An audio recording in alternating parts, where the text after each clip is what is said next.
Hello, good morning, all. I, Shavik Goswami, co-founder and group chief editor of APAC News Network, welcome all of you in the second edition of prestigious APAC India Digital Empowerment Meet and Awards, perhaps one of the finest knowledge-sharing platforms where we can witness the presence of digital transformation leaders from the government ecospace are coming together. I thank each and every one present here today from various ministries, various state governments, and from industry. The theme of the inaugural session is India's digital governance journey, the present, the future. And I'm sure delegates who have seen the agenda, they can understand the level of speakers who are part of this inaugural session. None other than them can talk about the digital governance journey of this country, what has been done, what is being done, and what can be done in the future. It's my pleasure to request Dr. R.S. Sharma, Chief Executive Officer, National Health Authority, Minister of Health and Family Welfare, Government of India, to come on stage, please. The chief guest of this event. A huge round of applause for him, please. I request Sri Manu Srivastav, Principal Secretary, Government of Madhya Pradesh, to come on stage, please. A huge round of applause for him as well, please. I request Dr. C.S. Kumar, Additional Secretary, Minister of Panchayati Raj, Government of India, to come on stage, please. A huge round of applause for him, please. I request Mr. Baldev Purushartha, Joint Secretary, Department of Economic Affairs, Minister of Finance, Government of India, to come on stage, please. A huge round of applause for him, please. We also have with us Dr. Per Ern Wickstrom, Honorable Counselor, Innovation and Science, Office of Science and Innovation, Embassy of Sweden in New Delhi. I request him to come on stage, please. A huge round of applause for him, please. We have with us industry leader, Mr. Chandan Sharma, General Manager from Exotel. I request him to come on stage, please.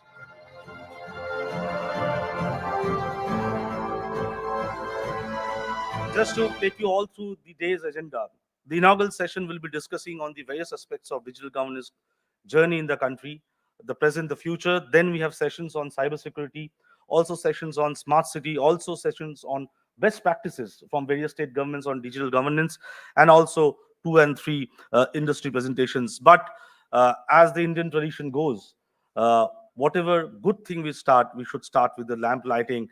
Can I request all the esteemed guests and chief guests to kindly inaugurate the India Digital Empowerment Meet and Awards by lighting of the lamp, please.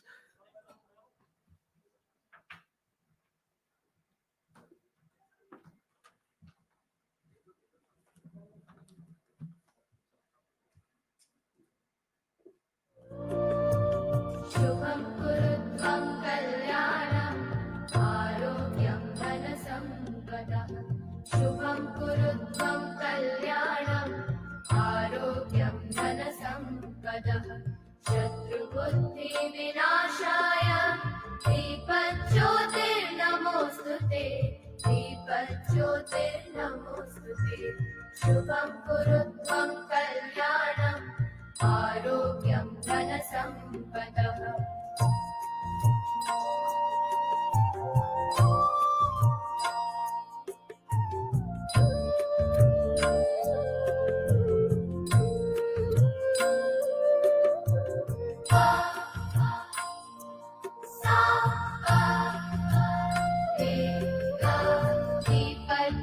दीपज्योतिर्परब्रह्म दीपज्योतिर्जनार्दनः दीपज्योतिर्परब्रह्म दीपज्योतिर्जनार्दनः दीपो हरतु मे पापं सन्ध्यादीपनमोऽस्तु ते शुभं कुरुत्वं कल्याणम् आरोग्यं धनसम्पदः शुभं कुरुत्वं कल्याणम् आरोग्यं धनसम्पदः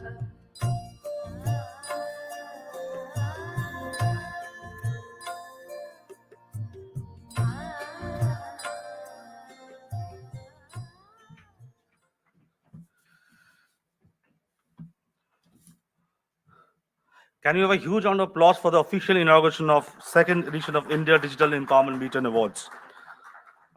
Before we start the inaugural session, let me thank our partners, supporting partners, Minister of Jal Shakti, Smart Cities Mission, NIC, CDOT, EarnIt, Assam Police, UP DESCO, Ghaziabad Municipal Corporation, Andhra Pradesh State AIDS Control Society, country partner, Embassy of Sweden in New Delhi, Smart City partners, Chennai, Silvassa, Dahod, Chandigarh, Sagar Municipal Corporation, powered by partner, Exotel, Gold partner, Thales, PSU partner, Basil, Cyber Security Session partner, GeoJit, knowledge partner, Researcher Indian, SconeMe Solution, and associate partner, Pinnacle Teleservices Private Limited. Um, before I invite the chief guest of the event, Dr. Arish Sharma, to deliver his special address. Can we have the video on stage, please, on APEC? Uh, just to give you a brief idea what we are doing for last 1.5 years. Um, we are a community building, knowledge consulting, media organization trying to create awareness on the importance of technology innovation for various sectors, sir. And we run a knowledge portal on innovation and technology. And also we are organizing this kind of knowledge sharing platform across India on sustainability, on innovation, on technology for various sectors. Can we have the video of APEC on screen, please?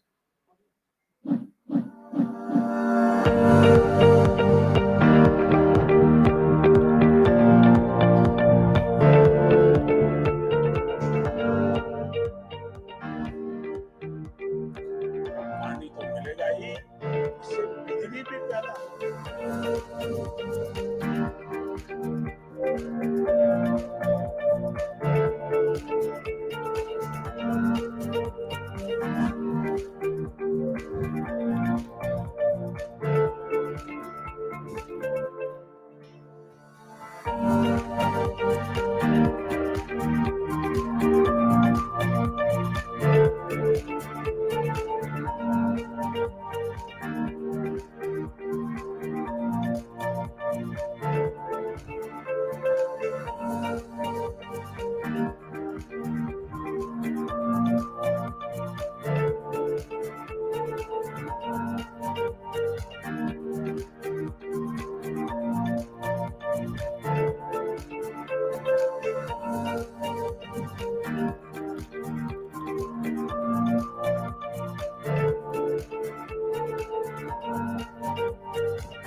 That is all about APEC News Network. Now, without taking much time, let me invite the man of the moment, the chief guest of this second edition of India Digital Empowerment Meet and Awards. He actually doesn't need any introduction. Dr. Arish Sharma is a name itself. You talk about Aadhaar, you talked about the e-governance journey in the country, you talked about COVID, and many other things. Whatever transformation has happened in terms of e-governance in India, he's the man who has seen it all, who has done it all, and is still doing. A huge round of applause for Dr. Arish Sharma, Chief Executive Officer, National Health Authority, Minister of Health and Family Welfare, Government of India. And it was my honor seeing him very closely in Jharkhand when he was the Chief Secretary of Jharkhand, how he brought transformation in terms of PDS, if I don't, if I remember correctly, by using Aadhaar 6-7 years back. A big round of applause for Dr. Arish Sharma, Chief Guest of IREM. Over to you, sir.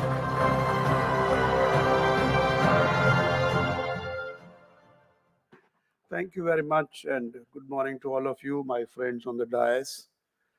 It's an honor for me to be here, and I'm thankful to the organizers for inviting me to this APEC's second digital summit, Digital Governance Summit. Today, I want to share with you a little bit of India's digital governance journey and how it has kind of come of age in some sense. We were there was a time when there was no concept of internet in our country, not in our country at least, and there was no email also in those times. Then those were the times where you had standalone systems, initially Unix, and then of course came the disk operating systems, DOS, which is non-graphical kind of just, you know, you used to see C colon greater than kind of symbol. So this was a time when the district magistrates in those times, they were doing little bit of experiments of using technology to simplify some parts of governance. So we started, some of us started in, you know, simple systems like treasury. Now, treasury accounts used to take 3 months, 4 months to send to the accountant general, and there were all kinds of issues involved. We thought that treasury will be a very simple thing to start because it's all rule based. It is all simple yes and no, and you pass the bills and you send the advice to the bank, and bank pays the money. So we started with treasury. Then we started with some other small experiments, and uh, different district magistrates started using these systems in a very small manner. And soon everybody realized that, look, whatever things we were doing in a manual manner, it's better if we do them using this tool, because this tool has the great power to essentially crunch the data, fast processing it can do. Of course, in those times you did not have the concept of a hard disk.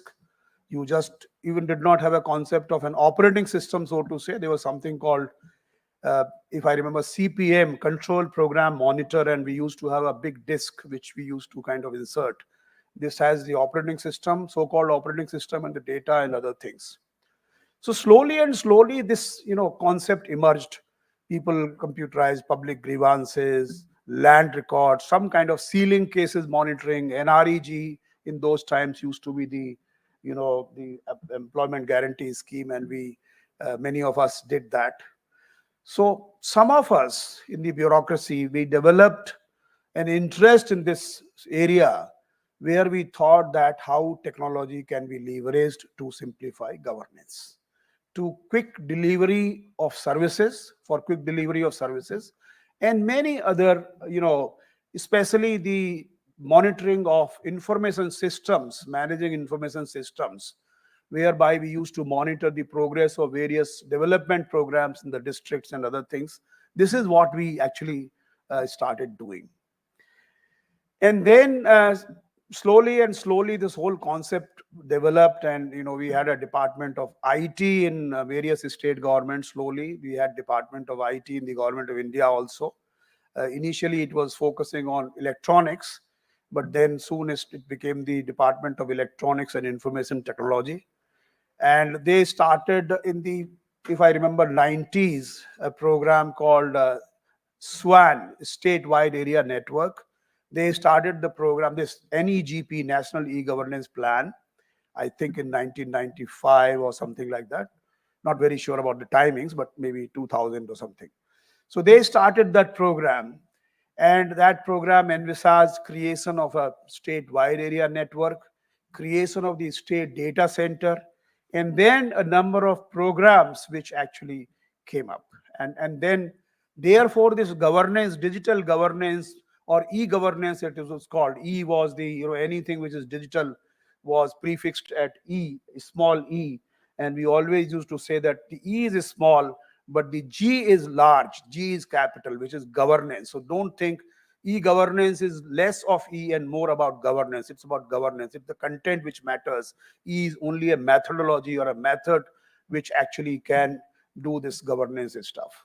So the e-governance was the prachalit word, as you say, in those times. And we all started doing the statewide area network and the policy of right of way of the fiber laying. The fiber laying also started.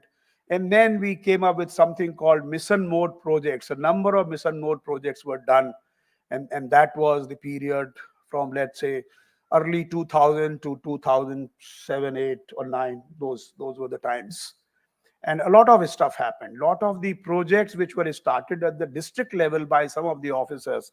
I remember one officer, Amod, who had started some project in Sitapur district, which is basically relating to public grievance or something.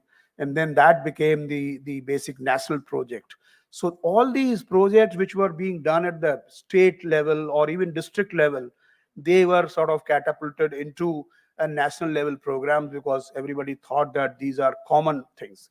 Good thing about our country is that while we have a federal structure, we have multiple states, more or less the same systems of governance are everywhere, whether it is registration or whether it is public distribution system or narega or many other programs, except probably land revenue systems are a little bit different, depending on whether it's a permanent settlement area of Bengal, Bihar and Odisha, or whether it is Bombay presidency or Madras presidency or Awadh. That's the basic difference of Rayatwadi systems or permanent settlement, Zamindari. All those are different. But broadly, the maintenance of land records also follow the same pattern. So one of the good things about our country is that when we develop a system, whether we develop a PDS system or a treasury system or any other system, it actually is replicable around the country. So that way, I think we are in a very, very comfortable position. So those were the times when we did a lot of governance, and this was a very important. We used to have a lot of e-governance conferences, and there were awards, national e-governance awards, which were being given. So all that happened. I mean, I don't know whether it's of interest to you or not, but I thought I'll just tell you because, as he said, I have seen it all. Yes, I have. Now this is 45th year of my journey in the government. So I think I have some kind of experience of looking at these projects. So then then the first project, which was a nationwide project, the rollout was nationwide. That was an extremely ambitious project, which we started way back in 2009. This project was the Unique Identity Project.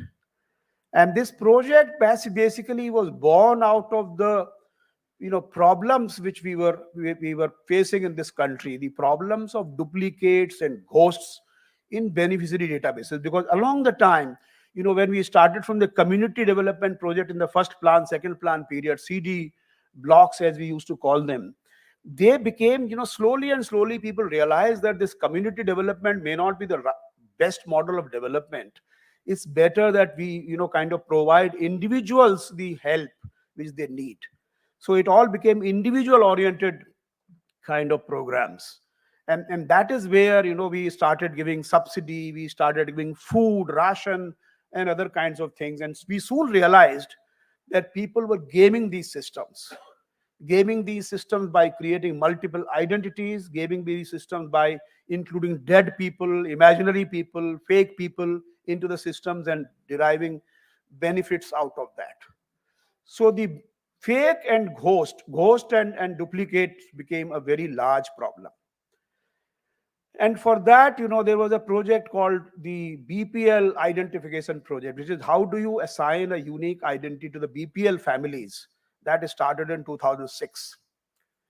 And then there was a committee constituted under the then External Affairs Minister, Sri Pranab Mukherjee. This committee went into the question as to how we can assign unique identity to the BPL families. And soon it turned out that family may not be a good idea. Why? How can you do that? If you assign unique identity to each individual, then automatically family is nothing but a collection of individuals. So then they went on to the question as to how we can create unique identity for individuals. And then the committee appointed a consultant. Wipro was a consultant who was appointed, and that consultant, they started thinking whether the existing databases, which is the PDS database, the BPL database, the NREGA database, and other databases which are existing in our country, whether we can, mix and match and merge and create some kind of database which is super database of all individuals. And they did a lot of experiments, and I believe there were 26 volumes of reports. Consultants produced large number of reports, but that's what they get the money for. So they sorry, I'm not being critical of consultant, I'm just sort of saying it in a very light vein. So they produced report and they came to the conclusion that it is not possible. If you have a demographic kind of matching and mixing, you can't produce, because in one database my name will be Ram Sevak Sharma, another will be R Sharma, another will be Ram Sevak. It's not possible to see whether these three fellows are the same, one and the same fellow. So it became a problem. And of course, my father's name will be also addressed differently. So it's very difficult to create that. So then the committee basically ended up, in 2008 December, they ended up saying that let us create a unique identity authority of India, and that identity authority must do this job of creating the unique, kind of identity for each citizen or each resident. They did not say citizen. So that is how this UID Authority of India was born. And the Unique Identity Authority of India, I was not very sure whether the identity was to be unique or the authority was unique. This word, this adjective of unique was on the authority or the identity. So there, we started, and this was the first project, which was a nationwide project, which actually, digital project or technology project, which is a nationwide project. And it was a project which had never been done before. No country in the world had adopted or actually had attempted this kind of project. And we soon realized that it's really a moonshot. Nobody has gone there before, and we don't know whether we'll succeed or not. So therefore, we deliberated, and I had the good fortune of being the director general and mission director of that. Mr. Nandan Nilekani was the chairman, and we assembled a team of public, private, all kinds of officers from every service, and then many consultants and many bright individuals. We started doing it, and once we realized that uniqueness is a very tough problem, especially in a space of 1.3 billion people, then we said nothing but technology will have to undergird this project. And ultimately, how do you decide? Demography does not work, so therefore the biometrics is the only thing which is now available to us. So we went in to decide on the biometrics, which is the fingerprint and the face and the iris. And that actually gave us the confidence that we can have a very high accuracy, even in a number as large as 1.3 billion. So this became the project. And when we said Aadhaar is a number, not a card, everybody started laughing. And we said, no, it's a next generation digital identity, because Aadhaar is not going to be another card. It has to be an identity which can be plugged into any kind of transaction. And we will just have the minimal information collection, which is name, gender, and age. That's all. And of course, communication address to send the letter. But it will be a digital identity living on the cloud. So people said, no, it will violate privacy, it will profile citizens, it will do all kinds of bad things to the people, government will have all the power, and all kinds of things happened. You are aware of that. Aadhaar became a secret number, which is so unfortunate. And then, all this thing started. And it was sad to see that something as transformational as Aadhaar, and as basically it was the first project which was IT project, or the where biometrics were being used for a development agenda, not for a forensic agenda, not for a crime control agenda. So that is what it started. I will not describe the basic features, but suffice to say that Aadhaar was only a random number. No profiling is possible. Number does not tell you anything. On a number line, it had a density of 1%, which is basically 12 digits. 11 digits are real digits, and you can create 10 to the power 11, which is 100 billion numbers, and we are just 1.3 billion. So, and it was all randomly distributed on the number line, so it is random. It also ensured that it is interoperable. It is based on open API. It's based on open standards and multiple things. And of course, we then created an ecosystem for enrollment of Aadhaar, which was incentive aligned. So the state governments were given money that, all right, I'll give you 50 rupees, you give me one Aadhaar number. They in turn appointed the enrollment agencies, then all that happened. And actually it is a project which actually becomes the Aadhaar in some sense of more or less every digital transaction. So I must tell you that there is no country in the world except probably Estonia, which is 1.3 million, and we are 1.3 billion. It is no comparison. So except one or two countries, every country has got identity. Let me tell you, Europe, every country has got those.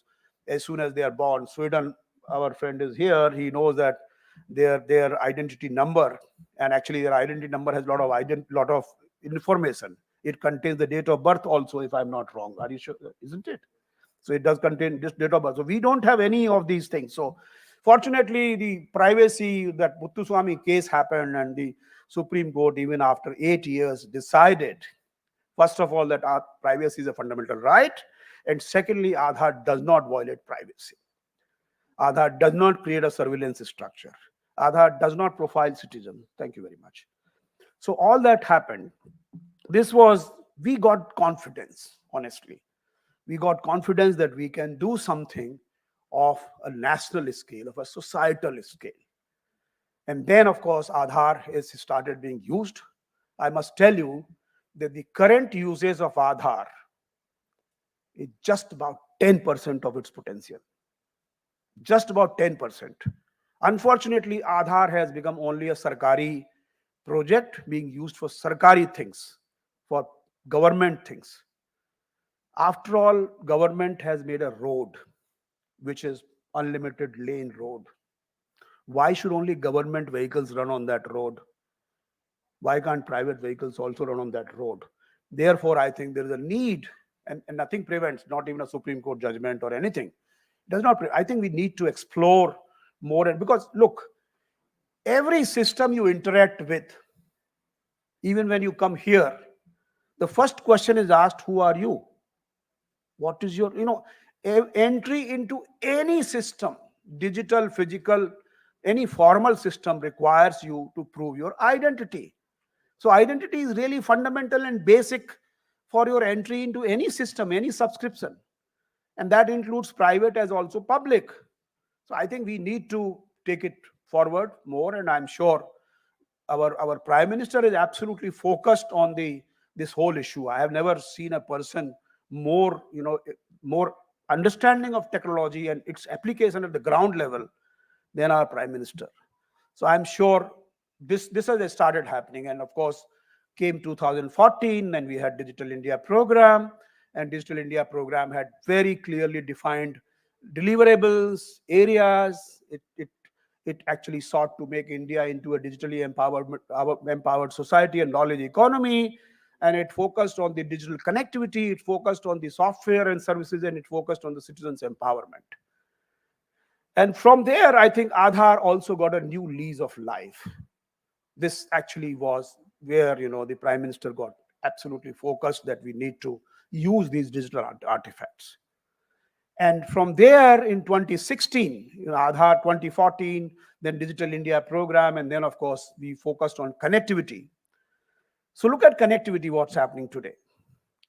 When 2014, let's make that as a comparison point. At that time, you had a limited number of 4G was not there, 2G was there, largely 2G, which has no data capability. 3G was half data capability. Initially, we started mobile in 2000, where the per minute rate was 8 rupees 40 paisa, and the person who was being called also had to pay. And therefore, we developed that missed call, for kind of economics in this country, where I would give a 3 missed call, and then you will understand what that means. If I give you 2, what that means. So people were passing messages like Morse code. Missed calls were the method. And from that point onwards, we had, for many years, we had those 300 rupees per gigabyte was the rate of telecom. And today, what is the rate? 7 rupees per gigabyte. Indians are using 17 gigabyte per month per user. This is the highest in the world. The rates are the lowest in the world. Ask my friend from Sweden, what is the per gigabyte rate? Maybe this will be about 7 or 8 kroner, if I'm not wrong. Maybe more. And here we have just about 7 rupees. This is, in America, it is $12.34 per gigabyte. $12.34. That's what I looked up some time back. This is 7 rupees. So, and we had 1.2 billion mobile connections, we have 800 million internet connections, we have 600 million smartphones, 4G everywhere, 5G is now coming.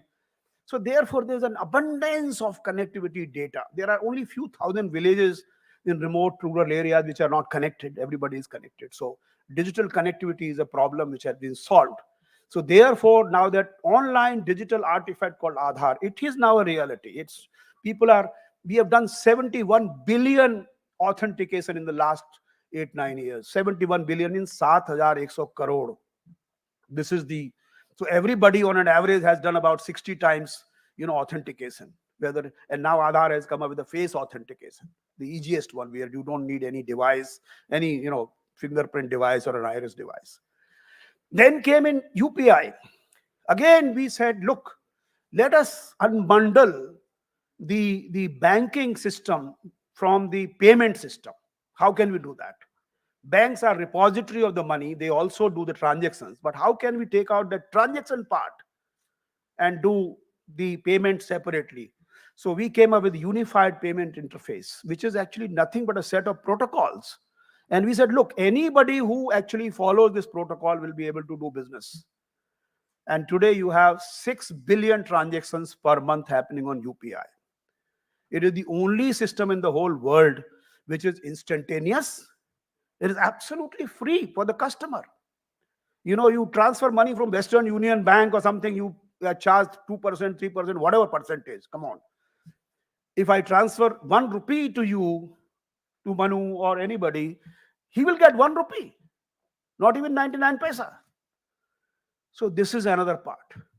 So another issue which is important, frugality. You see, when the rate of mobile was 8 rupees 40 paisa, very few people were calling. Today, the calling, as I said, 21 gigabyte per 17 gigabytes per month per user. Everybody is calling. 600 minutes is the average calling time per person per month. Average. Some people may not even call. Some people are calling 100, hours and hours together. Call is free. So this is the transformation which happens. India is a country of low value, high volumes. And only when you actually create this low value thing, then and only then things accelerate. Imagine people were not able to open bank accounts of the persons, and we as collectors, commissioners, we were always grappling. Why don't you open bank account? खाता क्यों नहीं खोलते भाई? लोग कहते थे खाता खुलवाने कोई आता ही नहीं. बैंक वाले इसलिए इंटरेस्टेड नहीं थे बिकॉज अगर खाता खोलने में 100 रुपया लगेगा और ये बंदा 50 रुपया जमा करेगा केवल, व्हाट इज द मुझे तो घाटा ही हो जाएगा. I will not be able to recover even the khata kholne wala money.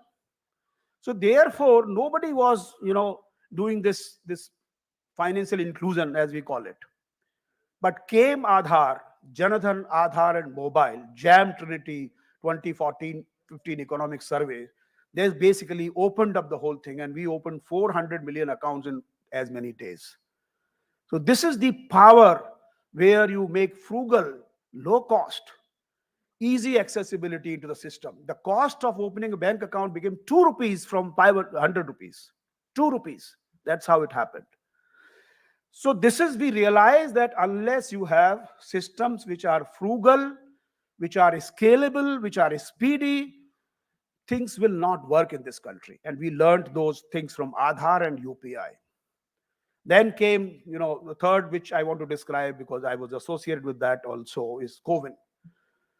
Now, CoWIN again is essentially a system which started, and now it is 200 billion plus, 2 billion plus in a matter of about a year or a year and a half.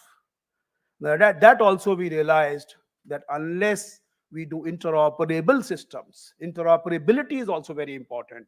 Interoperability is a part of UPI. Everything should talk to everything. That's how CoWIN was built. CoWIN had published open APIs. Now there are 100 plus partners of CoWIN, Paytm, Infosys, Apollo Hospitals, Make My Trip, everybody. They are basically providing the services to their clients or to their holders, whosoever has got that application, for booking the appointment, for actually doing the vaccination, delivering certificates and all that. So this is another societal system which we created, a society scale system. In COVID, in 1 second, we were doing 3,000 vaccinations. 3,000 vaccinations per second. The day we did 2.5 crore vaccinations per day, the peak was 3,000. So that also again has to be a scalable system. India is not, all Europe combined together will also not have that population which India has got. It has multilingual. Again, it has to be inclusive. The software has to be inclusive, multilingual, interoperable. These are again, values of the basically characteristics of our softwares. So this is what happened. Now there are, once we have learned these, once we have built these pieces, artifacts, on Aadhaar we made electronic KYC, authentication, e-sign, digital locker. These were all the artifacts built on top of Aadhaar. Similarly, UPI created a wonderful payment system. COVID created an interoperable systems. So now we feel that these digital artifacts can be, these building blocks can be used to create wonderful solutions. Another architectural principle is don't make vertically integrated solutions. Just make components. Use these components like a Lego blocks to create structures. And then finally, now we are using these structures and these building blocks into various kinds of systems. ONDC, you must have heard of it, Open Network for Digital Commerce. We are using that. The same principles we are using in Ayushman Bharat Digital Mission now, which essentially is, will add all kinds of systems to deliver health services using information technology in a very, very efficient manner.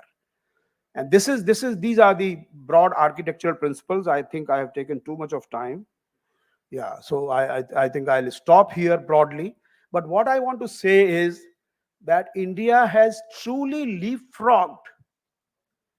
And believe me, I'm not saying out of jingoism or out of, pride, etc., for my country. No, I'm saying it in a very objective manner. Because I have also had the good fortune of interacting with various other countries, how they are on the digital journey. And I think we have truly leapfrogged. And we have leapfrogged because of the basic architectural principles which we designed. We designed there should be no monopoly, there should be interoperability, there should be scalability, there should be open standards, open APIs, frugality. All those characteristics must be designed into the systems. And once that happens, and then of course unbundling, then it'll work. Our Prime Minister's dream of making India into a digitally empowered society and knowledge economy is definitely coming true. And he is not stopping at any place. He's basically saying, now let's use it for digital various domains. Let's use it for health. Let us use it for agriculture. Let's use it for education. All these society level domains, digital commerce, we must use. Today, we have a true examples of a presence-less, cashless, and paperless governance. These three things are absolutely achievable. What we need to do is to basically promote more and more technologies, empower more and more citizens, and ensure that everybody is included in the system. So the inclusion, the adoption, the empowerment, these are the things which we need to really take it forward. Thank you very much, friends.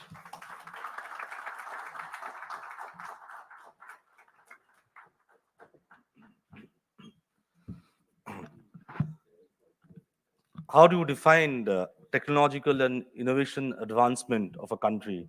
As sir has said, that through solutions which are scalable, interoperable, and also end of the day which can benefit the people and the nation as a whole. And that has been the mantra of last 20 years of e-governance journey in India. And who better than Adish Sharma can talk about that? And truly, we're honored to have you with us, sir. As you have said, that Honorable Prime Minister has a vision that we should empower people and the nation through technology innovation. Luckily, the theme of this event is also see empowering people and nation through digital innovation. And that's why the best of the minds have come together to discuss and deliberate upon various aspects of technology innovation which can be leveraged for governance so that some change can happen on ground. Thank you so much. A big round of applause for Dr. Arish Sharma as well.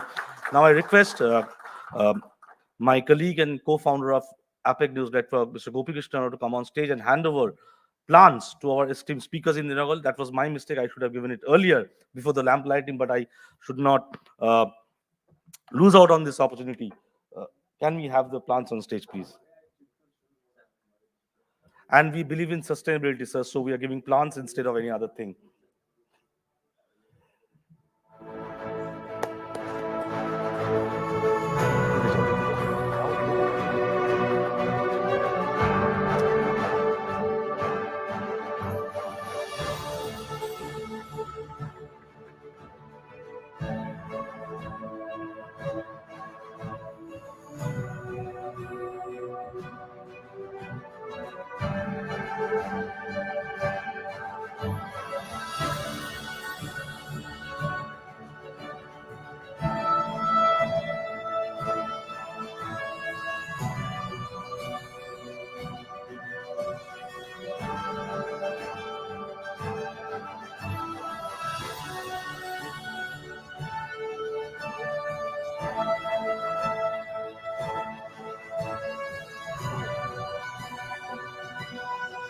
Thank you so much. Thank you. Please take your seat. Now we move to the next speaker. We have with us Dr. I just wanted to tell you that I heard that Chitan Shivir is being held by our minister. Right, sir. I have to go there and I So, sir, before you leave, we want to felicitate you with the digital leadership governance. So, can we have the trophy on stage, please, and the certificate for sir? would love to listen to young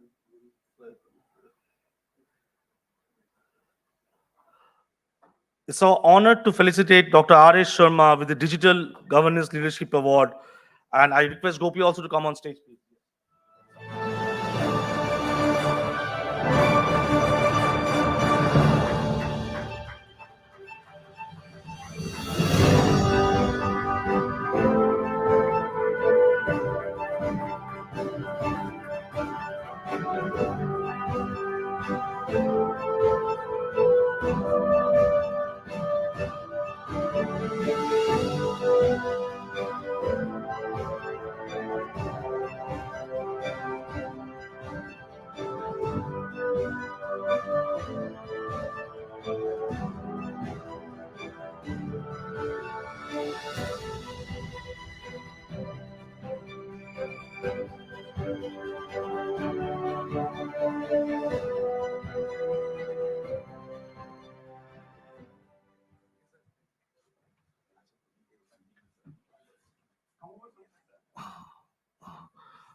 That was Dr. R.S. Sharma. With this, we move to another leader from the governance eco space. We have Dr. C.S. Kumar, Additional Secretary, Minister of Panchayati Raj, Government of India, with us. A huge round of applause for him, please. And again, he has served in many coveted positions in the state of Orissa in Government of India. He was also in the Education Department in Orissa. There he has done transformational work. And now, Minister of Panchayati Raj for our audience is one of the ministries which is focusing huge on digital governance, basically for uh, taking the last mile government service delivery in terms of health and education to the rural India. Over to you, Dr. C.S. Kumar, please. Esteemed guests on the dais and esteemed dignitaries. So let me first congratulate and express my sincere thanks to APEC, Sovic, and his whole teams for organizing such an outstanding platform. And I think there can't be any better platform for sharing so much varied experiments, so much knowledge, and all gathering here and sharing. I think it's a great platform. And we just heard Sri Sarmaji, and he given such a broad eye view that we also had in our days. And I think that's took us back to the root, and then we can plan for future. That's how the things move. So I'll just limit my discussion for 10 minutes, mostly on the uh, panchayat governance, and not in other fields, because the time is short, and I'll try to stay focused.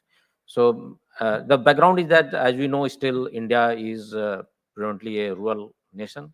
Our 60% people still live in rural areas, 6 lakh villages, 2.5, and their governance is done by 2.5 lakh panchayats. So it's important that when you are going for digital age, so the governance of these panchayats, these the units of the local self governance, they also match with the aspirations of the people, and they also walk with the time. And that's why it is very very important that unless until we bring these panchayats, the whole administration in the rural areas uh, uh, to the at the par with the national level governance, then a large number of people's their uh, aspirations, their services, their lot of development activities will left out.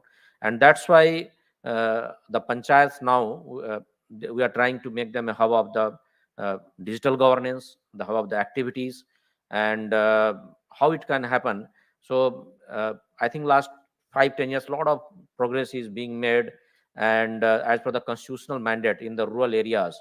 Uh, so the whole things, the moves with the planning, then implementation, then monitoring, and unless until the whole thing got on the portal and people know what is their developmental program, welfare programs, and other programs are really for them, who are the people who are getting benefits. So that should be easily accessible to the people. They can see the portal, and that's why the panchayats now last 3-4 years we have put the panchayat planning, which is called the GPDP on portal. And now we are slightly making it not very well structured, but this year we are trying to make it more focused. Now we are making it LSDG focused, like SDG focused. Now this is another thing, that we have to achieve our various SDG goals by 2030. And so far we are concentrating at the district level, state level, national level, and if we are not carry these things to right at the local, the village level, and the panchayats are not involved, then I fear we won't be able to achieve a lot of SDG goals, particularly related in education, health, livelihood, sanitation, nutrition, extremely important parts. And that's why this year onwards, our whole planning is the thematic planning, is the SDG focused planning. And now that's why you are organizing a lot of capacity building of the panchayat institutions, the frontline workers, and they're using a lot of technology, digital technology in this, and the whole planning process uh, is being digitized. Another part is that we all know that development, just Sarma Saab has told, huge funds and huge programs are being in rural areas, but we are not able to know how it is being implemented, whether the money is really being spent and all. So this year onwards, the whole thing on the panchayats, we have made it compulsory. Not went on UPI, but on the, because the UPI things slightly we are studying, it's a PFMS based payment. So all the panchayats, they are payments and all mechanism uh, on the payment. So no check business, no cash business. And in 2 lakh panchayats so far, I think more than 1 lakh crore rupees, the transaction has been done on the PFMS. But I think it's just a beginning, and I think slowly we have to migrate on the more liberal structure. The PFMS is slightly more rigid, more. So this structure has to open up, and slow, and that's how this planning, implementation, and the monitoring part of the panchayats also has to be digital. It's a work in progress. But now audit part of the panchayats, we are trying to make it online, so the people know what of the work has been done, whether really it has served the purpose or not. And I think in a year or so, that part will also be addressed. So basically the whole panchayat, and large number of delivery of service, like in the urban areas, municipal, there's a lot of certificates, death certificate, birth certificate, bin registrations, licenses. So this is our next endeavor. The people get various certificates, various citizen services at home, and many states at their level, because ultimately you see the panchayat is a basically a state subject. So the various states, the progress is varying. Like if you go to some state like Kerala, they're already doing for last 5-6 years. But if go to some state somewhere here, the progress is not so good. So that our endeavor is that all states within a 2 year or 3 year, the people get the services, various services. The important, they don't make to various office, rush to offices for a small things, and they get all the services sitting at their door. And for that also, it is the whole digital infrastructure need to work. And I think there is a great opportunity. The people working in this, they can work in the with the states, because I think that is a great field. That is a, I think 2.5 lakh panchayat delivering services with the various digital architecture. So that is itself is a great challenge, great opportunity for all of us, and our target is that it can be done in next 3-4 years. Then people get various services on.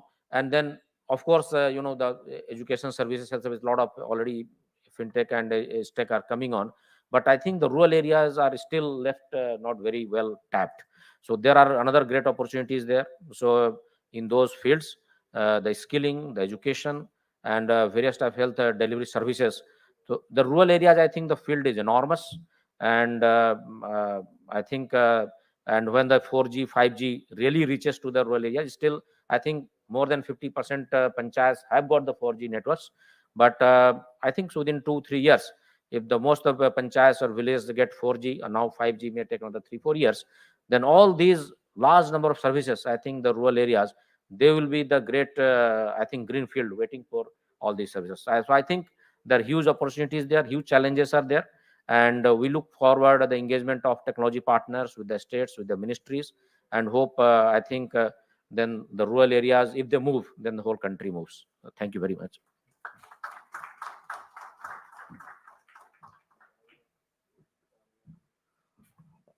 True. Thank you so much, Dr. C.S. Kumar, for sharing your vision with us. Is indeed, if rural India moves, the entire country moves, and there is enormous opportunity for rural India, especially in terms of digital transformation can be leveraged and the connectivity issue is resolved.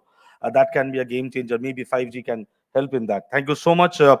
Now, may I request Mr.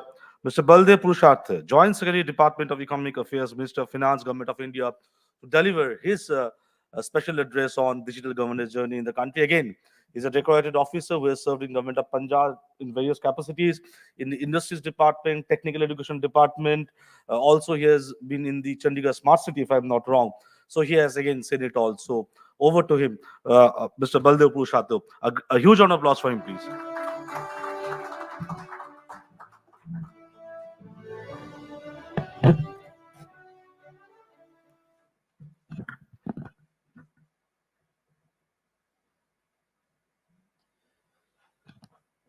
Thank you. Thank you very much, dignitaries on the dais and esteemed participants.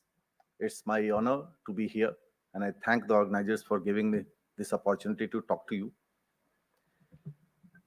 Digital governance is, to my mind, any discussion on digital governance is Hari Ananta, Hari Katha Ananta kind of thing. You can keep on talking about it in an unending manner. Although all the important things have been told by my previous speakers, I will take this subject from a general perspective with an infrastructure fill. And we'll see how digital governance has progressed in our country and what are the challenges ahead. And most importantly, what are the benefits of digital governance? Because when we do anything in the government, there has to be a purpose. There has to be a value. If that purpose is not achieved, if the value is not coming, then it doesn't matter what we do.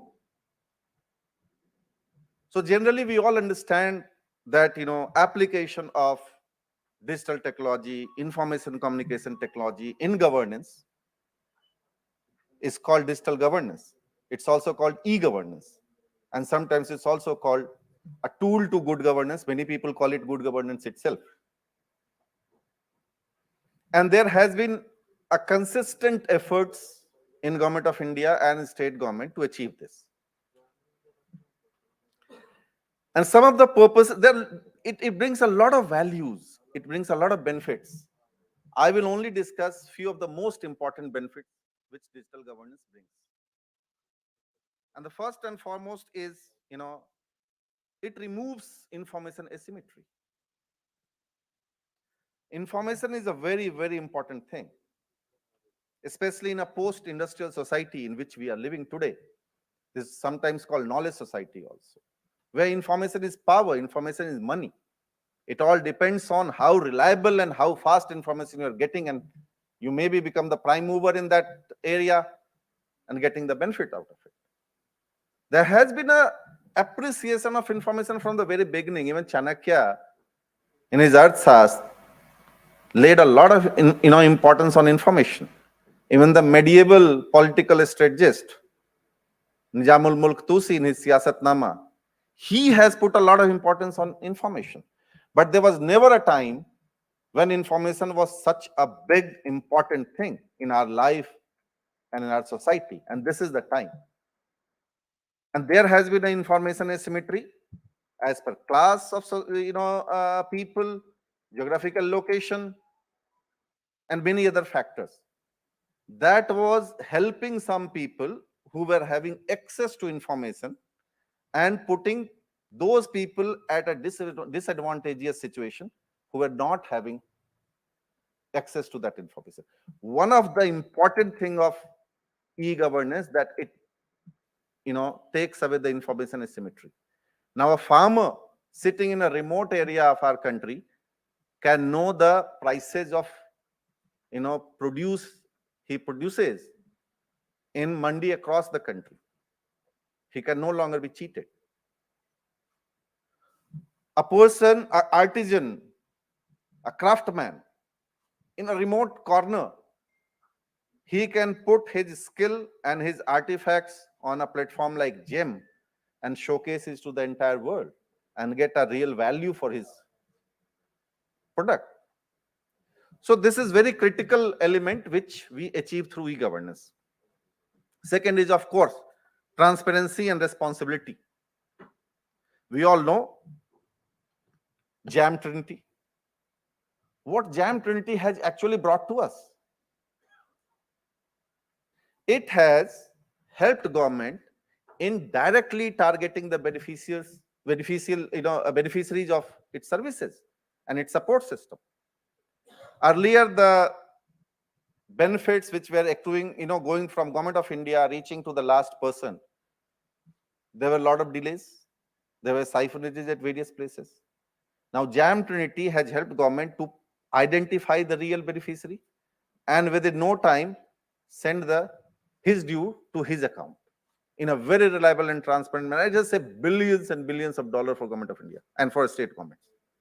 So this is the power of e-governance or digital governance, which brings a lot of benefit to the people.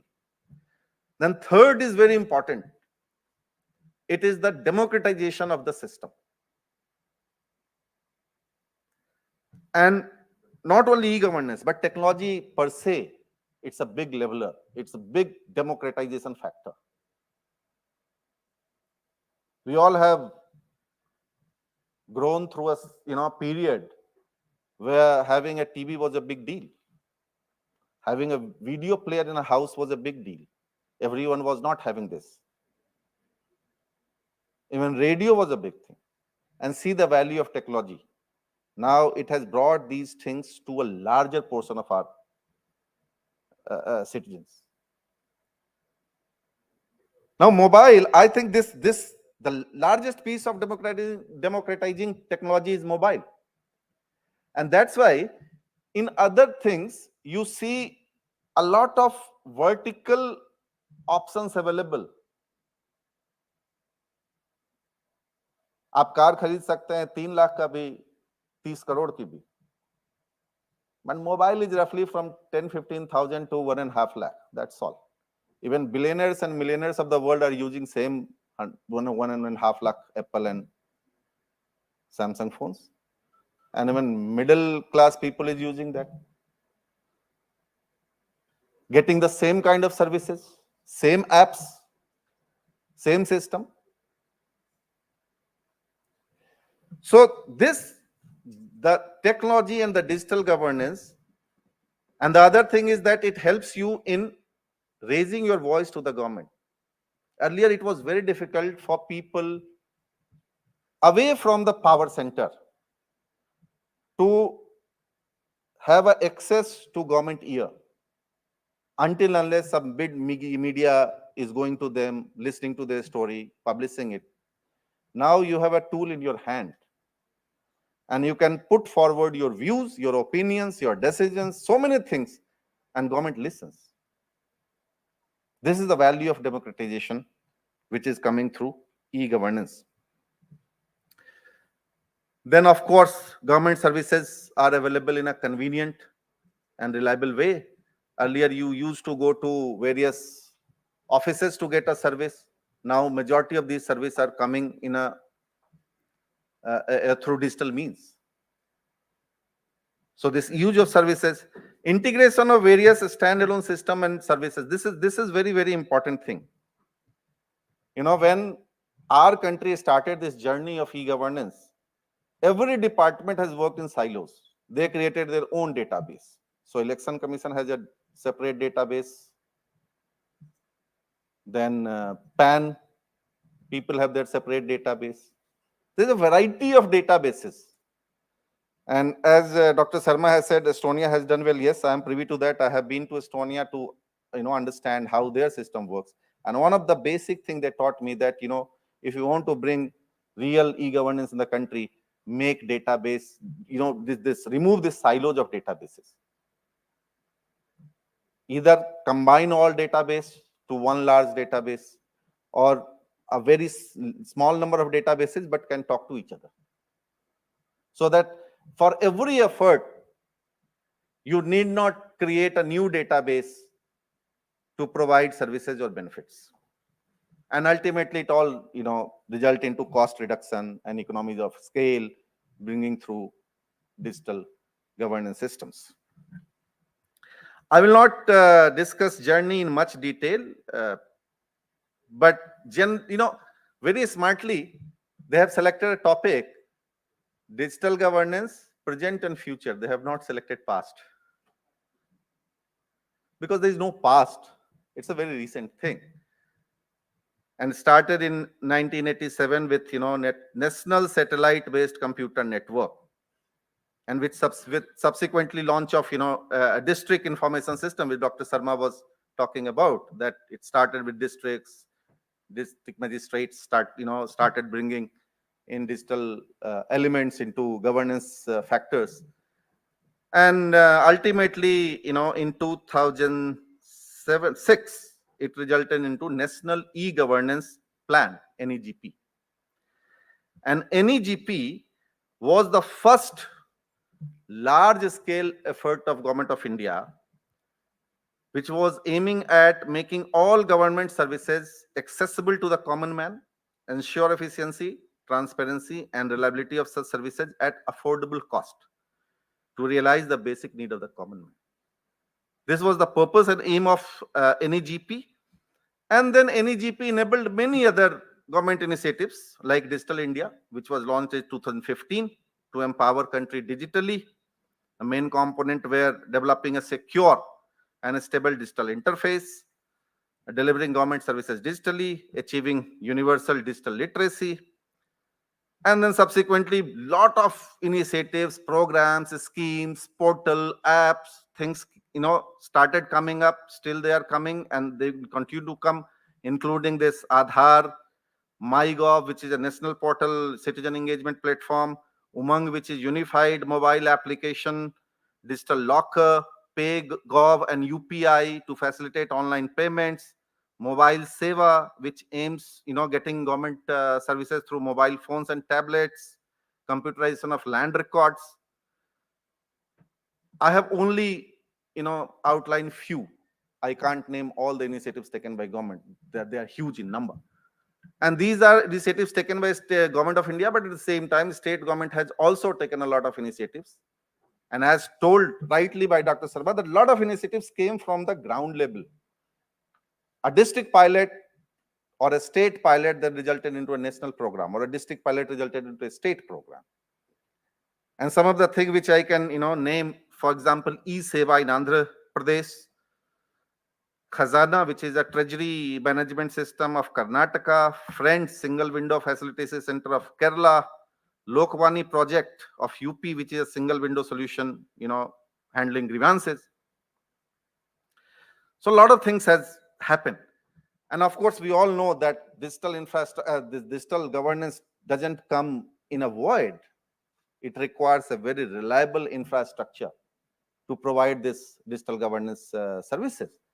And to help it out, governments come with regular programs and initiative how to provide that reliable digital infrastructure, whether in terms of mobile services, whether in terms of statewide area network, in terms of state data centers, so forth, so on. So these things, have then this cloud compute, cloud storage, like Meghraj, an initiative of Government of India, which is an answer to Google and Amazon and Microsoft cloud storage. Now, what are the challenges ahead?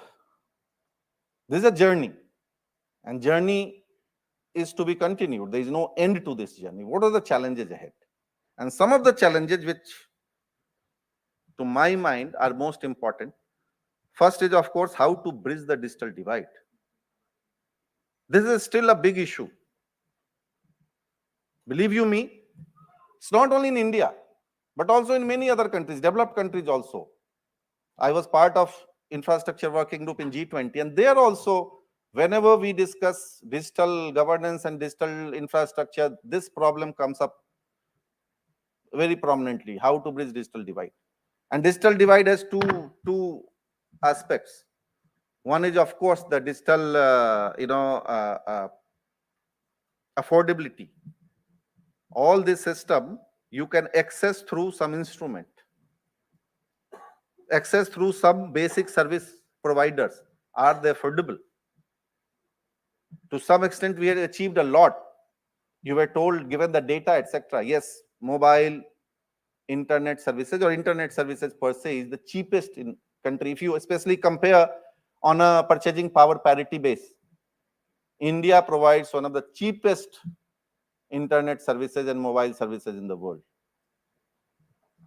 But still, there is a element of non-affordability in terms of instrument prices or maybe the service prices also. That is a big thing. We need to address that. Then reliability. In large part of the country, we do have reliable services, but you go to remote areas, the internet service provider or mobile service provider, they are not providing the same level of reliability. Data connection comes and goes. The speed is very limited. You are not getting the real broadband speed, etc. And outreach, still they are island of ignorance or island of non-connectivity in the country. There are around 25,000 villages in the country which do not have a 4G connection, mobile 4G connection. And it's good that we have taken this scheme now, that within a year or so we'll connect all these 25,000 villages through 4G. And BSNL is working on that. Probably in a year, 100% Indian villages will have 4G mobile connection. BharatNet, we know BharatNet is providing fiber connectivity to our villages, but still there are large part of the country, especially the northeast and many other states, where the fiber net has not reached to the every village. And we are working on BharatNet phase 2, where the BharatNet scheme will be structured in a PPP mode of execution. And by bringing in the private efficiency and capital, it's not only, it will not only be seen as a provision of infrastructure, but also how to ensure use of that. Merely laying the fiber network is not the aim. If the fiber network is going to a village, how it will give value to users of that village who are either using a mobile connection or not using any connection at all. That is again a huge thing. But it also brings another issue of security and Atmanirbharta. We talk of Atmanirbhar Bharat. Atmanirbhar Bharat doesn't mean a closed economy. It's a self-reliant economy. And global pandemic has shown us one thing, that you have to be self-reliant, especially in critical areas. Microchip production is one such area. And because of the pandemic disruption of the supply chain, the prices have gone up, resulted into cost going up for many of the devices. And Government of India now approved a semiconductor fab with a total outlay of 76,000 crore rupees. And through various PLI scheme also, we have covered the entire chain of IT productions and services And the total value of PLI scheme is somewhere around 2,30,000 rupees, which is a government payout to manufacturers of these schemes. The total value of capital which is coming in through this 2,30,000 crore rupees will be much more. So those are revolutionary and path-breaking initiatives being taken by our government to ensure that we become self-reliant. But security is still, is a very critical thing. When we import, say, for example, our routers and networking networks and other things from A country or B country, there is no guarantee that these are free of bugs. These are free of Trojans. These are free of backdoors. And all your data which you are using, these instruments are, relaying to some other country, hampering the interest of your country, compromising the security of your country. So in 5G, we have kept this deliberate provision that it has to be on indigenous technology. And you have to show the proof of the concept. We don't want that our security of the country is compromised in any way. But this is not only security of the country, also security of the person, the privacy of a person. There is a fear factor. We understand this. Big Brother is watching. And even if Big Brother is not watching, suppose somebody hacks the system, then he can disrupt the entire working of the nation. So newer technology has to come up, whether it's blockchain based, whether it's other new security based systems with lot of gauntlets and boundary creations, so that your data or country's data remains secure. Nobody hacks it, nobody cripple our country, and the security of country as well as citizens and their privacy is ensured. And then lastly, the digital literacy. Of course, there are a number of experiments which have shown that if you put device in the hand of even a common man, within quick time he understands how to use it and how to take benefit of those devices. I have been privy to such many experiments. We put computers in a totally digitally illiterate village, touch screen computers with no teachers, nothing. Thus a kiosk was put up and villagers were told. And after some time, a month or two, when we went back and we saw that children have figured out how to use that computer. But this capacity we are having, but at the same time, a push for digital literacy is very important. And I'm happy that these things have become now curriculum of the school, part of the school curriculum. And ICT is a standard tool and technology which is being taught to our children. So with that, I think some of the, lastly, I will discuss some of the challenges which are maybe right now seems theoretical, but we need to be aware of that. And one of the challenges, managing big data, and the other is automation and AI. So what would be the future of digital governance? We have apps, we have computers, we have services, we have infrastructure. What next? And as I told you, it all started by putting computers in offices. That mindset still prevails. Many times still we understand that, you put a computer in an office and make your file work in a computerized manner, that achieves digital governance. And that is called, GIGO, garbage in, garbage out. So one of the requirement is that you do the business process reengineering. Merely putting a digital interface of what you are doing in a paper manner is not digital governance. So you have to do the business process reengineering. A lot of business process reengineering has happened. Now this is the first time that the data inflow has started in a big way. And with 5G, it will grow exponentially because of the sensors being embedded in each and every aspect of our life. Probably our shirts will have sensor, our, the simple water bottle will have a sensor, coffee machine will have a sensor, lot of data information will exchanged and data inflow will start coming in. Managing big data is going to be the most critical element of future digital governance. How to use that data in a most beneficial manner. And lastly, the AI. Friends, from the very beginning of mankind, there has always been an uneasy relationship between the creator and the creation. There are stories. You might have heard the story of Prometheus, who was condemned for his attempt to seek knowledge. There is a story in our scriptures also, Nachiketa's story, who went to God of death to seek knowledge and truth. And he forced him to give him knowledge and truth. There are so many such stories.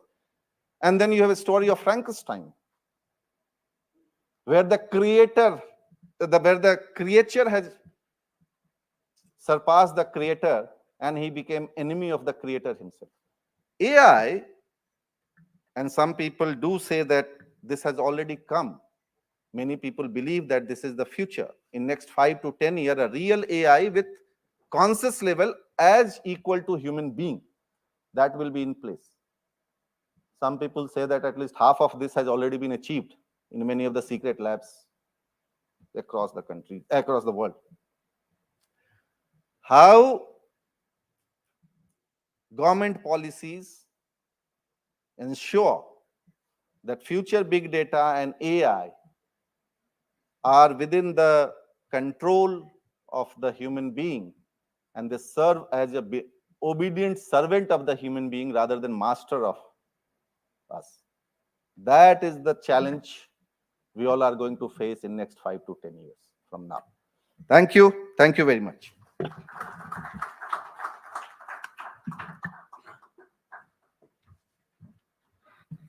Thank you so much, Mr. Baldev Purushat, Joint Secretary, Ministry of Finance, Government of India, for sharing with us the practical problems of challenges. One is the challenges of connectivity is still there, challenges of interoperability, but I think the most important part, what you have said at the last, that managing that we are garnering, generating a lot of data, but how to manage that big data?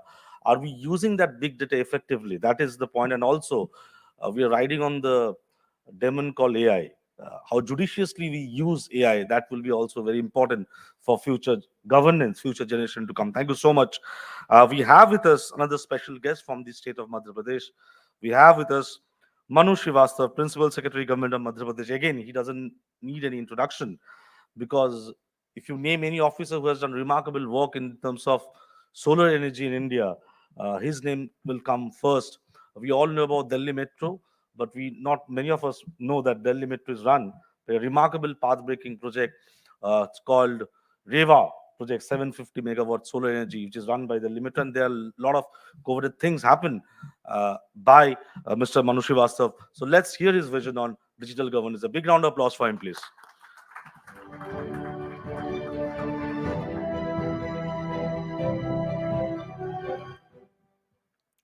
Dr. Kumar, Purushat, Dr. Costume, Sachin. It's a pleasure to be here in this conference. Firstly, I must say that I am perhaps the wrong person to be here. And perhaps then I would also add perhaps why I'm not too wrong a person for that either.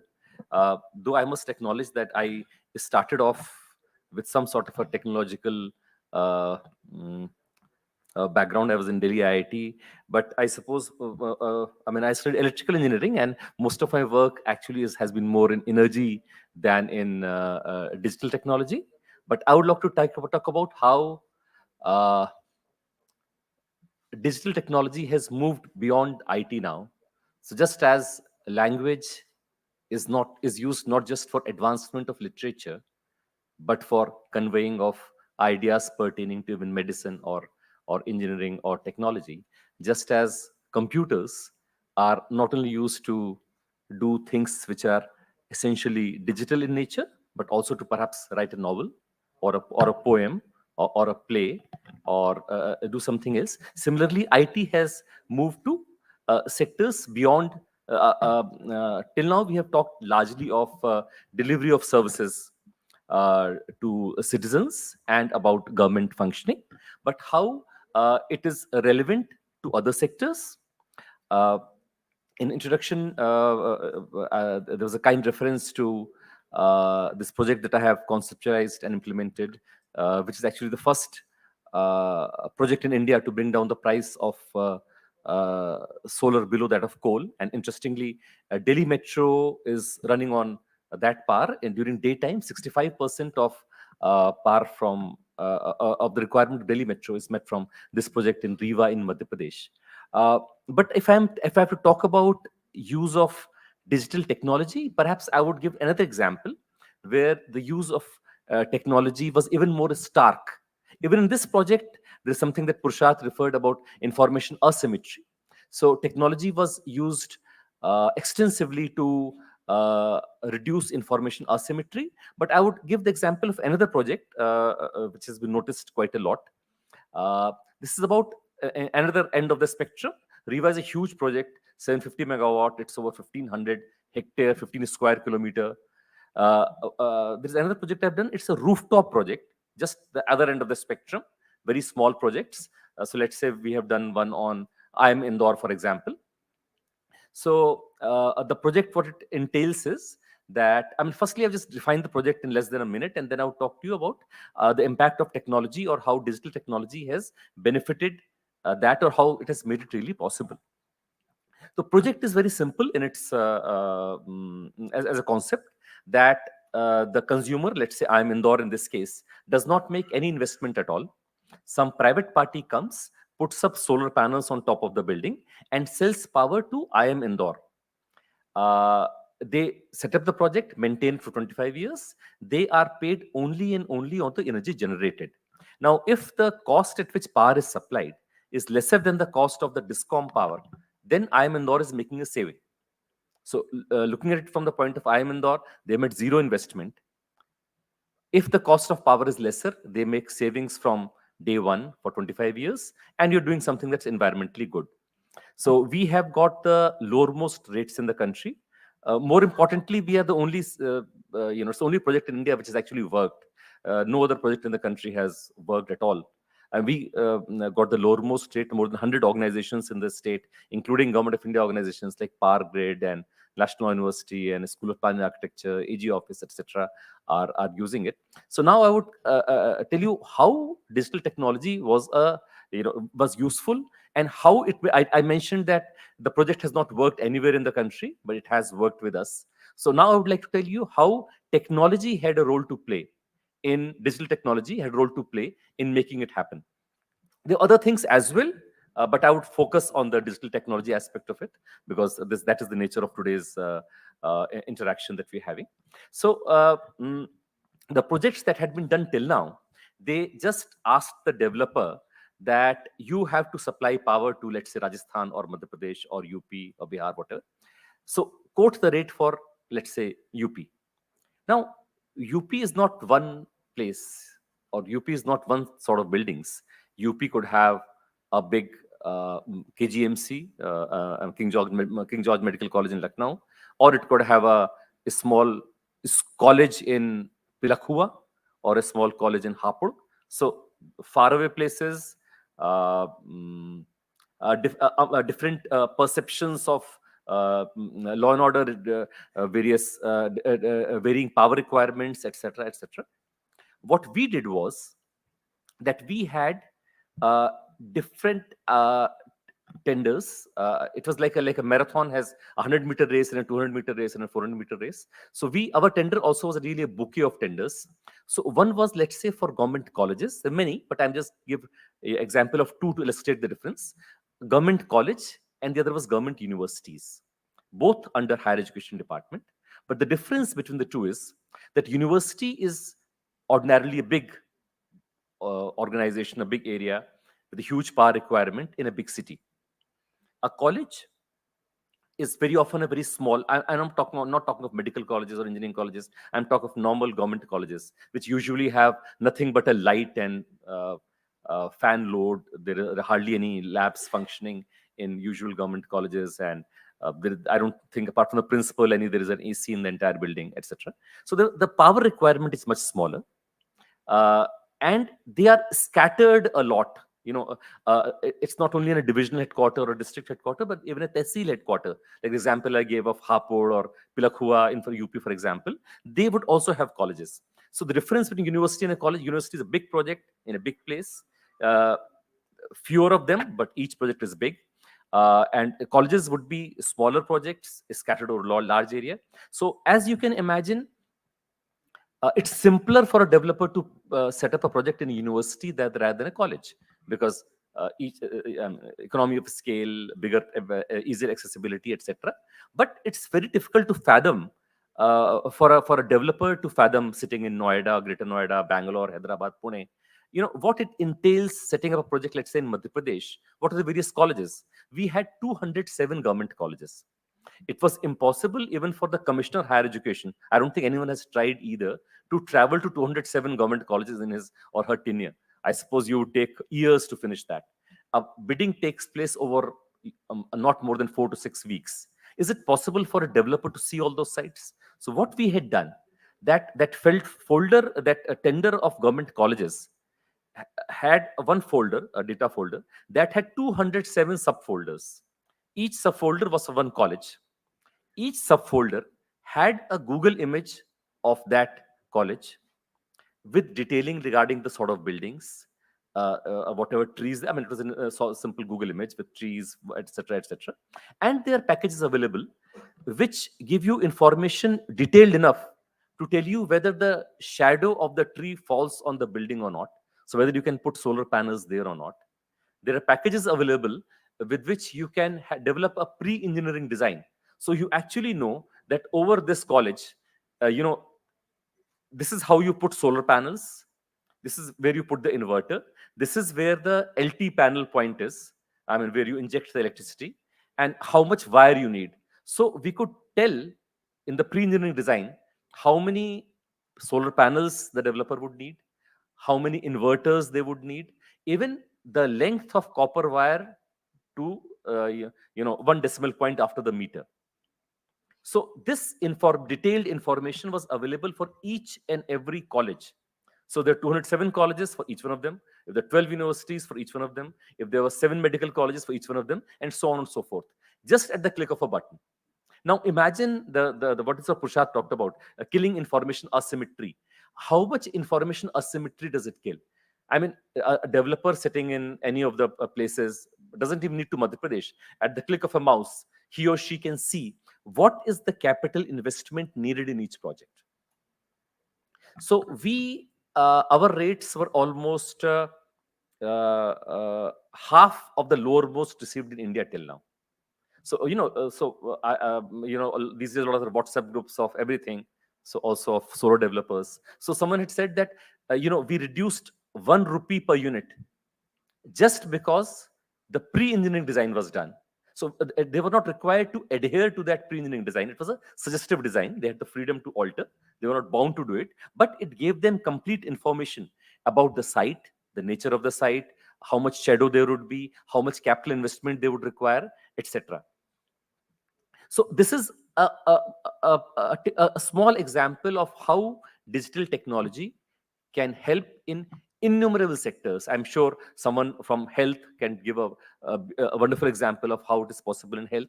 But the example or the illustration that I gave is how digital technology is increasingly making it possible for advancement of various SDG goals across sectors, across departments, and we need to increasingly use more and more of technology, digital technology, to walk across to these sectors. We have moved a lot on what is IT. My basic point is that just as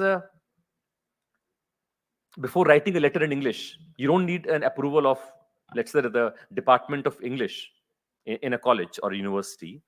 Just because now that you don't, before using a computer, you don't need the approval of Department of IT. Similarly, usage of IT should move beyond IT. All sectors have to increasingly use IT to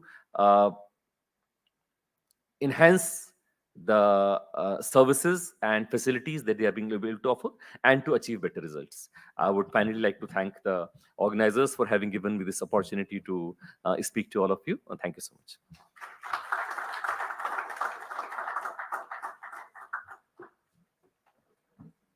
Thank you so much, Sri Manu Srivastav, for sharing with us with his thoughts on how IT is being used and how IT can be used more effectively to bring transformation in various government departments and overall as a whole. We are also joined by Mr. Sachin Bhatia, Chief Growth Officer, Exotel.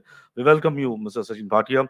Uh, Now we are living in the harsh realities of new normal. We are used to the physical and the virtual or the physical mode of work. We have joined by two special guests virtually, one from Kerala and one from Delhi as well. We have with us uh, virtually joining Sri Satyajit Rajan, a very senior IS officer. He is the additional CEO of Kerala Infrastructure Investment Fund Board, which is popularly known as KIFBI.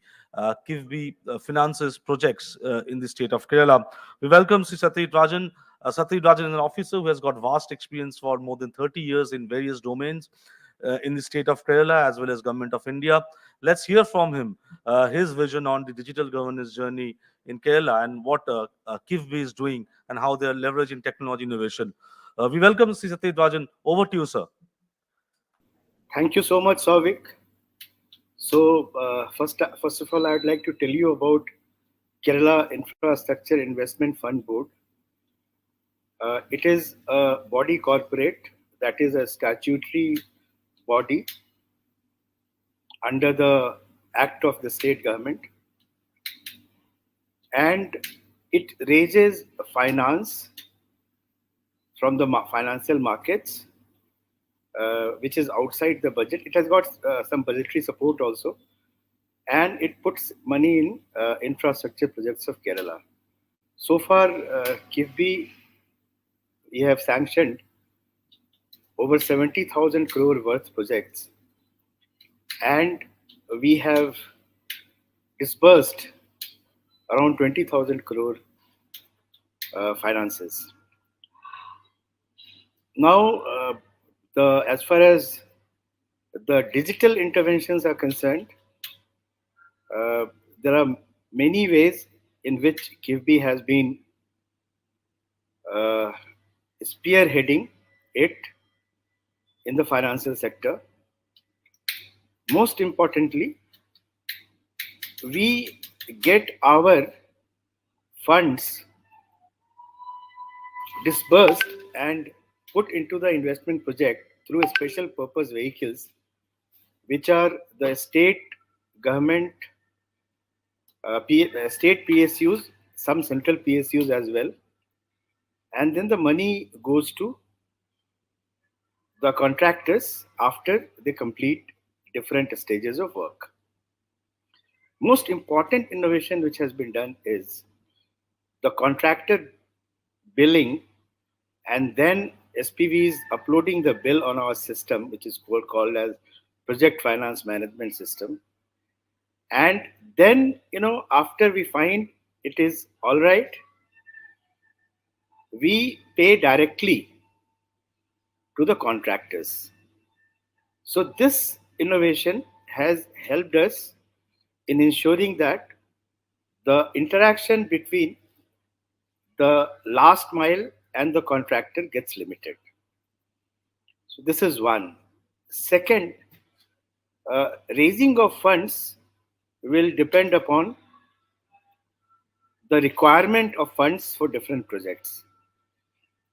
That entire system uses artificial intelligence, and it is quite accurate. For example, in the year 2001-2022, we needed 12,000 crores, and 12,000 crores was predicted by this artificial intelligence system known as ALM.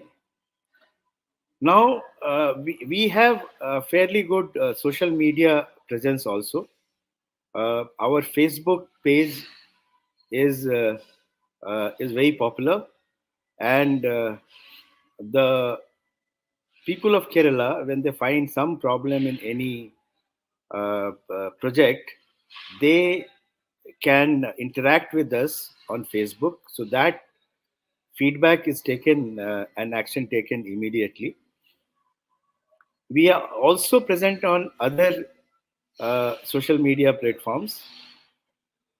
So overall, I would say that having innovative systems in place, not only for raising of funds but also for utilizing the funds and the social media, KIFBI has innovated, particularly in raising of funds and spending of funds.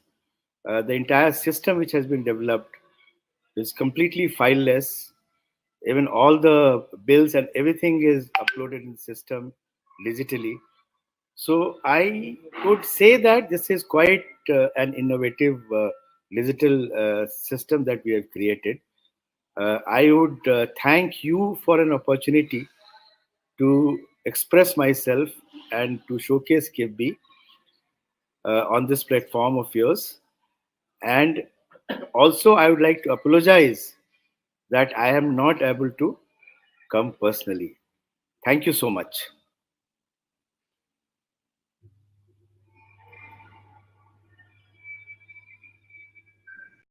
Physically present. We are now used to this. I think he has some urgent meeting today at Kerala. I mean, the minister. That's why he couldn't make it physically.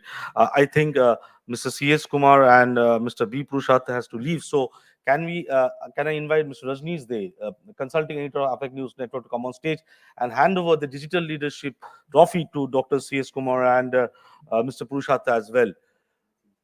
A huge round of applause for Dr. C.S. Kumar and to Mr. Prushat. The inaugural session will continue. Please be seated because I think they have to.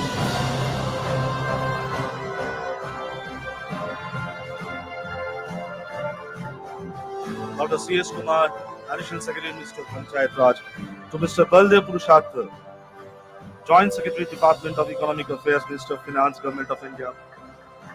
Manu sir, we'll give it to you later. You are still here. Yes. With this, I request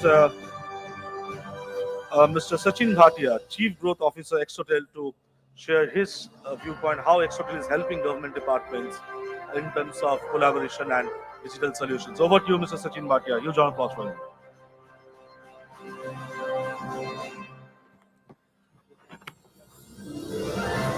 Respected bureaucrats, members from the ministries, organizing team, and my dear friends. I thought I'll speak about what we have done, but listening to what has been said, I thought I'll just share two perspectives, two drishtikons, one of a citizen and second, a digital native individual. And second is I want to share two agendas because I'm here the whole day. What can I help you with and what can I take from you? Those are the two things I want to share. I'm a Delhi-born guy. Went to IIT Guwahati, passed out in year 2001. जब मैं IIT में था तो most people used to go to US. And मेरा thought ये था कि India से product क्यों नहीं बनते हैं? Why doesn't India deliver great products? And that was a curiosity, or kida as I call it. And we thought that we'll stay in India. We'll try making a world-class product company. And if we fail, we would have learned. And if we would have succeeded, we would have set an example. That was the mission with which we started a company in 2002 in India, bootstrapped. And the first project that I presented in IIT Delhi was a project which was very similar to the Aadhaar project. And we thought that we could change how identification would be done in this country. And the responses we got made us extremely cynical that it is extremely hard to work with government. As an entrepreneur, as an individual, the same disappointment I had that why doesn't India do products, I started feeling cynical about government, that how can an individual like me who's a technology entrepreneur can work with the government. And we were seeing state of affairs around us. We were seeing how taxation works. We were seeing how passport works. And I said that I think it is quite some time away. There is intent, but that is not the target market that I can address today.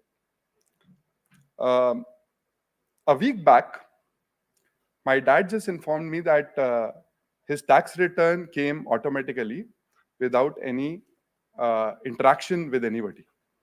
And my cynicism has started reducing, right? And this was the exact word of my dad. He said, "Pehle check lene ke liye check dena hota tha, but without any interaction." I think we have come a really long way. And congratulations to folks who are involved. My economics professor in IIT used to say, and we were all this young blood. We used to say, "Sir, it seems that China is really moving ahead. What are we doing?" And he said, "Sachin, you know how elephants move?" So I said, "Slowly, but can you stop them?" You can't stop them. So India is like elephants. In a democracy, when something moves, it looks slow, but it's with a momentum that you can't stop. The concept of inertia. So last 20 years of me coming out of college, being that cynical individual, to seeing what Bheem has done, what UPI has done, what ONDC is about to do in the e-commerce space, the kind of initiatives that Aadhaar is able to enable now, it's just mind-boggling. And I think my cynicism has reduced and my hope has increased. And with that hope, we usually spend time in forums where we have D2C, we have B2C unicorns.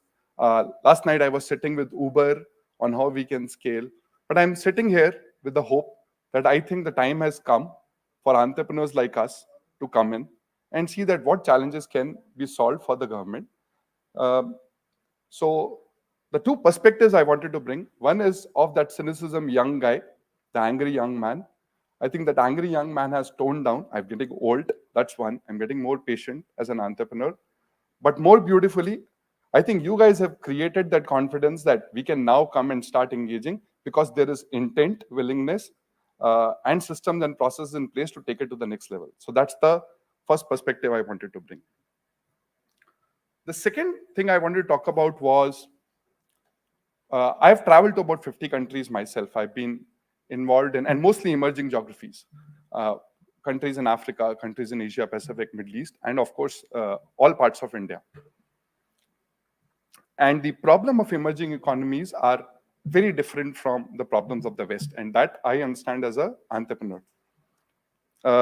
What I bring on the table, and I'm here for the whole day, and I'll be sharing it in an afternoon session, Exotel, the company that we founded, and I'm the chief growth officer of that.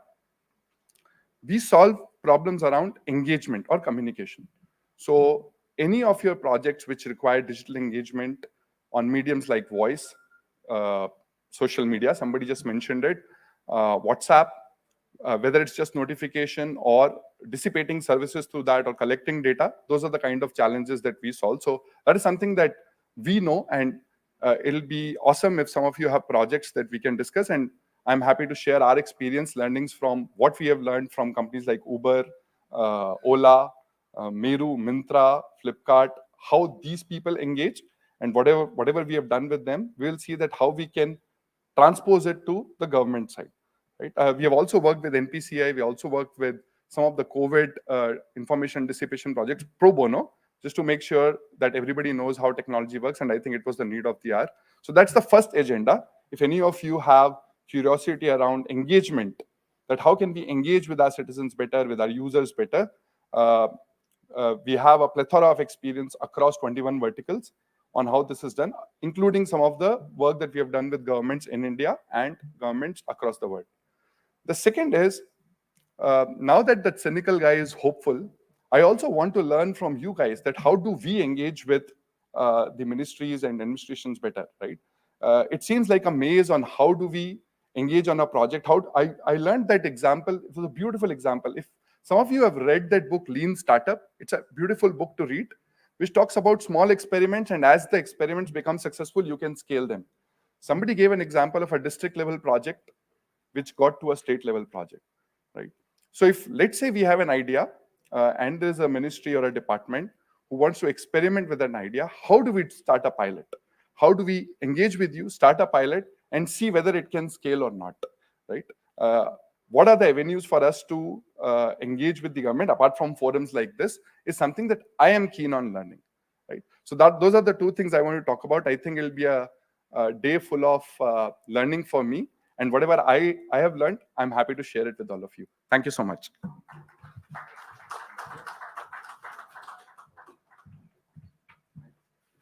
Thanks, Sachin, for sharing with us that you know more cynical about working with government, and you're an entrepreneur. I'm also an entrepreneur. We're running this company.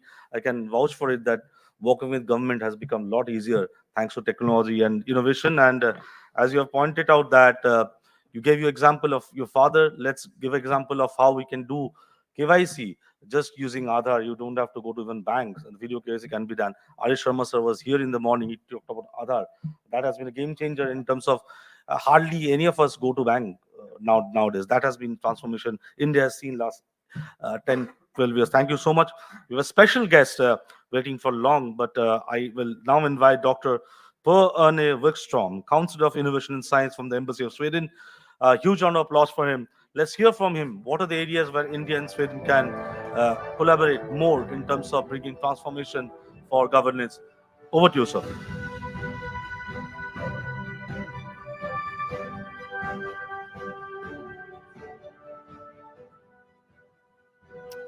Hello, everyone. Good morning. I think it's still a good morning. And thank you for inviting me and as a representative for Sweden here. For me, it's a pleasure to be here, and I think everything I've heard here this morning has been very exciting to listen to. I've been here for 1 year now. I live in Basant Vihar. I work as the Counselor for Science and Innovation for Sweden in India. Sweden has got 7 counselors like this sent out to the regions or areas in the world that where we think it's happening. And I would say I'm at the totally the right place at the moment. I think I heard earlier someone said that 1987 it started the digitalization. Was it? I don't know. Maybe he left that person. And actually, 1987 was the first year when I visited India for the first time. I was a student. I didn't have a lot of money. So I traveled around here and I had a really good time. And I've been thinking about that year now when I was traveling. I spent 1 month here. That, you know, when you needed to contact your family, right? And you wrote these letters and you went to the post office and you sent it. And when you returned to Sweden, they said that it had taken them 2 months before they get any sign of life from us. So, you know, things has happened during these years. Now you can just pick up your phone and call them, basically, or use WhatsApp and show them that you're alive. So a lot of things has happened, of course. India is, to me personally, I would say also it's being here now for 1 year again. I've also been here before as a researcher and as a conference participant. I love India. I love your country, and I would like to thank you all here for being such a nice people. You're very open. You got a similar sense of humor as the Swedes have, so it's easy to interact. You also have great food. I think the food of New Delhi is maybe the best food I've ever had. And also the nature, of course. I'm a person that loves to hike, and I've done that, just started, as I said, only 1 year here, and I hope to see much more of India. I've gotten to see tigers, which is, you know, memory for life to have done that. So I also want to thank you all for all the meetings that I've had, all the definitely action that we are engaged in when it comes to collaborating between Sweden and India. in the field of innovation in general. I really liked what you said here, that you're here now to talk with government. In Sweden, I think that's one of the key recipes in Sweden for being a strong country when it comes to innovation, and that is the idea of having both public funded agencies or organizations and private companies and research, universities, they collaborate a lot. So the approach here that you are taking, I think it's crucial for the development. So I think at the moment I really wanted to come here and do this and enter this position as a counselor for science and innovation. And the reason for that is that I used to work quite a lot with China 15 years ago, something like that. The reason I did that was because then it happened in China. Today, I would say that it's not happening in China, it's not happening in the US, it's not happening in Europe, it's happening in India. And this is the time to be here, which is also, of course, sometimes when I meet people here in India, they don't understand that I wouldn't say that you have taken a leapfrog. You're leapfrogging at the moment. That's my impression. It's happening right at this very moment. And say 10, 15 years in the future, I think personally that, the heroes that people will talk about are some of you guys. They will talk about some of you. It depends on who and which ones of you that will take part in this and move everything forward. It will also be some of these companies that you don't really know about them on a national, international level yet, but you will definitely hear about them. So give it 10 years and some of you guys will be in the history books. That's what I sincerely think and believe. So why am I here? And that's because maybe it's because Sweden is one of the world's strongest countries when it comes to innovation. So I will not focus a lot on digitalization because I would say that the digital component today is part of everything. It's everywhere. But in Sweden we have a way of working that has proven to be very successful. And I mentioned this it's called triple helix. You may have heard about that, or multiple helix, when you have public, private, research communities interacting and working together. But we have a lot of innovations. This small country, I just realized a couple of weeks ago that Vasant Vihar, where I'm living, is almost the same kind of population that you have in the whole of Sweden, right?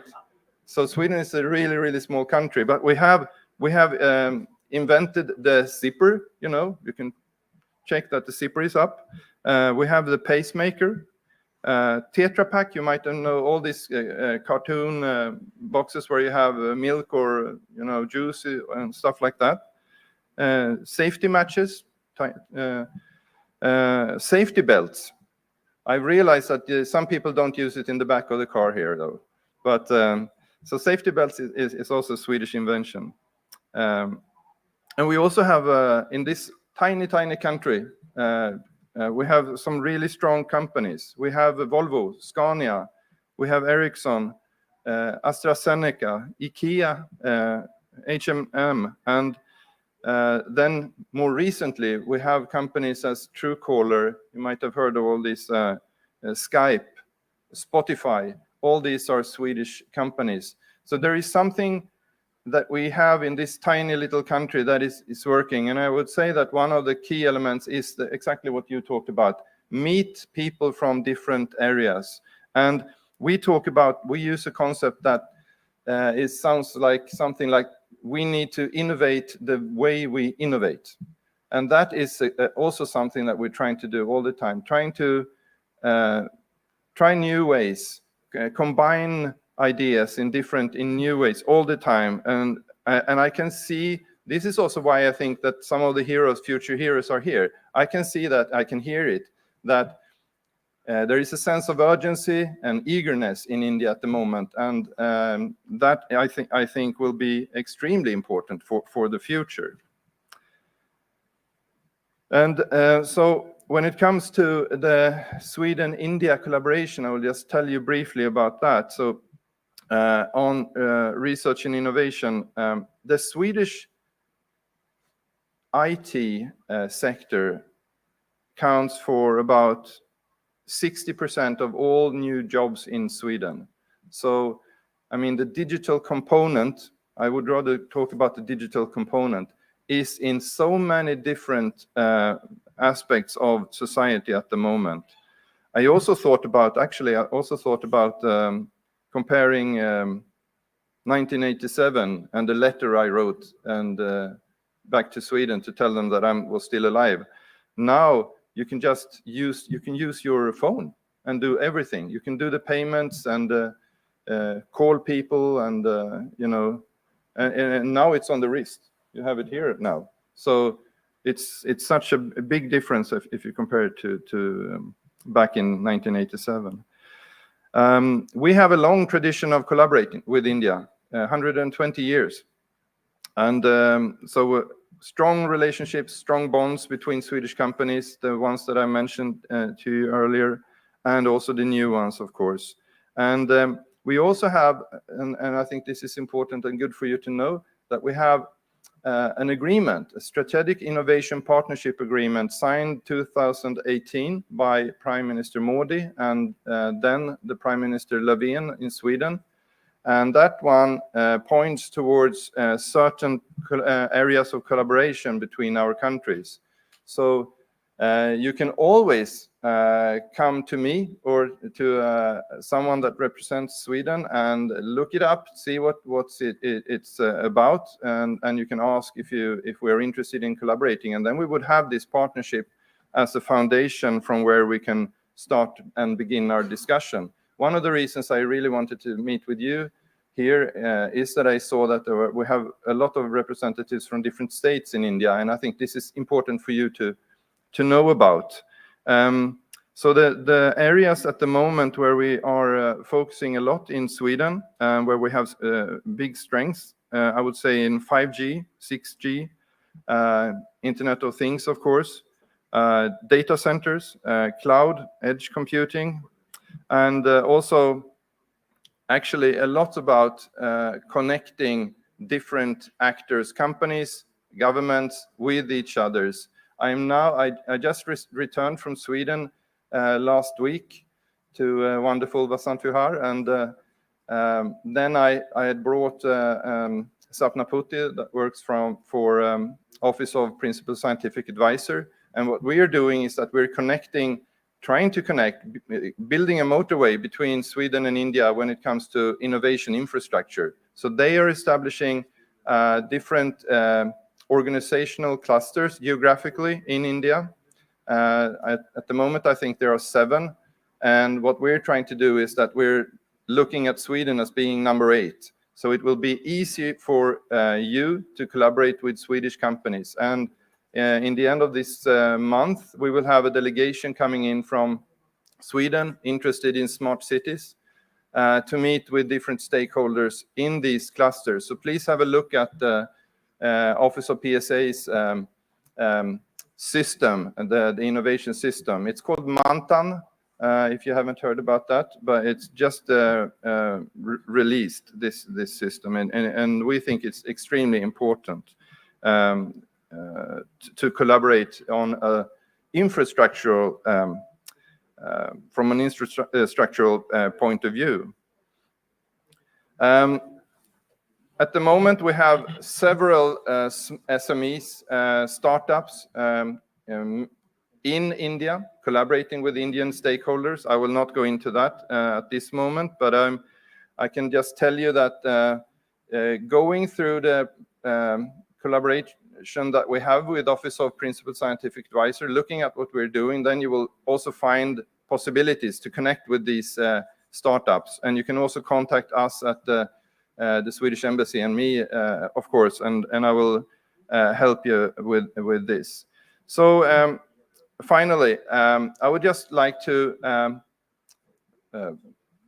push forward the idea of trying to connect our innovation highways. That's the main objective of what I'm doing at the moment. So it may sound general, but it's very action oriented. We have already a lot of joint efforts, and we have already combined our innovation systems. Well, with these words, I would like to thank you all for inviting me and Sweden to this very interesting seminar. Thank you.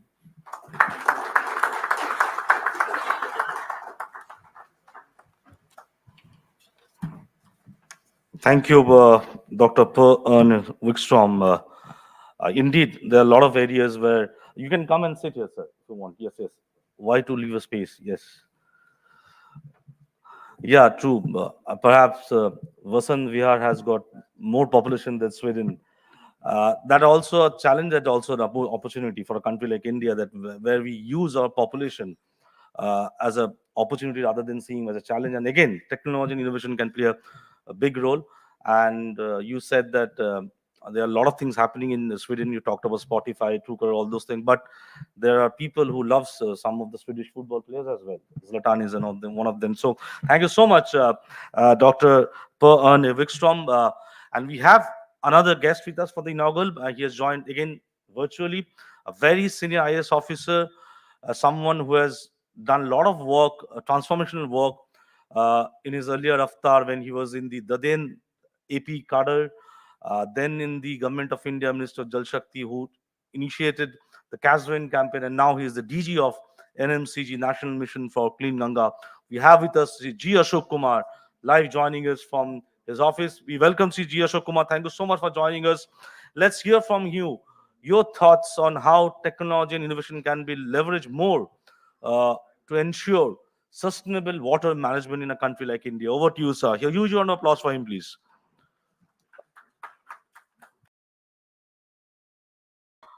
Thank you, Samit. Let me, at the onset, congratulate APAC for this very timely and relevant program, the Digital Empowerment Meet and Award program. And with the topic Transform Water Management Landscape in India through Technology and Innovation. Very relevant and important because Honorable Prime Minister in his August 15th address to the nation was mentioning about the 5 Panch Pran, usme Anusandhan, that's the innovation ki baat kahi gayi thi. So innovation is going to be in a big way. And we also know that in the last maybe 10 years, the leap we have reaped in the field of technology, particularly the digital field with the online payment and the DBT, and becoming world's largest transactor of financial dealings with in the digital platform. It's a huge leap from what was a humble beginning in 2000 back. With Sharma sir is Sharma sir is who was the man behind the popularizing of Aadhaar, the biometrics, and the COVID COVAX software, which has demonstrated to the world the digital capability of India. We have a superpower in the field of IT for distributed, decentralized computing, for decentralized services of the people. Our direct benefit transfer model is working extremely well. So it's, as I said, a very big leap from the humble beginnings when I was probably one of the first deputy secretaries of IT in the country in 1998, when Mr. Chandrababu Naidu took me as the IT. And we at that time, with the very poor IT infrastructure in the country, we were trying to push through the digital technology in various parts of the state of Andhra Pradesh. I was in charge of the computerization of the Tehsil offices, the Mandal offices, it was called then, 1,100 of them. on a client-server technology. And we also at that time gathered information on a digital platform about 72 parameters of all the people living in Andhra Pradesh, gave them unique number, which is probably, we call at that time SSID number, which would probably would be the precursor of the Aadhaar now. It will be, of course, the biometric technology was not available then, so we were just giving them unique number, and then this database was used for providing the caste certificate, etc. This is way back in 1998-99. And then the progress which we have come in the digital field is phenomenal. So I salute to all the heroes and leaders and the visionary the leadership of the Honorable Prime Minister to take Digital India to the forefront of the world, and and with more inclusivity from the poorest, from the villages, from the rural areas, from the urban areas, all are being bound into the digital platform, and then using digital technology to corruption, to ensure transparency, and for very, very efficient delivery of services using digital platform. Let me come to the water issue. Water in India. Water in India is always an issue of concern, and it has gained a lot of attention in the last maybe 5-6 years, with Prime Minister himself leading the issues on water. He formed the Ministry of Jal Shakti, combining distributed departments handling waters in various sectors into under one umbrella of Ministry of Jal Shakti.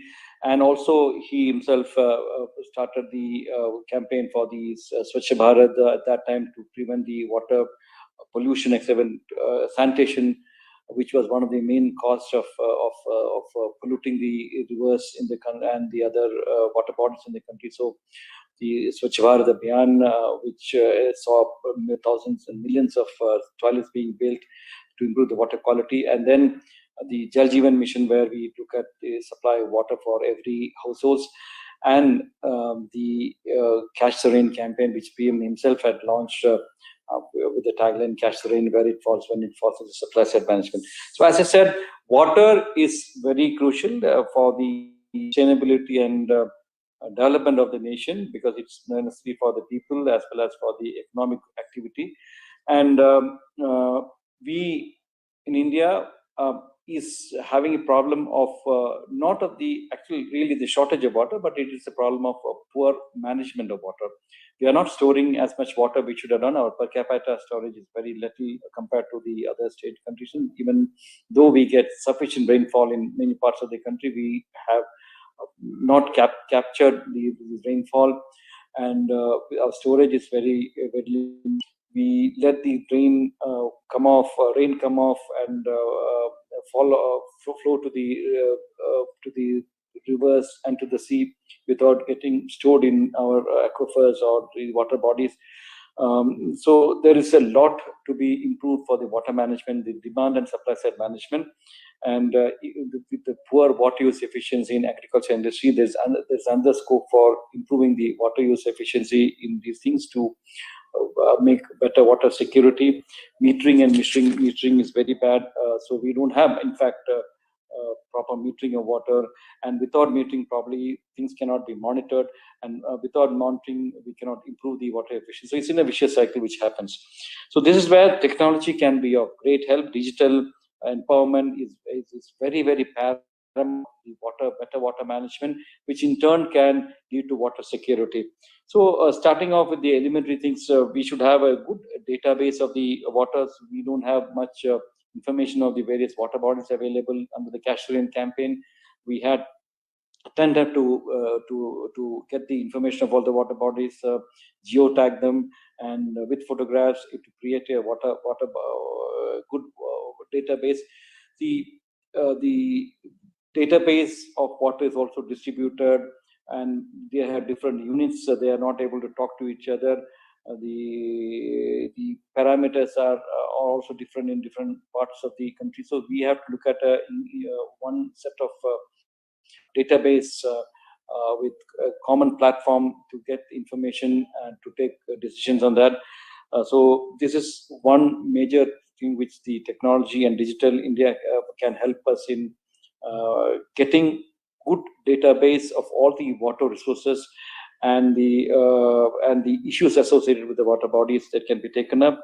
The flow measurement is very important because decisions to be taken on data-based and scientific decisions to be taken, we have to have good databases. So database is one major contribution which technology and digital in India can provide for the water management. The artificial intelligence can be used to look at the rainfall pattern and predict the rainfall to ensure that the flood management is scientifically managed. Because in India, there are always, every year we find parts of the country reeling under flood, causing damages. So how floods can be better managed by better prediction, artificial intelligence, etc., can also be one of the areas of digital empowerment and using technology for the better water management. Because these floods, a lot of water comes in, and if we can store this water properly, we can look at address the issue of droughts.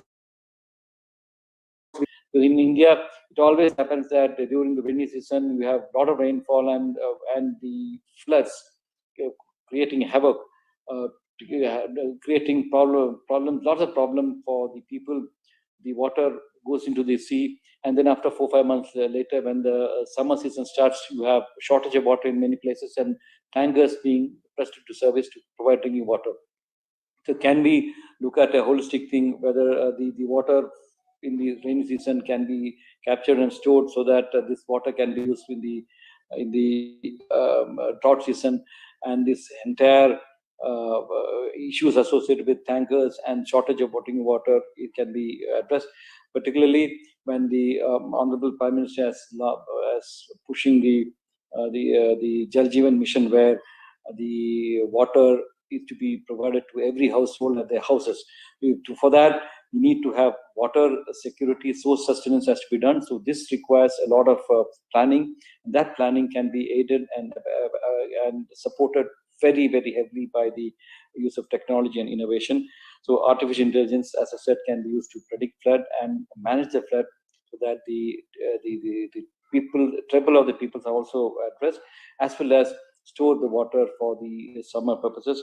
And most important is the increasing water efficiency, because in India, the water footprints of whatever we are doing in agriculture or industry are very high compared to the developed conditions, where a farmer in America uses 700 liters for producing 1 kilo of paddy. We farmers use about 3,000 liters.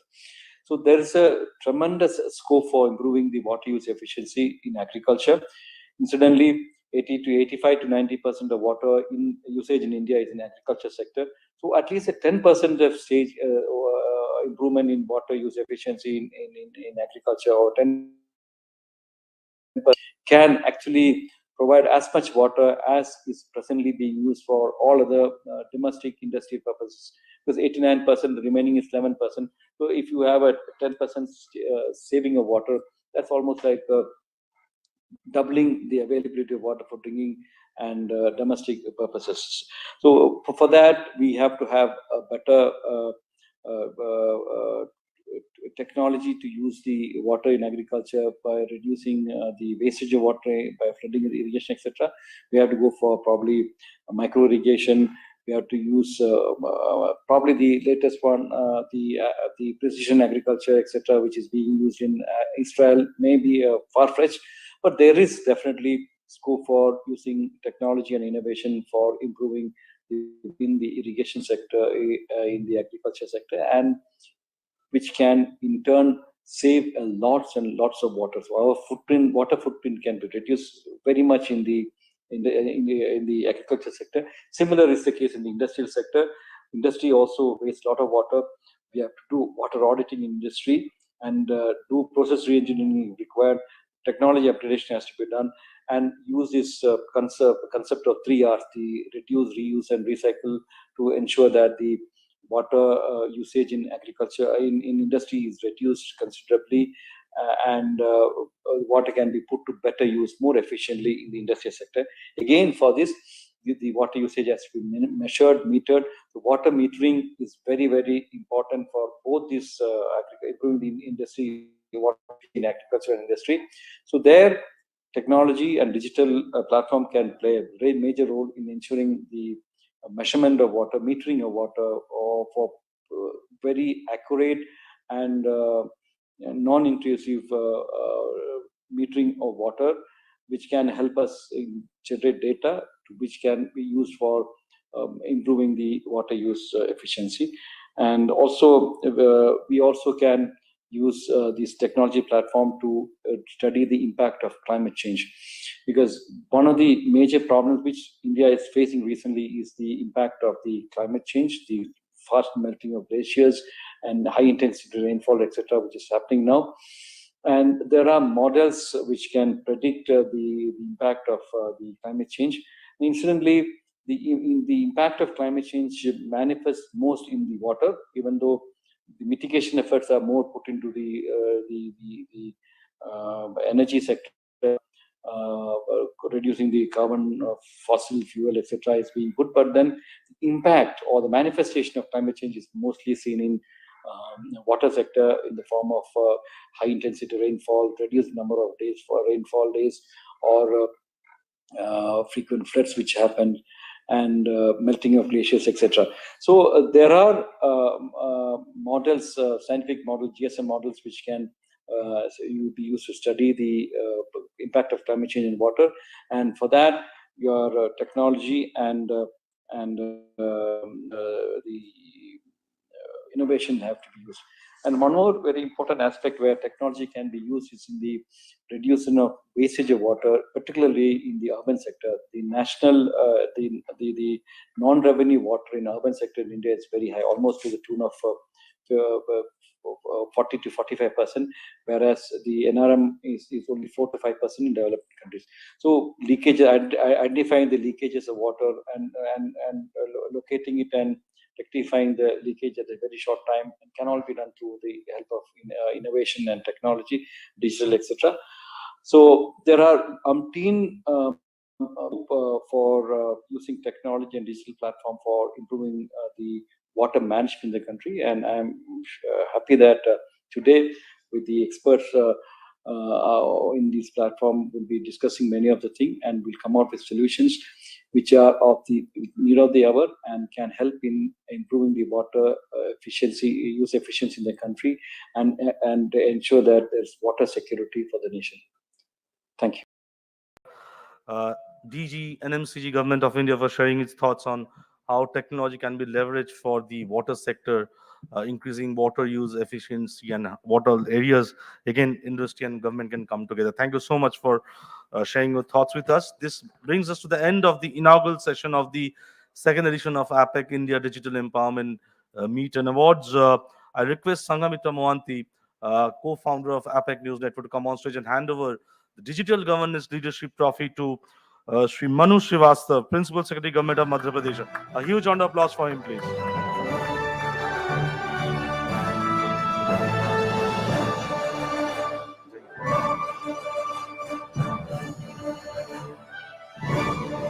A huge round of applause for him, please. So, Dr. Per Erne Wikström, Counselor, Innovation and Science, Embassy of Sweden.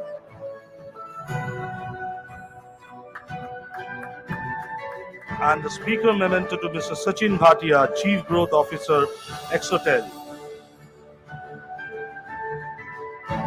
And then we can have a group photo together, and then we'll have a short break of 10 minutes.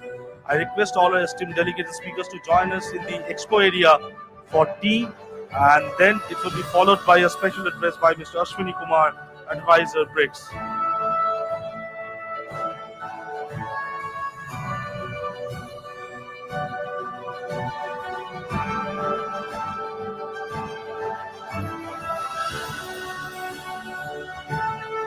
Please join us for tea in the other room.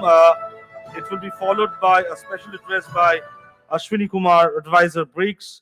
Then we'll have 3 special addresses by Dr. Rajkumar Upadhyay, ED Dot, Mr. Sanjeev Bansal, Director General EarnNet, and Mr. IPS Sethi, DDG NIC, will be delivering this special address. But do join us for tea for 10 minutes. See you around 12:40. We're running short of time, so let's stick to tea break for 10 minutes. Thank you so much.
सरकार के पास जो public के पैसे आते हैं उसके माध्यम से संपूर्ण सेवाएं मिल सके, ये जो सोच है, मैं अपने आप को इससे पूरी तरह महसूस करता हूँ। Today, what we see in the defense sector, what we see on the battlefield is very different from what we saw maybe 3 decades ago or even 2 decades ago. Technology is increasingly playing a very important role. In fact, my ministry is one of the highest users of the digital transformation this country has been experiencing over the last 6 to 7 years. Water and digital may not have any direct link, but we have over the years found that digital media, digital platform as a monitoring tool is very important. And as we always say that if anything is monitored, it will be managed well. The future is about the convergence, it's about the integration, it's about working together of different streams of technology. The technologies which are going to be at the core of all these deliberations will be data analytics, data science, artificial intelligence, machine learning, blockchain, robotic process automation, conversational AI, and above all, language technology.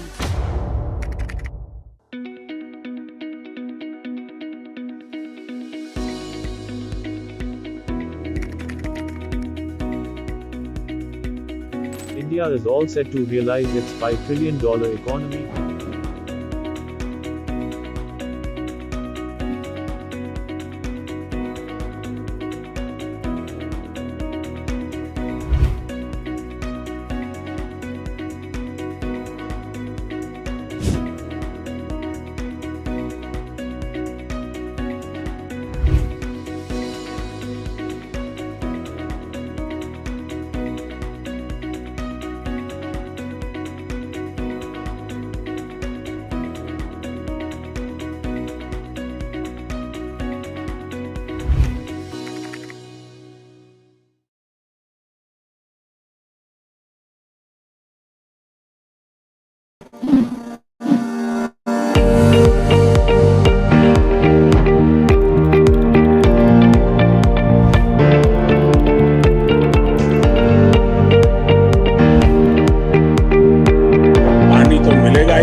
Second edition of India Digital Empowerment Meet and Awards. In the inaugural session, we had galaxy of speakers from the government's eco space. We had Dr. R.S. Sharma, Chief Guest of National Health Authority. We also had the presence of Satyajit Rajan, G. Ashok Kumar, Dr. C.S. Kumar, Mr. Baldev Purushartha, and Dr. Perin Wilstrom from the Embassy of Sweden, along with industry leader Mr. Sachin Bhatia from Exotel. And now we have a slot where we'll have special addresses by the leaders from the government on various topics. We have with us now Mr. Ashwini Kumar, IS advisor to BRICS CCI. A huge round of applause for him, please. I request him to come on stage for his special address on transforming India's governance landscape through innovation. Over to you, sir. So you can.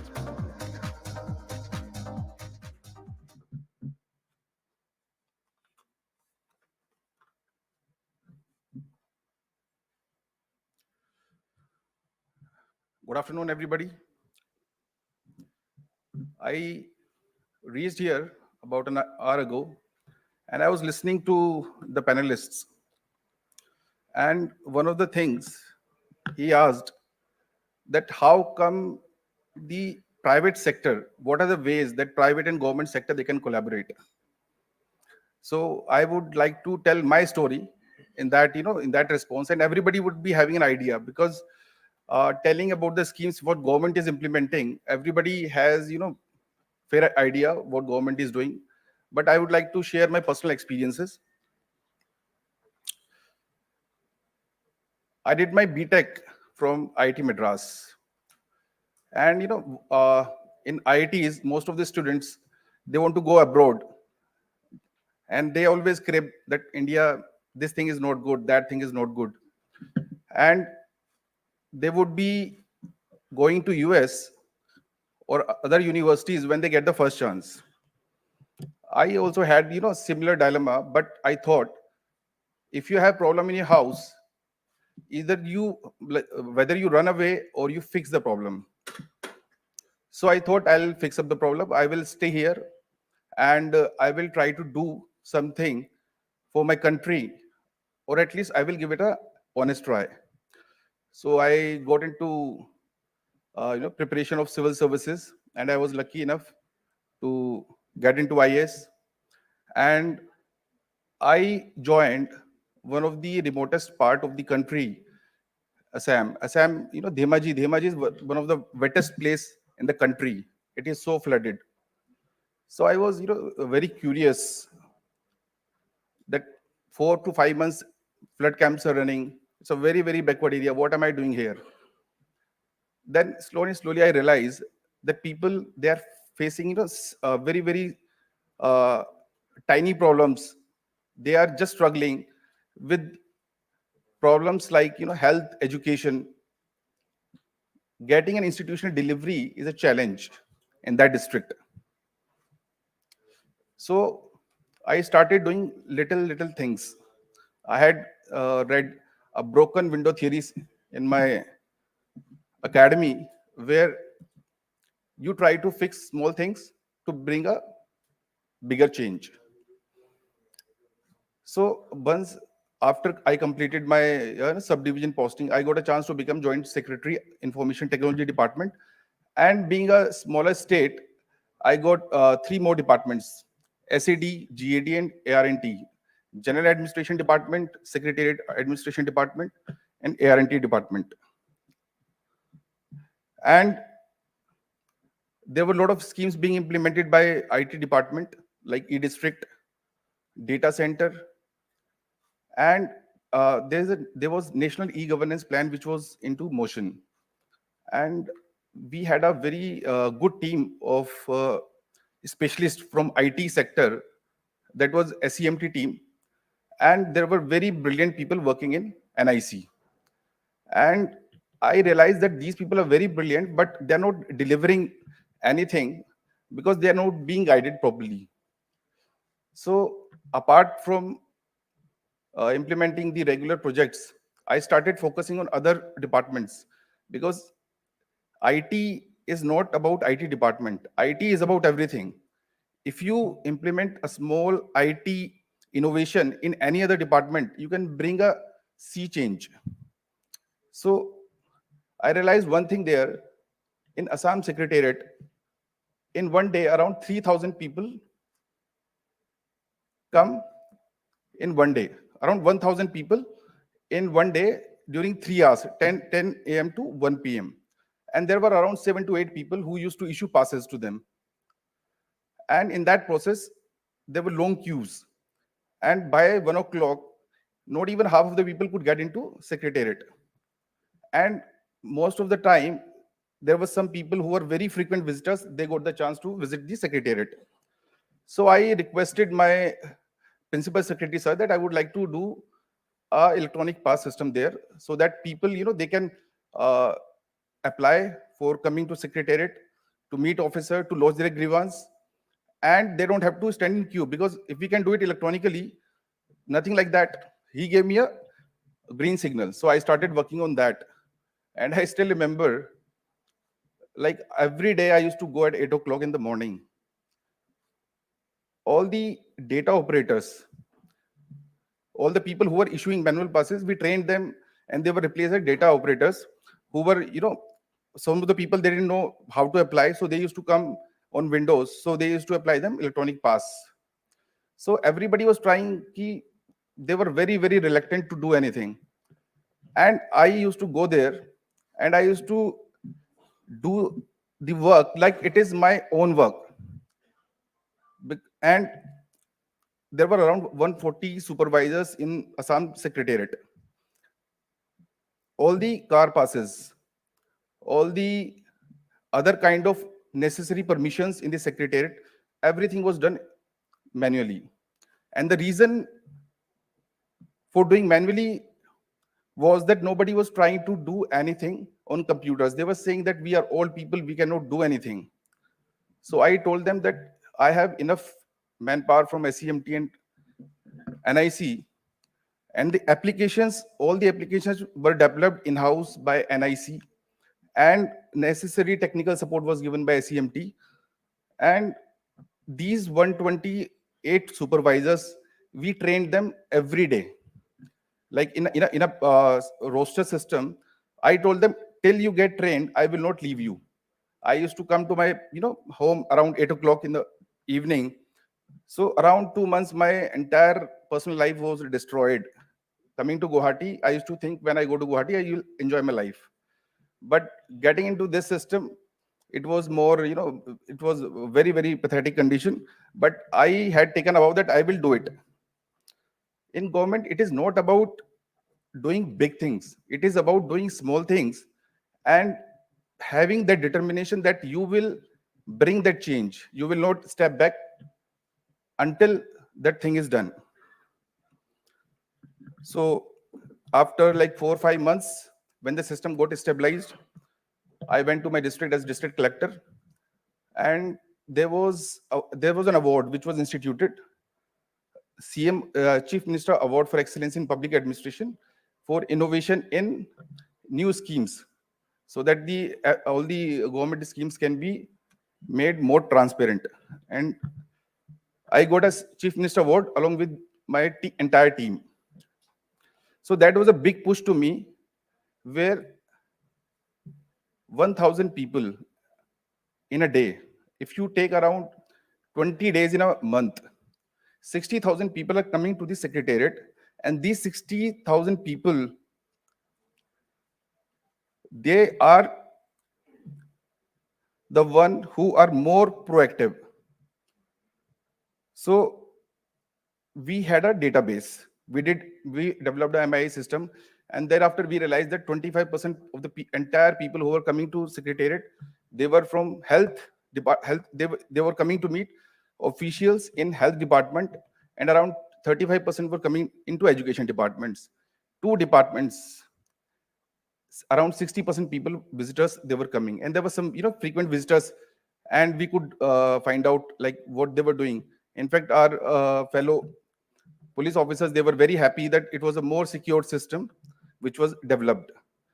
So that was the beginning. So after that, I got into one more project, that was e-Prastuti, where all the standardization of websites of all the website of departments of government of Assam was done. India is a vast country, around 22 languages we have officially, and multiple dialects. If you go to one state, the entire functioning of the government is different than in the other part. The file system, then one language, if you go to other state, the certificate performer, it will be different. So it is a very difficult situation that whenever you bring a scheme, a flagship scheme, you have to tailor it, because if you don't tailor it, people would not be able to make any progress.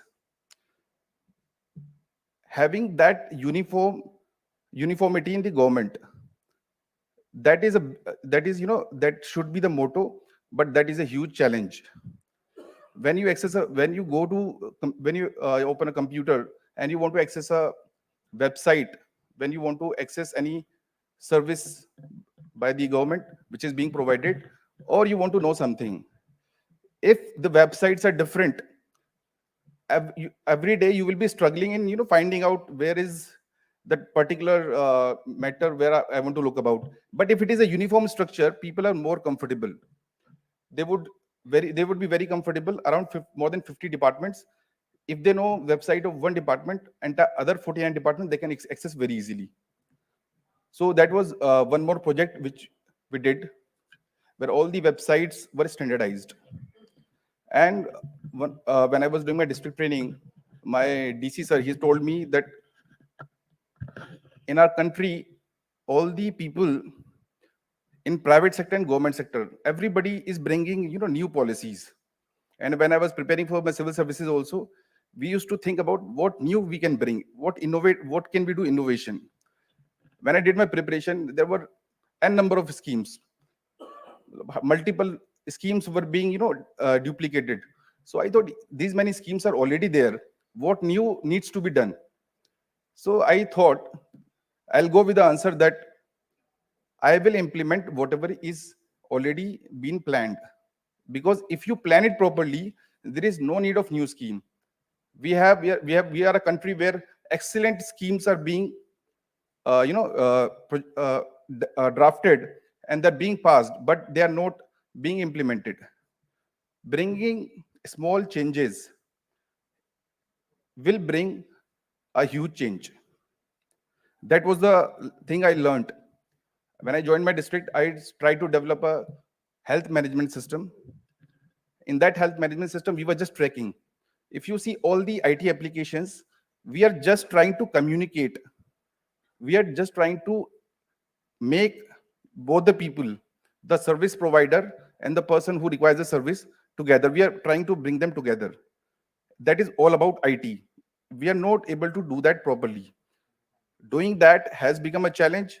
Why it has become a challenge? Because and most of our population, it is not computer savvy. They say that we don't want to work with the computers, and bringing that new new innovation has become very difficult, because that change in mindset that has to come.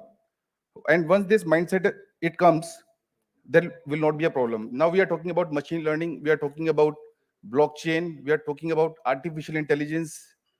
But how many people are actually understanding these technologies? People are trying to access to new technologies. I want to have access to new technology, but if that system fails, if a virus comes, how will I go about it? He has no idea. We are more open to cyber attacks and all that. So instead of trying to bring new innovations, trying to do a lot of new projects, we should try to focus on the schemes which are already there, and we should bring these people closer to us. We should educate them. We should tell them, train them that this is the technology and this is the way. If you integrate with the government, we can progress ahead. And as far as digital empowerment has been going on at a very, very fast pace. And if we see in a very, very short period of time, we'll see very, very new innovations, and it is going to be a very, very exciting time. So I would say that a lot of technologies have been implemented, a lot of work have been done. It is now time to review what we have done and to see the challenges ahead. With that, I would like to thank APAC News Network. I would like to thank all the sponsors for this event who have come together and brought this beautiful conference where all the digital innovations are being discussed, because it is these conferences where people get to know that these kind of initiatives are there. Thank you.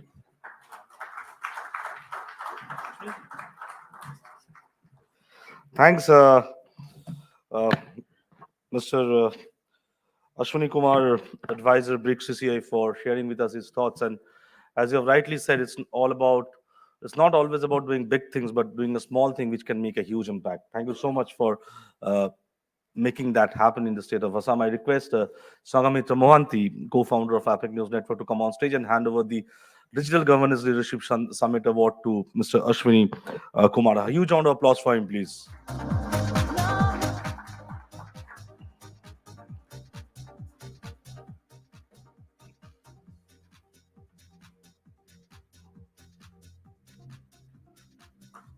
And with this, we move to the next session. This session is quite interesting because this session will have special addresses from the three departments of government of India who are realizing the digital India dream, if I may say so. We have with us Dr. Rajkumar Upadhyay, Executive Director, CDOT, Government of India. I request him to come on stage, please. A huge round of applause for him. We have with us Mr. Sanjeev Bansal, Director General, EarnIt, Government of India. And we have with us Mr. IPS Sethi, DDG NIC. I request him to come on stage, please. You can understand NIC, EarnIt, and CDOT. I can say the backbone of India's e-governance journey lies on them. The backbone of digital India, digital connectivity. You talk about data-driven governance. All will be here. I think Sanjeev Bansal sir was here only. I request my colleagues if they can just find Mr. Bansal and so that he can join us on stage. With this, I request Dr. Rajkumar Upadhyay, Executive Director, CDOT, Government of India, to give a special address. The topic is digital connectivity, ushering new era of digital India. I request Mr. Sanjeev Bansal. I can see him. Yes. A huge round of applause for him as well, please. As I was saying, that this session will cover digital connectivity and how data-driven governance is happening in the country. So we'll have a perspective from EarnIt, from CDOT. Again, for 5G, CDOT is very important, and how NIC is doing the thing. So over to you, Dr. Rajkumar Upadhyay, Executive Director, CDOT, Government of India. Huge round of applause for him, please. Good afternoon, everyone. Can you load that video?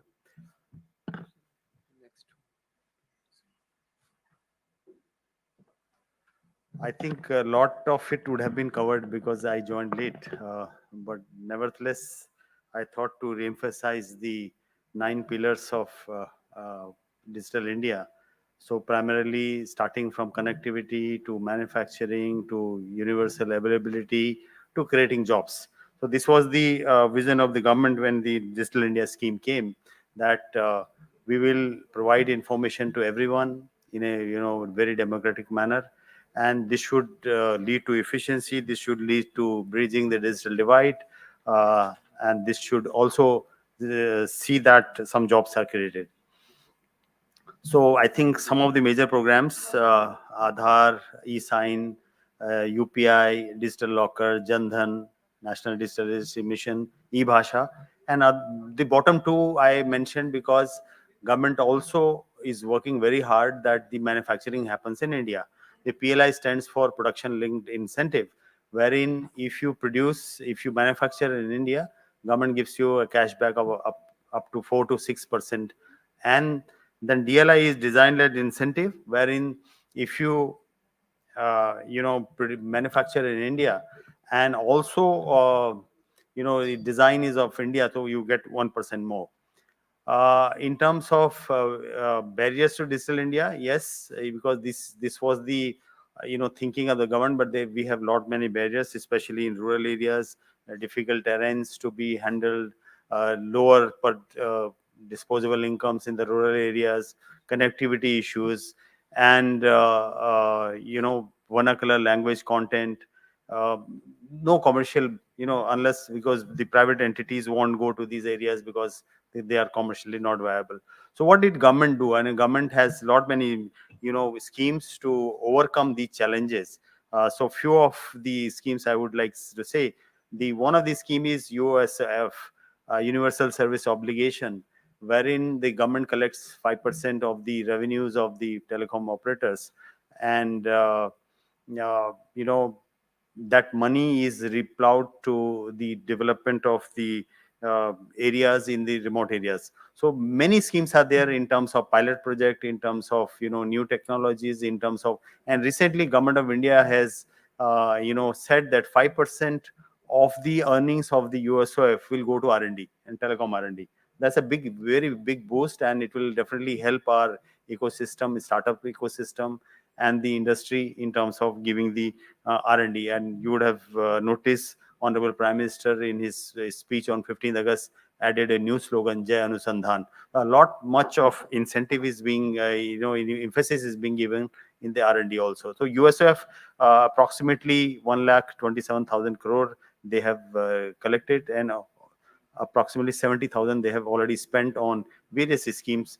In the remote areas, if you go, the commercially unviable, the private operators won't go. Therefore, the USF puts a tender and allows people to funds capex as well as opex to cover these areas.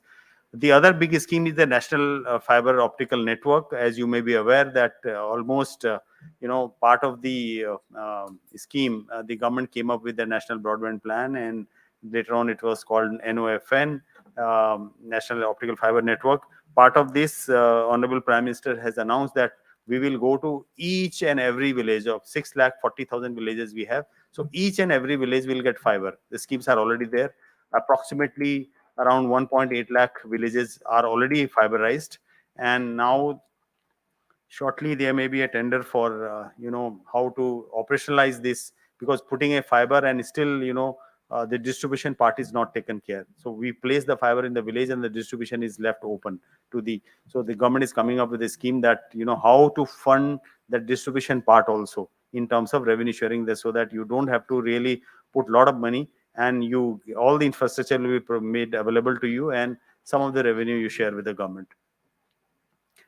The public internet access. I think Government of India launched a scheme called PM Money. I don't know how many of you are aware.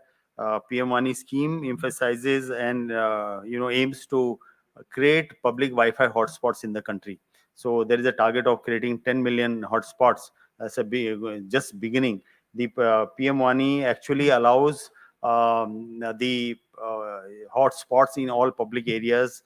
But the main challenge earlier was how do you allow the public Wi-Fi without taking care of the security, KYC, and all those things, charging everything. This particular PM Money framework allows you all this. It ensures security, ensures KYC, ensures that without even knowing, just by the PM Money SSID you can connect, and the coupons as low as 1 rupee, 2 rupees are available on the portal. So if you are in a village or if you are in some area you can't afford 500 rupees per month, you can just buy 1 rupee per GB. Some of the operators are giving 1 rupee 1 GB schemes in this. So it's a just begin. Almost currently 1 lakh hotspots have been created in the country, and I'm sure that now the scheme is taking forward. More state governments are coming around to create these Wi-Fi hotspots. For example, UP government recently announced they will do Wi-Fi in 58,000 villages, part of this scheme.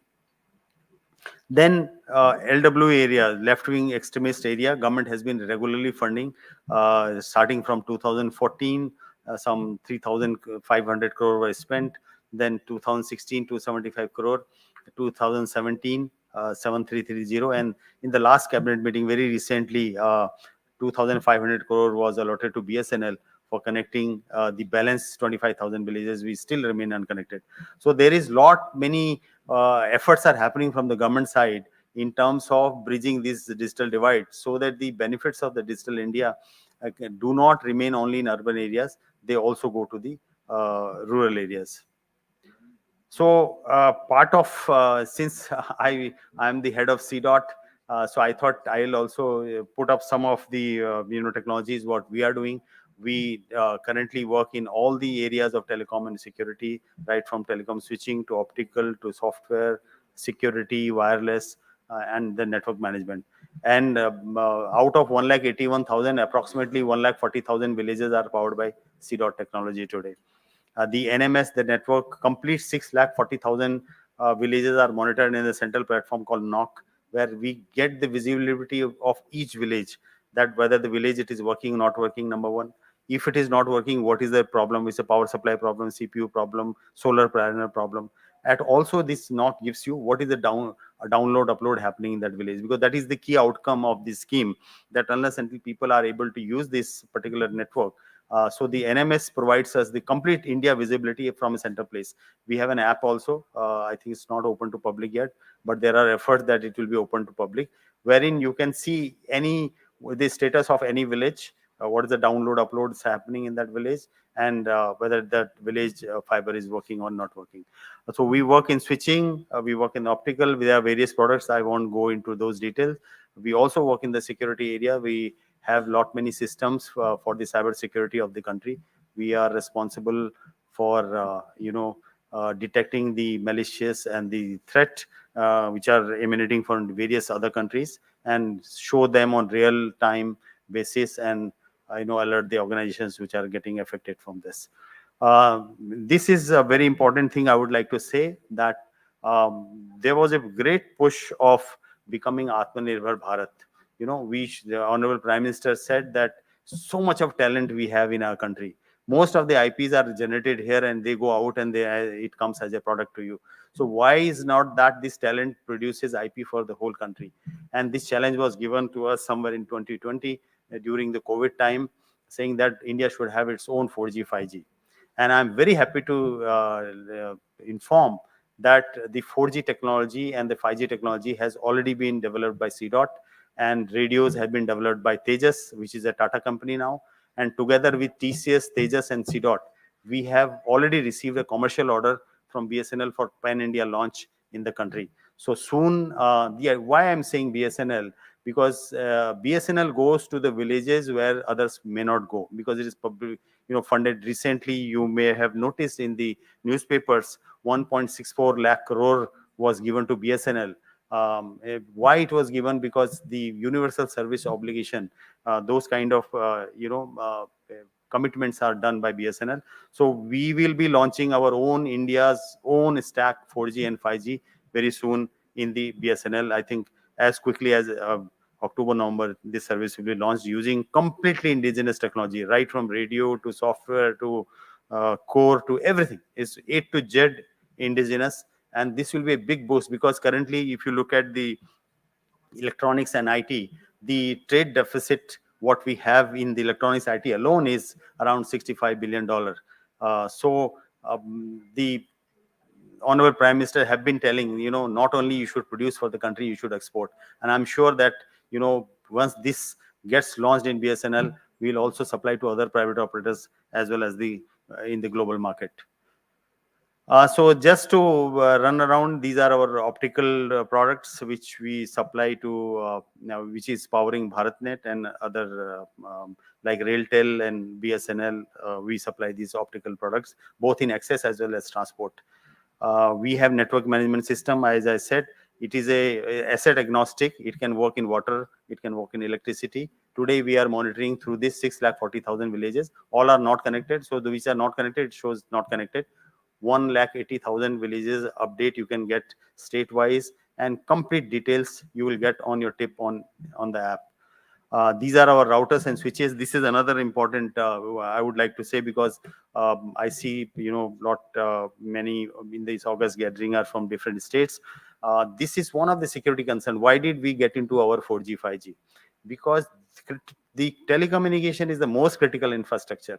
If something happens to this sector, all your sectors will be collapsing. Banking will collapse, electricity will collapse, health will collapse, education will collapse. So therefore it is very, very important for us that we protect our telecom infrastructure. And that is how the 4G 5G, if once you get into your own core, nobody can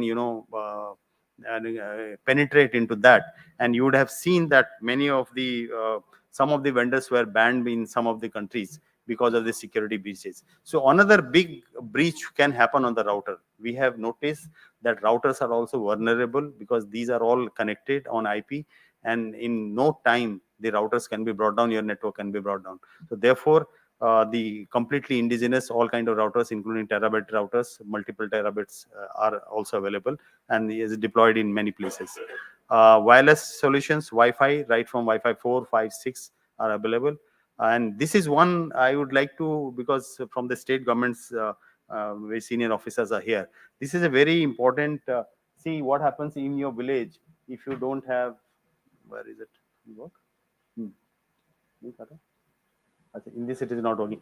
If you have a village where you don't have any connectivity today, and if it is within 10 kilometers of a fiber village, which we have 2 lakh currently, using a Wi-Fi, just 8,000 dabba here and 8,000 dabba there, you can drop up to 1 GB bandwidth here. So this is already working. In the trial was done in Maharashtra. So in this, this also supplies lot many applications which doesn't require net, because lot of it is stored in the lot of this is stored in the local server, and this can come within 15 days. You can connect your villages using a Wi-Fi P2P link at 5 gigahertz, and it drops up bandwidth up to 1 GB. And many of the applications are served from the local server there, which doesn't require internet. For example, all education channels, all online lectures, books, these kind of applications are available. We have software applications in terms of IoT platform. We have a completely indigenous 1M2M compliant IoT platform. We have disaster management. Recently, it was completed. Disaster management system, which is totally automated, and it is operational for last 1.5 year. It saved lot many lives in Andhra Pradesh, Odisha, Bengal, and it was heavily used in the cyclones and the flood. It can be used for any kind of disasters. Software applications like we have WhatsApp equivalent, which is called Samvad, which is used by many agencies. We have video conferencing tool, secure video conferencing tool. If any of the organizations are interested in this secure video conferencing tool, we can supply this. Telecom software application, we have navigation, face recognition, those kind of thing. Suppose you are going in a hospital and you don't know where to go. So we have an AR, VR based, it will let you know, it will guide you like GPS guides you on the street. This guides you inside the building. So many other application, and we have also transfer technology to almost 100 technology transfers has happened to approximately 36 partners, which are government as well as private. And this is the last slide, and this I want to emphasize a little bit. We have come up with a collaborative research program. What I mean by collaborative research program, till now, CDOT was developing everything inside. It was not letting anything, any other partner to come in. So now we have prepared a policy wherein we welcome and encourage the industry as well as startups to join hands with us. We'll support them in terms of technical mentorship, IPR, funding. So any of these startups, those who are working in telecom and security areas, I encourage them to contact CDOT. We will take your application to next level, and we will also, if wherever required, we will fund the organization. So thank you so much. Thank you.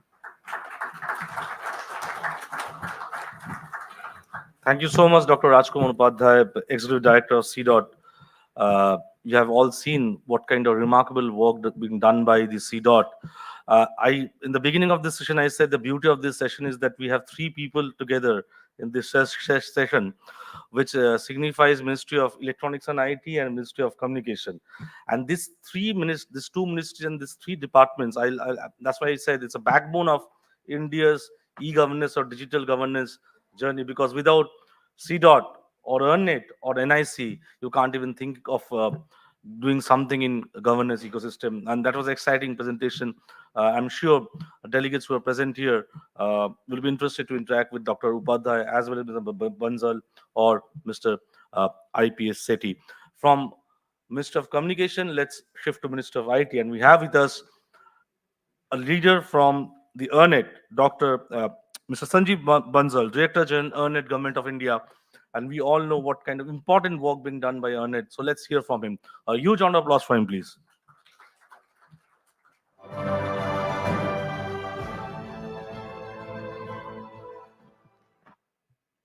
Thank you very much, Sir Goswami, for a very nice introduction. My colleagues on dais, Dr. Rajkumar Upadhyay, Mr. IPS Sethi, this August gathering. Good afternoon to everybody. And it's my pleasure to be here, and I thank all the organizers to invite me on this session. It is my fortunate that I have worked both my colleagues sitting on the dais closely with Dr. R. Rajkumar Upadhyay, who happens to be my batchmate as well from Indian Telecom Service, and Mr. IPS Sethi, with whom I worked the first project while I joined Telecom Regulatory Authority of India way back in 2007. And we had found a solution for Do Not Disturb registry, which was a very, very big menace. Still it is there, but it has reduced to a large extent.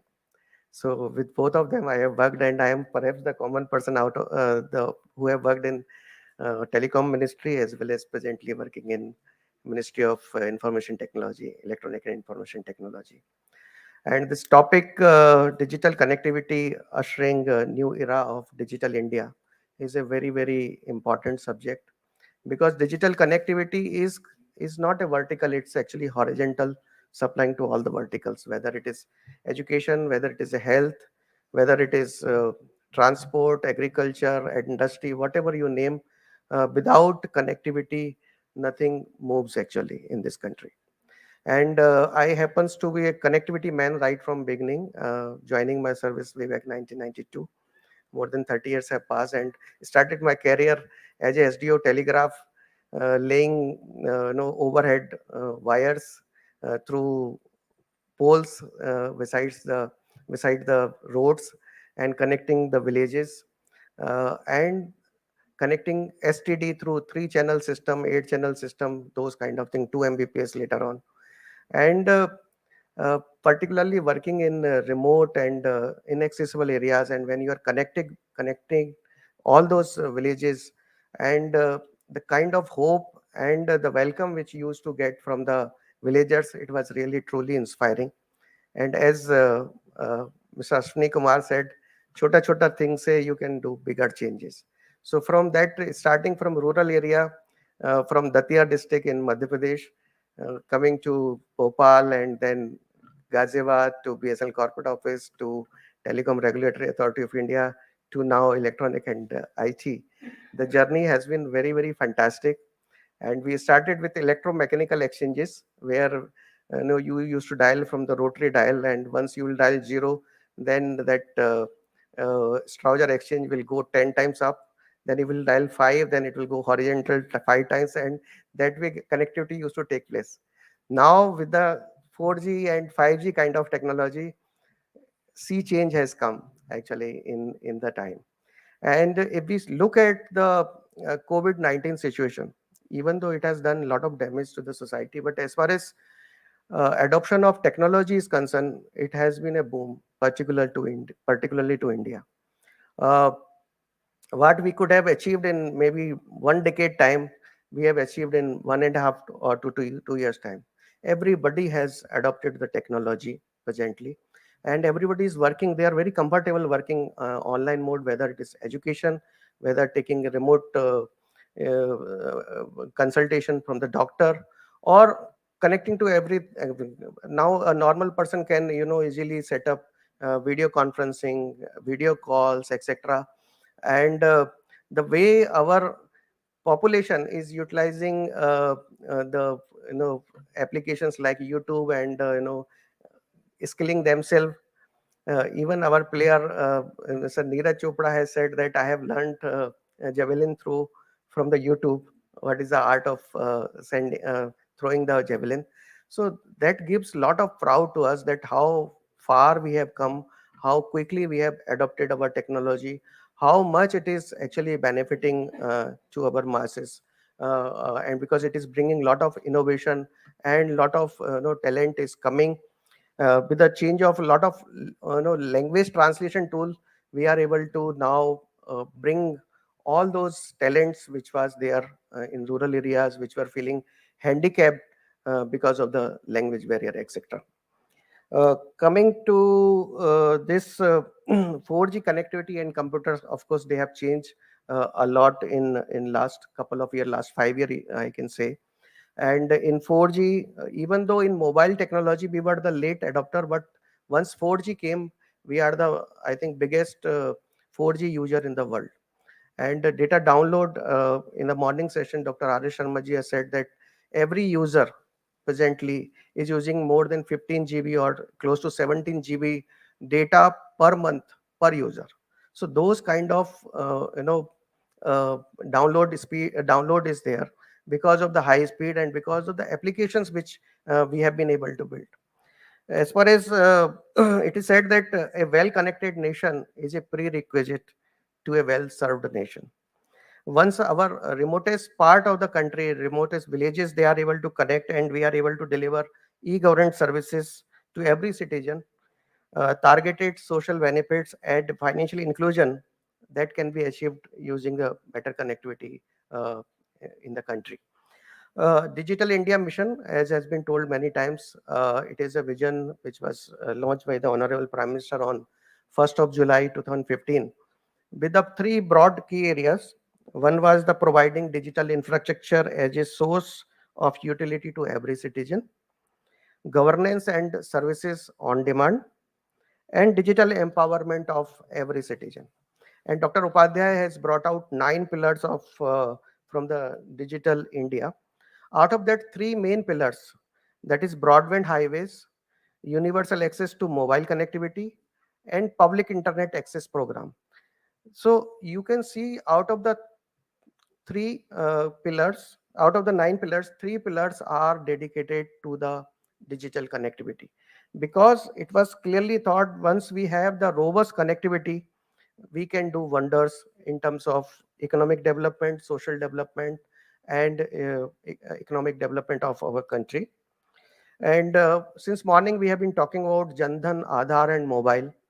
This trinity has really done wonder for our country. Today, we have more than 450 million Jandhan bank accounts, with having 1.68 trillion rupees deposit in them. Almost 1.2 billion mobile connections have been there, and there are more than 1.3 Aadhaar connections are there.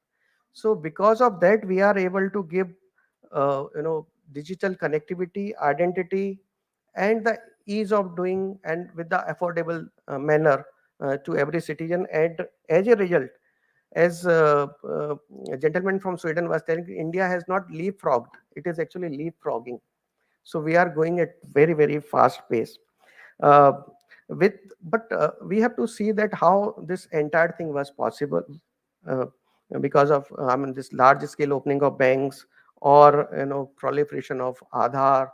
It has been possible only when we had the good connectivity, and thanks to our telecom service provider, infrastructure providers, or internet service provider, that they have given good connectivity. But still, lot of work is needed to be done. There are still thousands of villages in the country who are yet to be connected through the digital connectivity, and the benefit of digital revolution are yet to reach to them. As far as a social welfare program is concerned, during the pandemic, we have seen this use of Arogya Setu and the COVID app. Arogya Setu have been downloaded by more than 21 crore people. And COVID app, Dr. Sharma has also connected that we could create, maintain, and generate vaccine records, uh, and we could effectively coordinate for the supply of vaccine across the length and breadth of the country. And as far as UPI transactions are covered, in the last Mann Ki Baat, Honorable Prime Minister has informed that more than 40% of the digital transaction are being done of the world are being done from India. So that's a huge achievement for our country. And with no charges being levied, this is going to increase, and many more model like ONDC type of things are coming, and this all possible because of the digital connectivity. Apart from the government and public sector, uh, private sector has really played its role very well in all parts of the connectivity. And if we see the total telecom connections, etc., more than 90% are being catered by the our private sector people. With the completion of recently 5G technology spectrum, India is poised to lead this race of high speed connectivity, further proliferation of digital services, and transformative journey in coming 2 to 3 years time frame. And the digital footprint and new age infrastructure using 5G technology will bring more benefit to our near future. If we look at the connectivity part, it has got two components. One is wireless and one is wireline. In wireline, we are connecting with copper cable or optical fiber cable. As Dr. Upadhyay has said that we are so within 3 years time frame, as has been given by the Prime Minister, the target for connecting each and every of more than 6,66,000 villages of this country by optical fiber. And we are now in wireless field, we are going into from 4G, now we will be moving 5G in coming, starting from coming months itself. Uh, and for backhaul connectivity, I mean, this is kind of access last mile connectivity, but for backhaul connectivity, recently government of India has opened E-band also for backhaul connectivity, which has the capability of carrying very big actually data on the backhaul side, so that we get high speed internet or broadband end to end completely. There is no bottleneck as far as speed is concerned.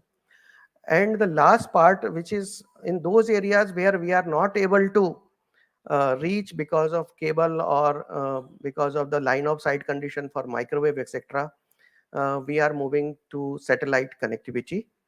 And government has come out with space policy wherein permission is being given to use low Earth orbit satellites and medium Earth orbit satellite, because presently we are mostly through geostationary satellite, geo Earth orbit stationary satellite only we are connecting.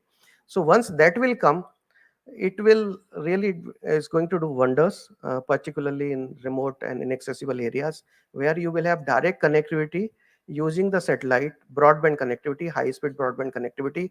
And there will be hundreds of satellite who will be, revolving around on the earth and supplying the information to the remote areas at high speed. So future is very, very bright. Particularly, we have got high-speed connectivity and availability of large-scale computing power devices and new age applications. So we are poised to be a leading nation in terms of using technology and proliferation of the digital India vision. Coming to the my organization, that is ARNET, which is focusing on the providing education, which is also a very, very important area.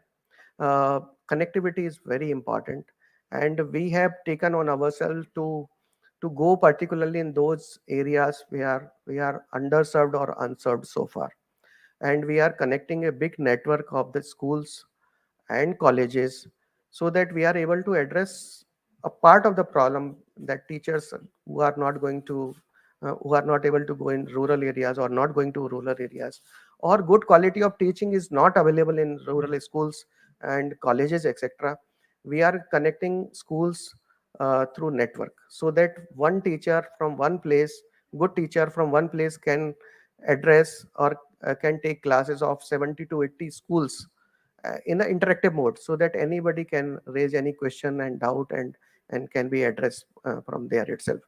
We have connected 50 number of national medical colleges, including AIMS Delhi, AIMS PGI Chandigarh, or PGI Lucknow, and 50 such colleges, and we are going to connect many more uh, through the network, so that one good professor can take lecture from one place to the remaining 49 schools.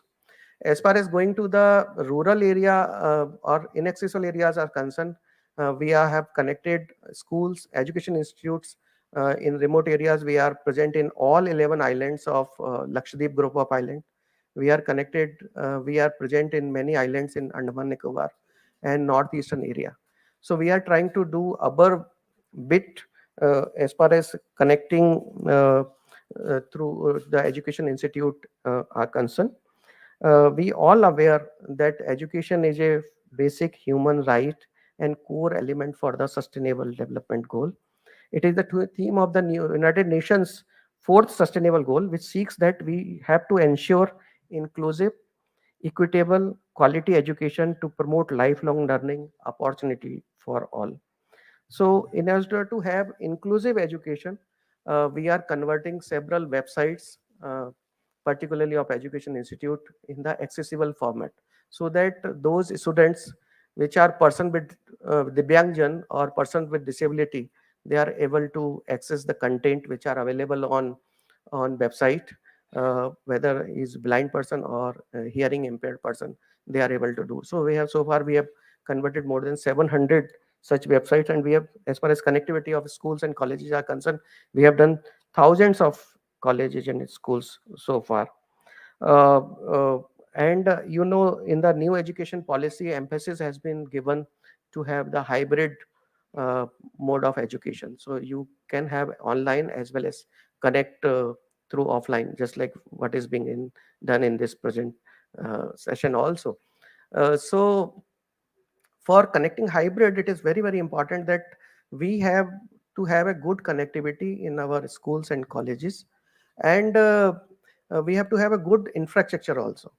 So presently, we have more than 15 lakh education institute in the country, and so far almost 25 to 26% are actually having direct internet connectivity. So a lot more is required to be done, particularly in this field. And the applications like Dr. Upadhyay said, that Wi-Fi connectivity from the 2 lakh, kind of hot places where fiber is available, that is going to be very, very important. And with the new technologies like artificial intelligence, machine learning, or gamification of the content, AR, VR, or MR kind of technologies, coupled with 4G and 5G technologies and LEO MEO kind of satellite, like other sector, education sector is also going to be transformed in near future, which is one of the objectives of education policy. And with the proliferation of broadband in rural and remote areas, more talent will come with new ideas and new innovations, and we will see a transformed India in coming time to fulfill our vision to have a developed nation in 25 years of time. So thank you very much once again, the organizers, for giving me this opportunity and share my views on this, and to show the importance of connectivity for ushering the digital India. Thank you so much. Thank you so much, Mr. Sanjeev Bansal, DG Earnet, for detailing how Earnet is making a mark in terms of connectivity, in terms of education throughout the country, and how it is making a difference. Thank you so much for sharing your thoughts with us. And now let's have a perspective from NIC on data-driven governance. Let's have a big round of applause for Mr. IPS Sethi, DDG NIC. Over to you, sir. Presentation. Very good afternoon, my senior colleagues on the dais, ladies and gentlemen. Government is working for citizen empowerment through digital transformation. That is the mantra. And a whole lot of programs.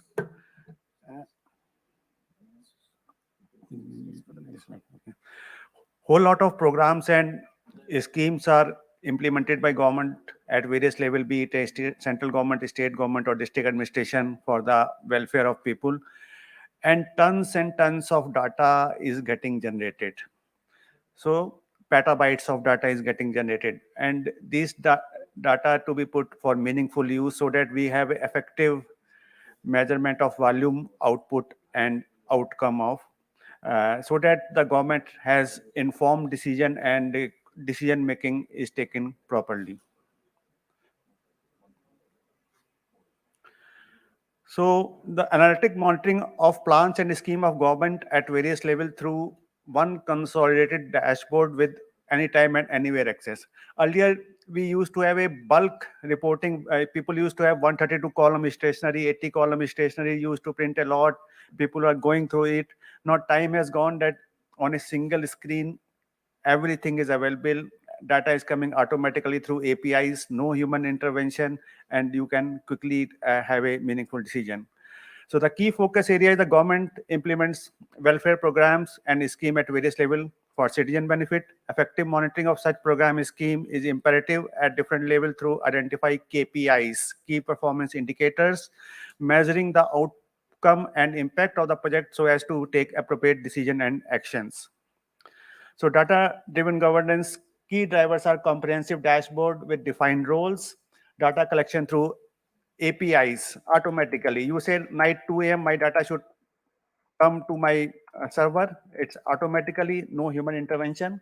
We can have a status and progress of projects further drill down at various level, right from central, state, district, panchayat, village, the level where we are working. Then we can have a alert generation, we can have standardization of data, and we can identify data outliers and correlations so that any abnormal data is not there, and we can identify trends and measure efficiency using various technology. So data is transferred from various department and ministry through APIs. It gets validated, corrected, it's processed, analyzed, put on the server, and we have a visualization dashboard available. And what are the enablers for this? That we should have a quality data available. Data-driven culture and readiness of the organization is very important. Technology-enabled based operations are there. Regular monitoring for improvement, capacity building and grooming of manpower, selection of right tools and technology, involvement of business domain professional, and scope of expansion and long-term sustainability.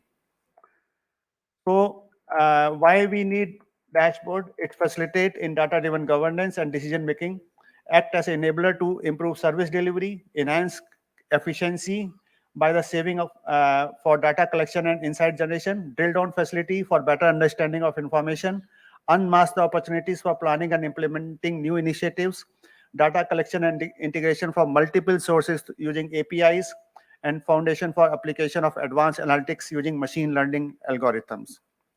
And the journey begins.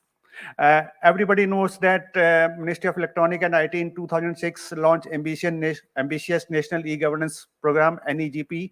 And in 2012-13, when the government was reviewing the program, then one very senior government officer said, this NEGP is running for last 6 years. What is the output and outcome? How many driving licenses are issued today? How many properties are registered? How many vehicles are registered? How many foreigners have come to India? How many income tax people have filed the returns? There was no single portal in government where you can measure the volume, output, and outcome of various schemes. We started this portal in 2013, and that time we were getting 66 lakh transactions per day, and today we are getting 25 crore transactions per day on this portal, and 4,000 schemes of governments are integrated on this, and Gorsar is sitting and Andhra is always number one on ETAL portal.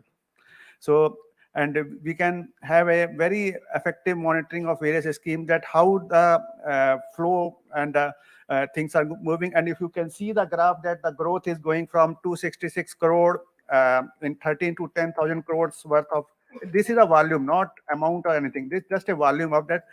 Anything which is end-to-end happen, a birth certificate is issued, death certificate is issued, caste certificate is issued, all properties registered, anything happening on the e-governance front, any transaction happening, this portal gets updated every 5 seconds. Every 5 seconds, this portal gets updated, and it's like a population clock which keep on ticking. Everybody knows 8th November 2016, 8 p.m., Honorable Prime Minister announced demonetization. Government was looking for cashless economy, and we were asked to develop a portal.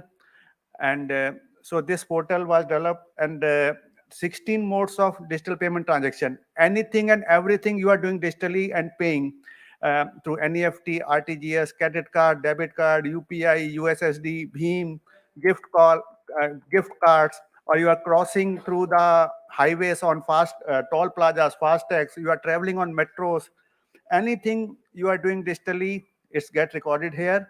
And you will be happy to note that 650 crore worth of UPI transactions happened in the month of August, last month. That is the volume and magnitude. So what I am saying, that telling this is a very easy, but you need to have a scalable, secure, robust, resilient system built which can cater to such a huge amount of data. 109 banks are integrated on this portal, be it a foreign bank, national bank, public bank, private bank, payment banks. National Payment Corporation of India and Reserve banks are there. Everybody is pushing the data through APIs automatically, and this portal is used by everybody, right, in Finance Ministry, Prime Minister Office, and everybody. And last year we recorded 88 billion of digital payment transaction in terms of volume in the country. 2018, many chief ministers were asking for the dashboard, single dashboard, so that they can effectively monitor their programs and scheme. So we develop a Darpan. Darpan means dashboard for analytics review of program across nations. So it's a generic, configurable, parameterized, and integrated dashboard, easy to generate and maintain visuals, dynamic dashboard update with APIs, possibility for integrated analytics using data from multiple sources, data standardization, freedom to use graphical tabular report for monitoring, drill down facility, common hosting framework, ease of customization, single sign-on with the Parichya enabled and LDAP authentication, email alerts for data updates. So we have done dashboards for ministries and state government. This is the mighty dashboard we done. This is the skill development dashboard. You are seeing there, it is in Hindi, so multiple languages are also there. This is the DOT dashboard we have done. This is the government of Assam dashboard. Chief Minister office is very rigorously using this. This is the Kerala government dashboard. You see the language in the local Malayali language. And then you can have various drill down facilities. You can have various graphical analysis where you can take informed decision based on the data, and every data is coming through APIs, no human intervention. So these are the kind of decision on a single screen. If the state government say, these are the 30 schemes I want to monitor, this is my priority. So we can accordingly configure this and it can be done. Now come Prayas. COVID happened, entire government was working virtually, from work from home was happening. So Prime Minister office said that we want to monitor important flagship program of the government. So that time we developed the Prayas portal, pursuing excellence in governance. The platform provide actionable insights and enable concerned ministry department take appropriate measures at right time as a step toward data-driven governance. So it's auto data fetch from APIs, data integration using local government directory. That means if I have integrated LGD, LGD is developed by Ministry of Panchayati Raj, I can drill down from center to state to district to tehsil to block to village. And wherever my data is there, if I want to see a particular village performance, I can see on this. Data quality monitors and alert, customization as per need, analytical platform. It's powered by the data science and it's ongoing activity. So the onboarding process is data readiness and KPI identification, API-based data fetch, data quality check, visualization and dashboards are done, demonstrated to a department. We get approval and the scheme go live and it's come on the dashboard. The status is that we started with 30 schemes 2 years ago and 157 schemes from 62 ministry departments with 800 plus KPIs and 2000 plus visualizations are onboarded on this Prayas portal. This portal is very much appreciated by Honorable Prime Minister and Council of Ministers, and they are very effectively using some of the visualizations. You can have various features drilled on various schemes. So another, as part of Atmanirbhar Bharat, we developed Tejasvi. Now we are using, people are using Power BI, Tableau, or whole sorts of dashboarding tool. So this is an in-house developed dashboard visualization tool, and this is used effectively by some of the ministry. This is called Tejasvi, which is done in-house by NIC, no cost, no Power BI, no Tableau, no commercial tool. Just use this tool and you will have all the connectors and you can have a beautiful charting and dashboarding facility. So our journey, we started from a concept from Darpan to Prayas to Tejasvi, Etal.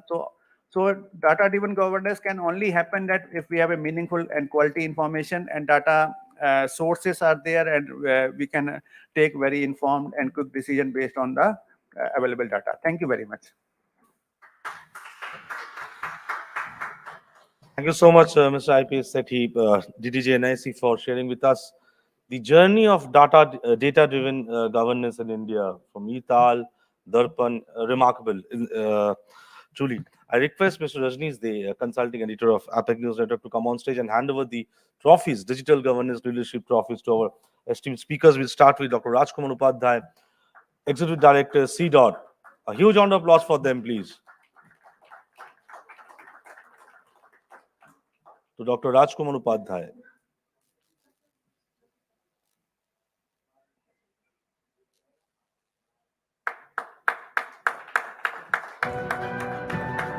to Mr. Sanjeev Bansal, Director General, EarnIt,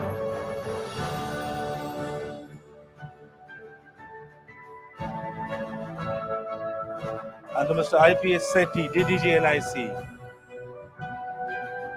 And quickly we can have a group photo together, and then we'll move to the next session. Where, I can see we're running almost 30 to 40 minutes late, so I'll request the next presentations to be wrapped in 10 minutes, not more than that. A huge round of applause for all three speakers who are part of this panel. Thank you so much. I request Mr. Sachin Bhatia, Chief Growth Officer, Exodel, to come on stage and give his presentation. It will be followed by a presentation by Gaurav Jindal, Senior Manager, Business Development from Thales.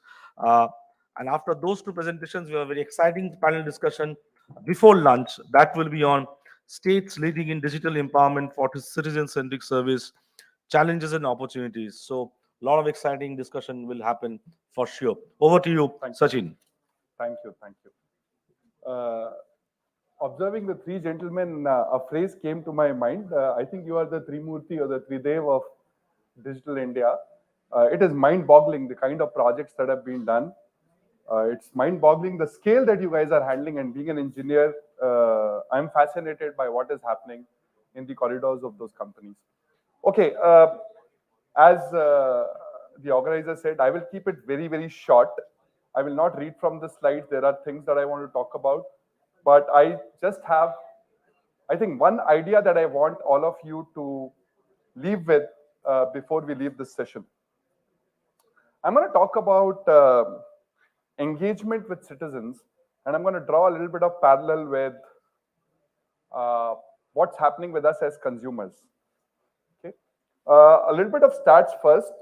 2021, we had 450 million smartphones, 750 million, I think, feature phones, and we're going to have 1 billion smartphones by 2026, and still about 250 million feature phones. And somebody from CDOT was here. I think it's thanks to the policies by TRAI that we are having such fabulous penetration in the country. And this enables a different league and generation. People who can't read, write today have a feature phone, and the challenges in front of us are, for example, all of us have used UPI, and we are working with NPCI right now, that how do you make a UPI transaction using a phone call? It might sound trivial, but all of us have used Beam because we can read and write. But if you only had a feature phone, how would you do a UPI transaction? Those are kind of problems that we are solving. But let me talk about the three trends that we are seeing, and I will draw parallels from the consumer space. The first is internet penetration, and we have read phone penetration is, India is at the forefront at which pace we are able to do this. The second is all of us have seen, and I'm going to give some example, and we'll try to keep it a little interactive. I see the energy drops down. How many of you have booked a cab or ordered food online or bought something online in the last 24 hours? Show of hands. About 70-ish%. I want you to think of that last transaction that you did when you ordered food and the food was delivered, or when you booked a cab and the cab arrived, or when you ordered something online and it was delivered. Do you remember how many times you had to touch with the company? You started with the app. Maybe they sent you an SMS. Maybe the driver had to do a call with you. Do you remember? Typically, in such a simple journey, how many touch points are there? Any guesses? 1, 2, 3, 4, 5? Yeah. It's minimum 2, averages between 2 to 4 for any simple transaction. Right? Any transaction that we are doing in our life, we are engaging with the company, we are interacting with the company 2 to 3 times. And this is not happening on one medium. You're sometimes on a call, you're sometimes on an SMS, you're getting a notification on WhatsApp, sometimes you're talking to the driver, sometimes you're talking to the call center. All these are different technologies that exist today in the market. And this channel explosion is just going through the roof. Right now, what's the latest rage in terms of channel? What do all of us do first thing in the morning and last thing before we sleep? WhatsApp. If you're not doing it, how many of you are not on WhatsApp? 0 hands, right? So now businesses are leveraging on that channel, because any guesses how many WhatsApp users are there in India? who log into WhatsApp every day, who check WhatsApp every day? Any guesses? India is about 1.2 billion. It's pretty accurate, sir. It's 550 million, which is about 55 crores. But it's mind-boggling. There is nothing else which has a penetration like that. And businesses know that. I hope government also knows that. Now, I know that we want to create our own WhatsApp network, but if you have a project to run and you want to communicate the fastest to somebody, the method is WhatsApp. While we are figuring out creating a parallel network, you need to figure out how to reach your customers, your citizens on channels where they exist today, which they are checking 30 times a day. Last guess, how many of you have checked your SMS in the last 24 hours? About 10% people. I don't check SMS anymore because it's just too spammy. The read rates on SMS are about 8 to 9% at max. Okay. Any guesses the read rates on WhatsApp? We can all guess. How many unread messages do you have on WhatsApp right now? Right? It's about 90-95%. And I'm talking about business to consumer messages. The consumer to consumer messages are, I don't miss messages from my friends, but business to consumer messages is also 90%. So this channel is the new channel that we are observing. So new channels are coming up and there'll be more channels. I hope that the government of India and what we heard, I think in the presentation from NIC, there is another social network that is getting created. I hope we have our own social network. It's a very hard problem because there are network impacts and network effects. A lot of people are trying it. But for now, if I have to communicate, WhatsApp seems to be the most effective engagement medium. And last is a lot of new technology, which did not exist a few years back, has become very mature. My cursory glance in this room, most of us are parents, right? I'm a father of two sons, 11 years and 10 years. And it amazes me how they interact with the phone. It is very different from how I interact, and it is very, very different from how my dad interacts. Have you seen kids speaking to the phone? Google search, Alexa, Siri, they speak, they don't type.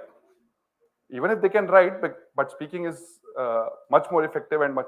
I find it awkward. Of course, my dad never tries it. I still try it just to see, because I'm a computer science engineer, where the technology is. But my son would search anything on Google using search, voice search. So that is happening because we are seeing conversational and voice AI becoming very mature now. It can understand most of the things in vernacular languages.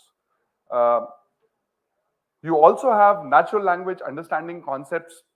You have models now which can understand what's a banking language, what's a healthcare language, what's the jargon, what's the vocabulary. All this is readily available today. And finally, you have capability to aggregate a lot of data. We saw some of that data, what we call as Holy Grail of Customer Experience, CDP. So somebody could actually effectively say Sachin orders foods. He usually orders foods at 10 a.m. He likes to be reached on WhatsApp and not phone. All this data can be deciphered from all the data lakes or journey lakes that exist today, or that are possible to create today. Okay, so these are things that are changing. Now put that in a citizen X environment. All of you are interacting, your departments are interacting with citizens every day. There are document collections happening, there are notifications of schemes happening, there is registrations happening. What if you could use some of this and reduce the time it does to collect data, reduce the cost you do to collect data? Any of you tried applying home loan recently? Those companies can now collect data on WhatsApp. You don't need to talk to anyone, you don't need to visit. Now there are APIs available from Aadhaar where your KYC can happen automatically. So you never need to interact with anyone just to get that loan approval process. Only if you're stuck somewhere, you need to talk to someone. Think the same thing in the citizen aspect. Whenever you're collecting, let's say, loans back, private sector has done that. We have done something with SBI. If our first intent is we'll send a SMS, the read rate is 9%. If you're sending SMS for compliance, it's okay. But if you really want somebody to read, you need to have a different medium. to reach, because the reality is nobody is reading SMS. Our job doesn't end by sending a notification as long as it's not compliance. If it's compliance, nobody cares. But if you really want them to read and take an action, maybe a different channel should be experimented. So let me come back to that journey problem that I talked about. Every simple journey is 2 or 3 touch points across mediums. Let's say we want to change one small part of that journey. Instead of sending SMS, we want to send WhatsApp, or we want to send a message before a call, right? Let's say we want to make this small change. Today, this small change requires a system integrator to come in, because you have a different SMS provider, a different WhatsApp provider, a different call provider. Somebody will come in, make it into a 6-month project. And while the time it is done, the users want something else. You want to experiment something else. The question is, how do you get a platform which you can quickly experiment on, which doesn't require cost, time? How do you quickly experiment? And that is the problem we at Exotel are trying to solve. We have all the channels available on cloud. There is zero capex. You want to start a small experiment by sending SMSs, calls, and WhatsApp, all data located in India, completely indigenous technology, and you want to make those quick changes yourself, you will be able to do that. Start as pilots and see what can scale, and then we'll see whether this needs to be an RFP or not an RFP. But if you want to do quick experimentation, you can self-serve on the platform and start experimenting there. We have some thoughts on what can be done through ICT interventions. And I will not go, because I think most of the people here are experts in this field. So I'll just put my thoughts and ideas. You have the infrastructure by the government, whether it's physical, social, environment.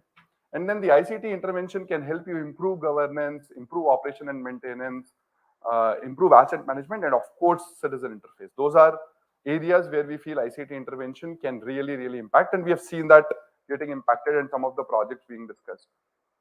If we look at the application, these are just representative lists, but you could have hundreds and thousands of applications, like what Mr.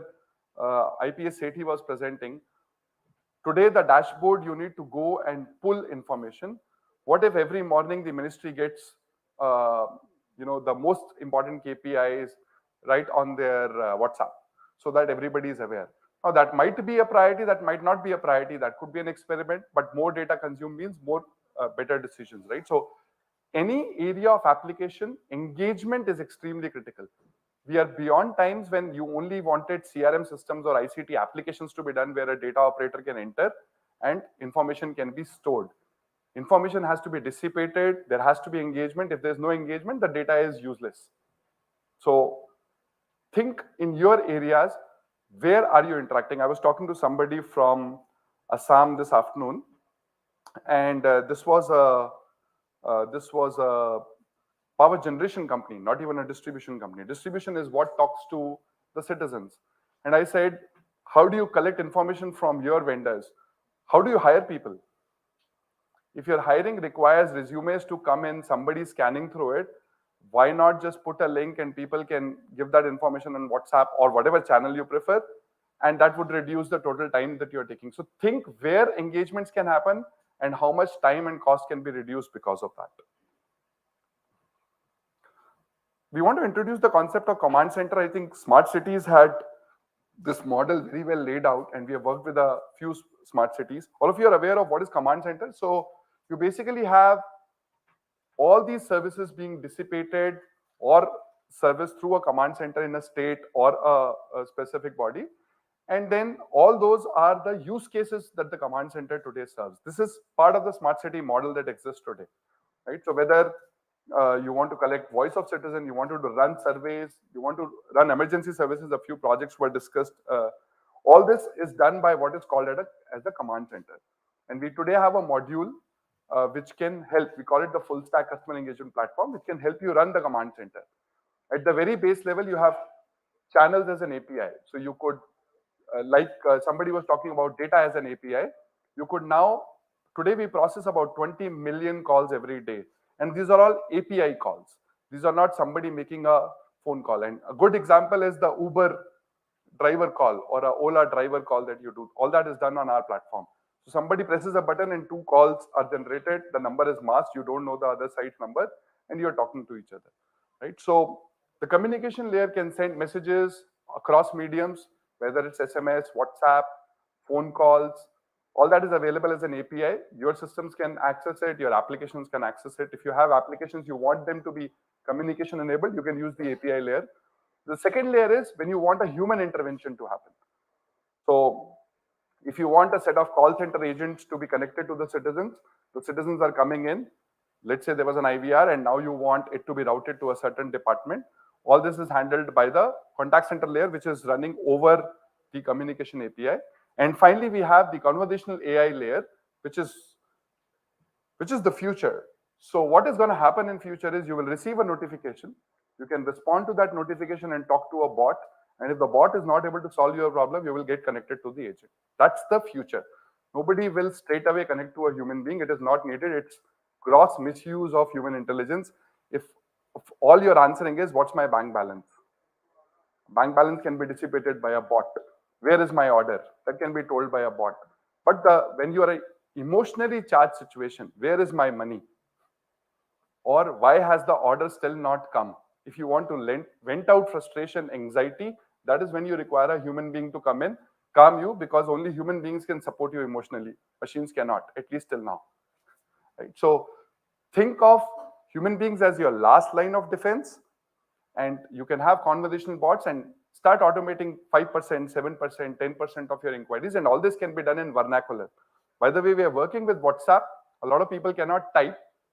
So for example, somebody who's illiterate in one of those 25,000 villages which only have 2G services that somebody was mentioning, how do they use WhatsApp? Any idea? Voice message. You will say, "Bhaiya, hum yahan hai, to wahan pahunch jao." This is actually how WhatsApp is used in the villages. So what if now they could also interact with your organizations using that voice message? They don't need to be on call. Call is very expensive for them and for you to handle. They can send a voice message and you can asynchronously respond to that voice message. Right? So these are things that are happening new. Let me just try and wrap up. Okay. These are some of the applications and use cases that we have done in the past. Mostly smart cities, helplines, across states. We have worked in the following states, and we have also worked with other government agencies in the following countries, with Saudi Arabia, with Qatar, with Zambia, mostly around emerging geographies. And most use cases are around how do you engage with your citizens better. Emergency services is one kind of application. I'll skip through it. All this is repeated. Support services. Your citizens could come in through any of the channels. You could have, the important thing is you could also have field people. Now somebody who has to go and solve a problem. Let's say, I think Delhi government had this project. You can put a photo of an area which is dirty. It will go to the department. Then somebody will be assigned that task, and then that area would be cleaned. All this workflow can be done on the platform. Somebody mentioned about disaster management. I think a lot of such projects are running for Chennai and Kerala. We at Exotel have done something. Examples of actual WhatsApp applications that have been developed in some of the use cases around citizen and government interactions. So we have telemedicine, unemployment care, collecting data, or filing a complaint. A simple thing is filing a complaint. We also, during COVID, did a pro bono project. And I think a lot of people rose up to it, in which we handled about 5.5 crore calls and 20 crore SMSs, where we were just telling people on how to get vaccinated, where to find oxygen concentrators and stuff like that. All this was done because we had a platform that could run it at scale. A little bit more examples on where you could do. And that's us as a visualization. At the very top, you have all the use cases. We have 3 broad applications on the platform. We have a conversation layer, and this is available across channels. We have a booth number 1 here. If any of you are interested in doing a pilot, happy to talk to you guys. Thank you so much. I don't want to take a lot of time. Thanks. Thank you. Can I leave this?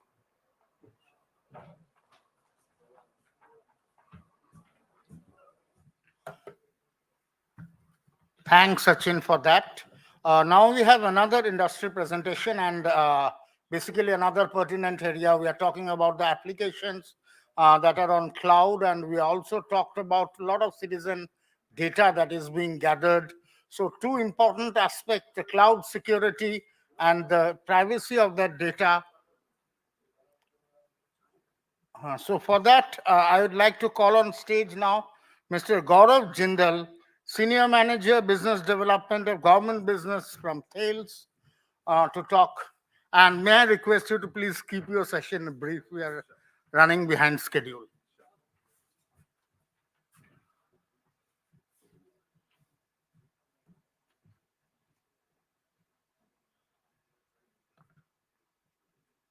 So, hi, good afternoon, everyone. I'm Gaurav Jindal, and I take care of business development for government and defense in Thales. Uh, Today, I'll be covering, I'll keep my session brief. I'll be covering basically the new challenges in cloud security and data privacy. As we have been hearing since morning, there's a lot of about digital empowerment and data explosion and stuff like that. So obviously, because of this kind of data explosion, many organizations have opted to move on cloud, and that is where the real challenge comes. So I'll quickly cover it in my slides. I'll start with just two lines about what Thales is. Thales has been there for almost a decade globally. We are number one in security, although we definitely are number one in aerospace. So right from cybersecurity, aerospace, and ground security, these all are the areas where Thales operates in. So we are about 19 billion company and about 80,000 employees on the roll across the globe. Specifically talking about our cybersecurity portfolio, our flagship product has been hardware security module, for which we have been leaders for almost 3 decades now. And coupled with the data encryption and key management, which is again, we are market leaders globally. And finally, the network encryption, which takes care of the data in motion protection kind of a thing.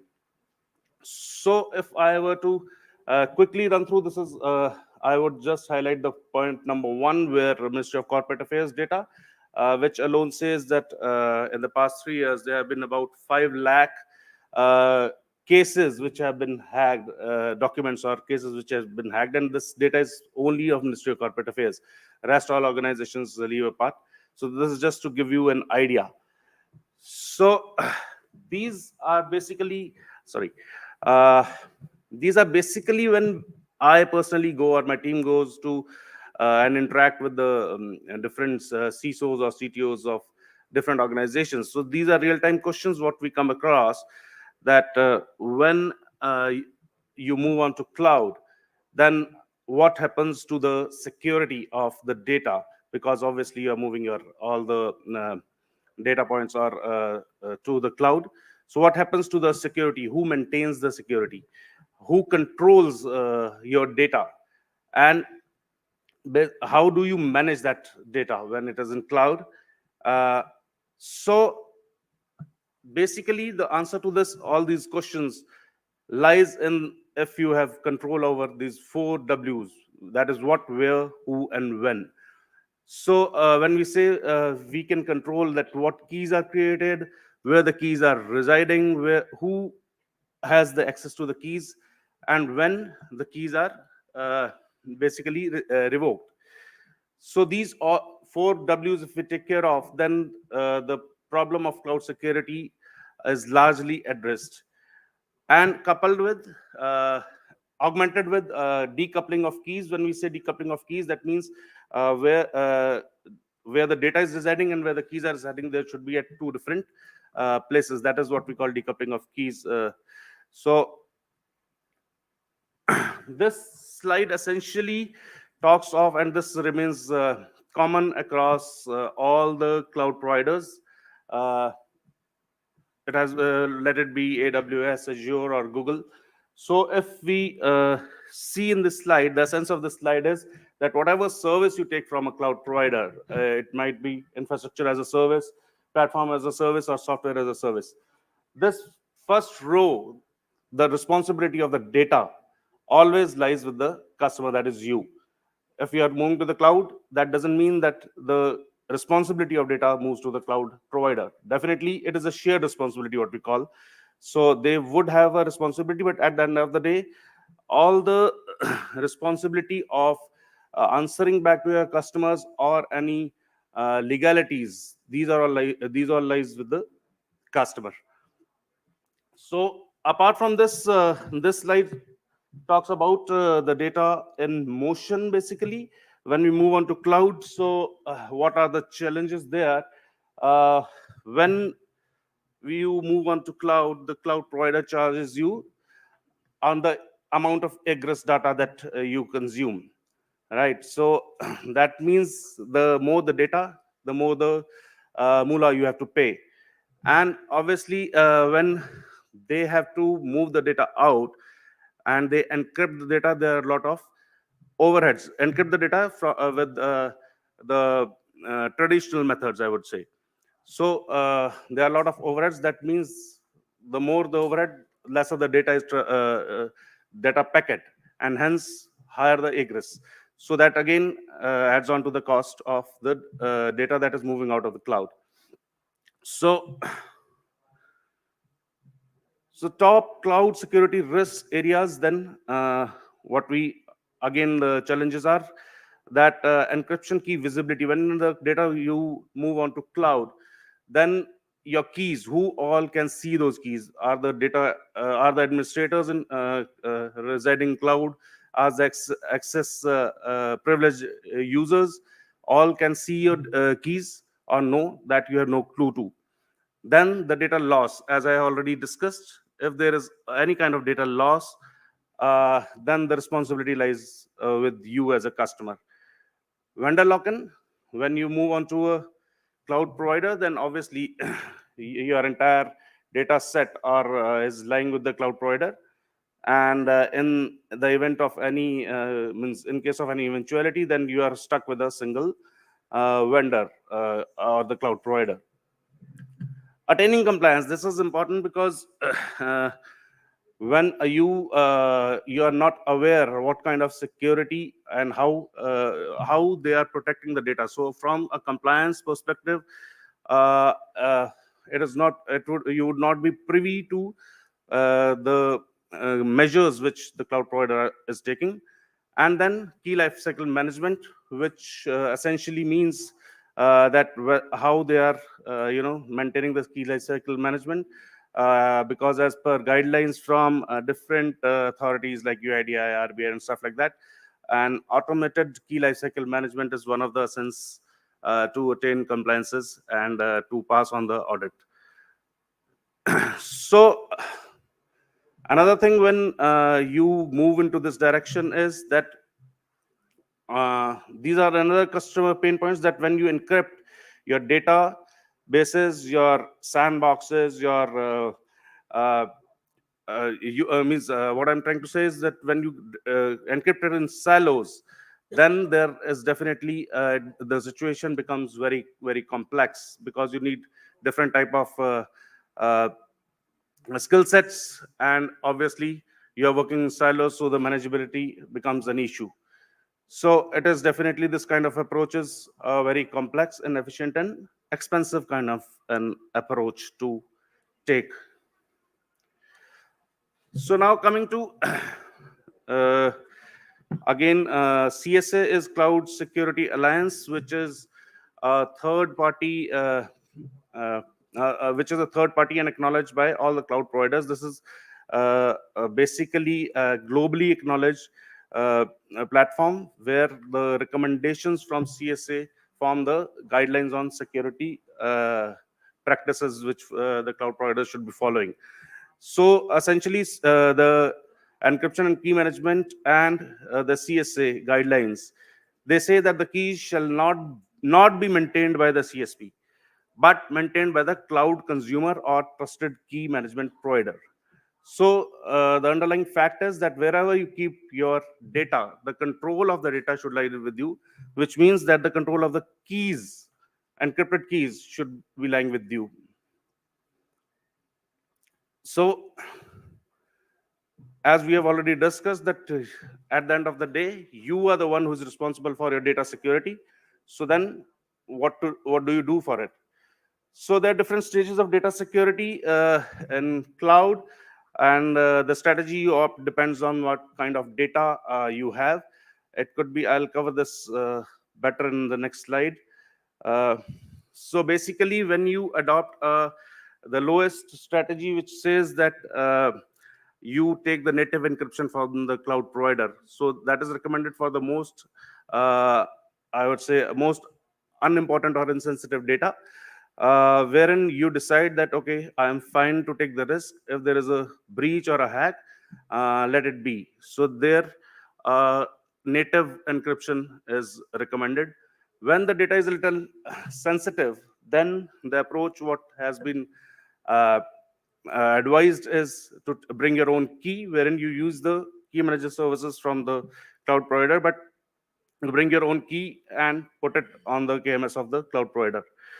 And when the data is highly sensitive, for example, PII data, Aadhaar numbers, PAN cards, and stuff like that, then the best practice is bring your own encryption, wherein you have the access and control to the keys, and you control the data, as I mentioned earlier. I spoke about key lifecycle management. So when you on the right side, you see when you move onto a cloud, the key lifecycle management might not necessarily be automated.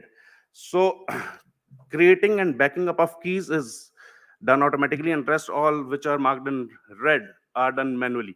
So obviously there are chances of human errors, and hence which leads to your non-compliances and audit requirements. So when you move uh, to a cloud key management, then on the left side, which are all in green, that is the recommended approach which one has to take, which says that automated key lifecycle management, the keys are generated, expired, version automatically, and there is no human intervention required there.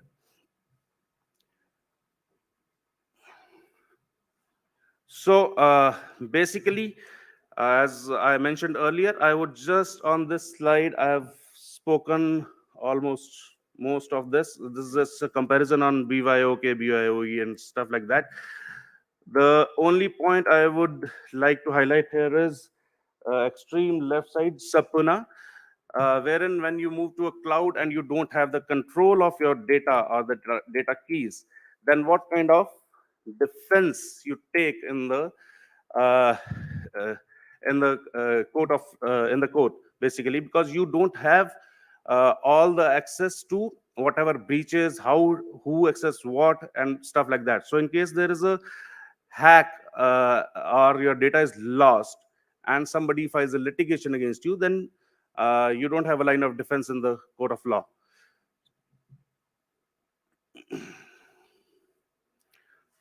So this I would not dwell much into. This is just a diagram, a little busy slide and a little technical one. I would rather move on to this, which talks about the Thales solution to all these problems what we have discussed, what are the concerns of the CISOs. So Thales has an offering which we call as Cyber Trust data security platform, which not only discovers and protects, but also gives the control to your data. So this platform essentially is a combination of hardware security modules and encryption agents, which does your data discovery and classification for the PII data. That is an essential requirement, means without finding which data you need to protect, which PII data resides where, obviously you cannot protect. So it does data discovery and classification. Then it encrypts the data, as I mentioned, as I was discussing about the keys. So it has a robust mechanism of database encryption, application encryption, and tokenization for Aadhaar numbers and stuff like that. And then the key management, I have discussed again, the key management, the entire key lifecycle management, what you can do centrally, sitting in your premises, even if your data is lying in cloud. So the advantages are that you have a single GUI to auto discover and classify the sensitive data as required by the Aadhaar Act. Then from a single console, and basically you control the data and encrypt. When you encrypt and tokenize, you control your data at your end. So when we talk of data encryption at rest, here, if you care about data at rest, then why obviously you should be worried about data in motion encryption and how you protect it. There are obviously a lot of technologies like VPN and stuff like that, which do that. But obviously, there are better ways to do it because these technologies are now approximately 3 decades old. So for that, Thales has a high-speed encryptor, what we call as, which is a hardware device. So I would just run through the advantages of what Thales HSE has over traditional methods of protecting data in motion. So the latency in case of HSEs, as the name suggests, high-speed encryptors, the latency is almost negligible. The overheads of what we were talking earlier, that the egress, the cloud provider would charge you on egress, the amount of data that flows out of the cloud environment. So here the overheads are just 5% vis-a-vis 40% overheads when you do it the VPN way. So that saves a lot of money. In case of VPN, you don't have any control over the keys, whereas in case of HSE, you have the control over the keys. I would like to definitely highlight the second last point, which is the quantum key delivery and the quantum resistance, which essentially talks about any kind of risks which arise, which might arise maybe 2 decades down the line or 3 decades down the line when quantum computers come into play, and the data of the organizations which are important even then, like financial institutions and stuff like that, they are prone to get hacked. So HSE is completely quantum resistant as compared to the VPNs of the world.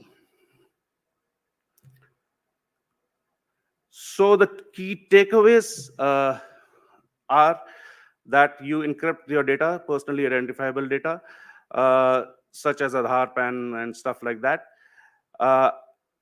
and decouple your keys from the where the data is residing. Then turn your cybersecurity strategy inside out, which essentially means that start encrypting your most critical assets to ensure that even if an attacker passes your perimeter security, so you have a last line of defense in terms of encryption available with you. File level encryption, which takes care of almost most of the problems or encryption needs. Encryption data and encryption keys, this is the most important takeaway. I would say that whenever you encrypt your data in cloud or on-prem, whatever the case might be, but decoupling of keys is the essence. You cannot keep the lock and the key at the same place. So decoupling is one of the most important strategies when you encrypt your data to avoid any kind of ransomware attacks or data getting stolen or stuff like that. So for securing data in cloud, as I have discussed, the cloud provider should not be having the control of your keys. The customer should be controlling the keys, so that you have the entire control. And as I mentioned, vendor lock-in was one of the points which I had mentioned. So I forgot to mention that in our CDSB platform, this vendor lock-in problem is as well taken care of, because when you are controlling the keys and you have a centralized cloud key management software in place, then in that case, you don't end up into vendor lock-in kind of scenarios, because you can seamlessly move from one cloud provider to the other, to the third one. You have to simply port the keys to the other cloud provider. And it also works in multi-cloud providers kind of a scenario. If you decide to go in for 2 cloud providers or 3 cloud providers simultaneously for whatever business needs you might have, you can do it and still control all the keys and manage everything through a single GUI. That's pretty much from my side. Thank you so much. I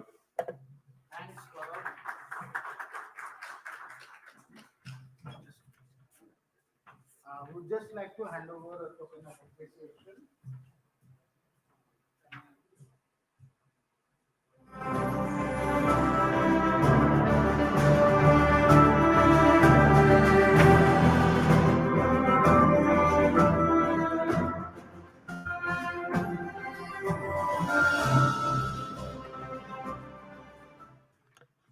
Now we have a panel discussion, and this is basically, as many of the speakers mentioned, India is a federal country, and the states have their own governance, and there are a lot of uniqueness to the administrative mechanism in different states. So this session is on, panel discussion is on states leading in digital empowerment for citizen-centric services. And we have panelists from north, extreme north to the southern part of India. I would like to call on stage one panelist each time. First, let me welcome Saurabh Gaur, IAS Secretary, Department of IT, Electronics and Communication, Government of Andhra Pradesh. Welcome. Would like to welcome Sameer Verma, IAS Special Secretary, Finance and Registrar Firms and Societies, Government of Uttar Pradesh. Welcome, sir. We'd like to welcome Dr. Rajinder Kumar Khajuria, JK Administrative Services, Additional Secretary, IT Department, Jammu and Kashmir. Welcome, sir. We'd like to welcome Muktesh Narula, Associate Director of Pinnacle Teleservices. Can we have Muktesh? And to moderate the discussion, it's my pleasure to welcome Shobhik Goswami, co-founder of APAC News Network. Over to you.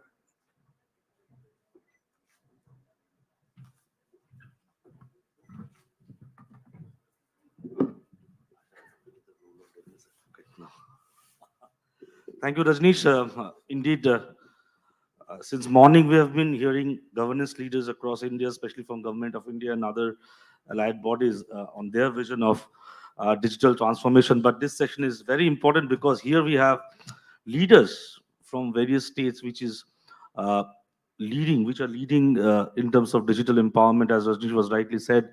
We have Secretary IT of Andhra Pradesh, we have Special Secretary Finance, Government of Uttar Pradesh, we have Additional Secretary from the Union Territory of JK, and also industry leader, Mr. Muktesh Narula. Let me first come to Mr. Saurav Gaur. Mr. Gaur, I think a lot of innovation has been done in the state of Andhra Pradesh, but everybody talks about the drone policy. The way the state has leveraged drone.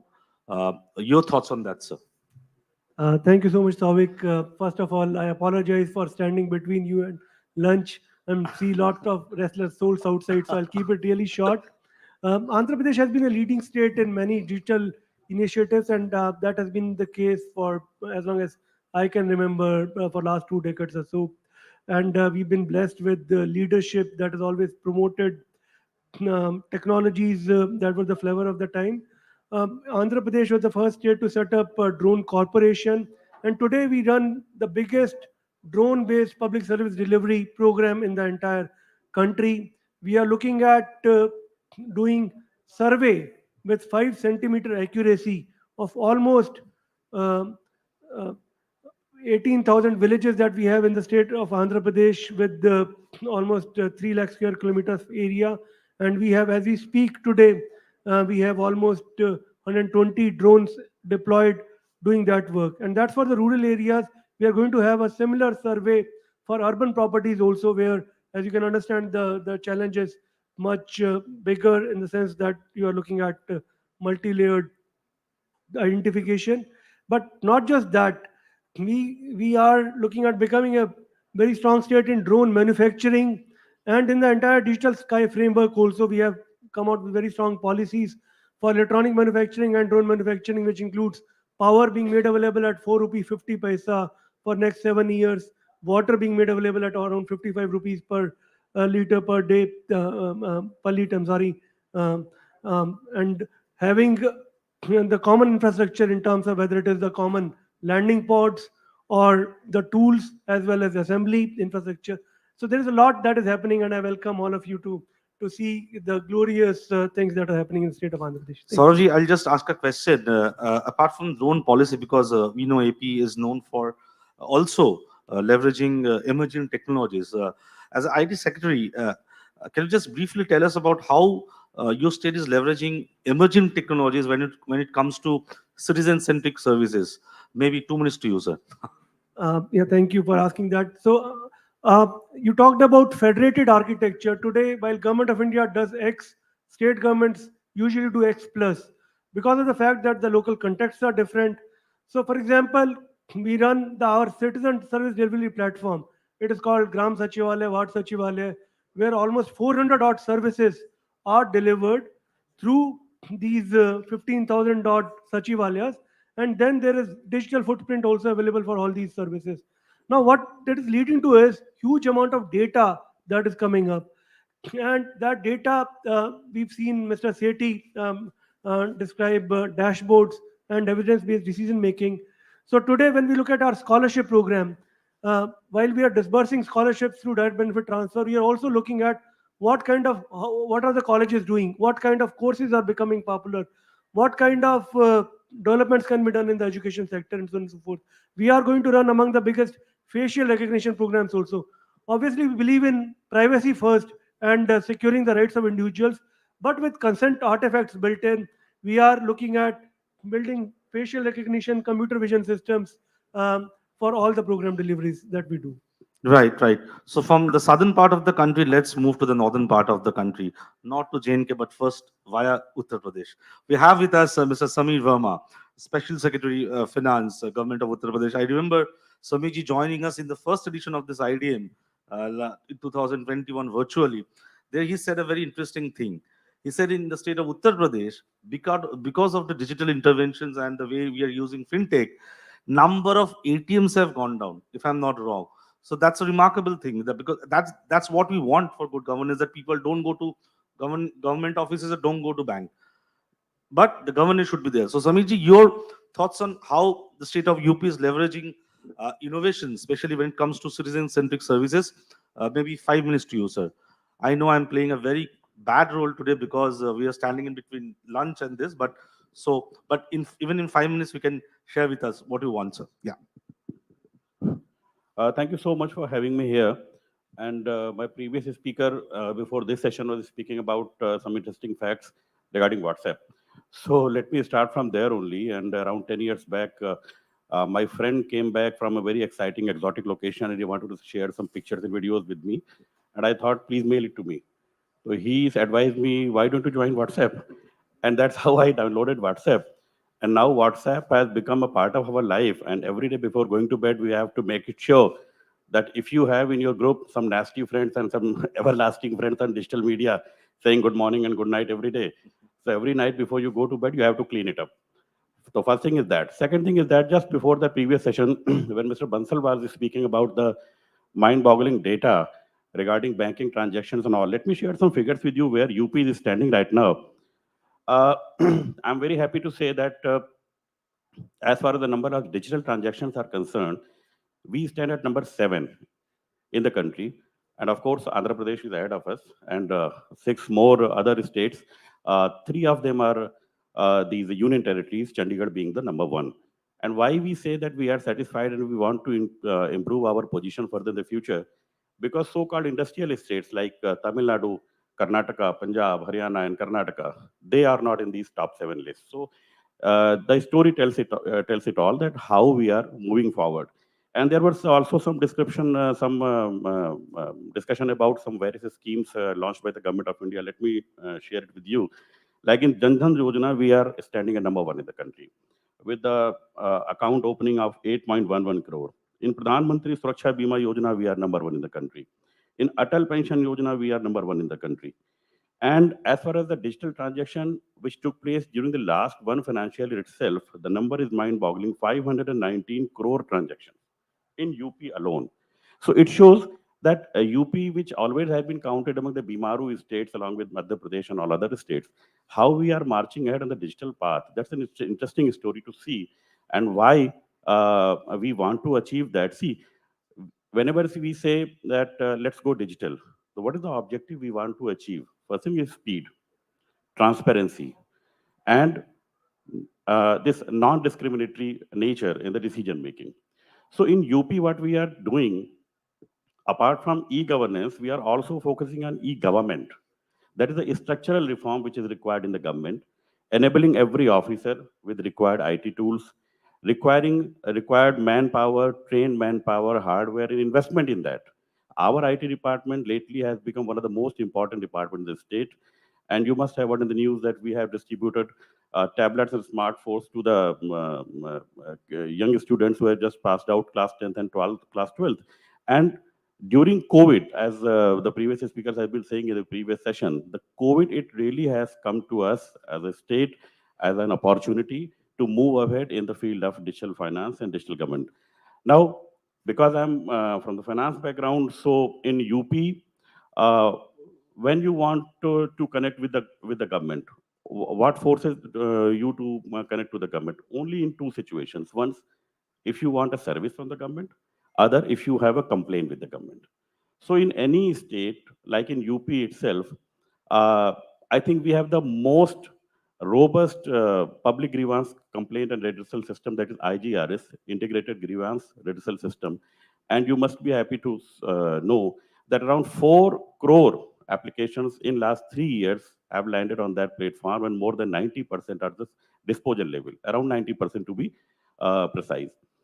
Another portal which we have launched 3 years back, there is Nivesh Mitra portal, to attract new investment in the state and the opening of the new firms.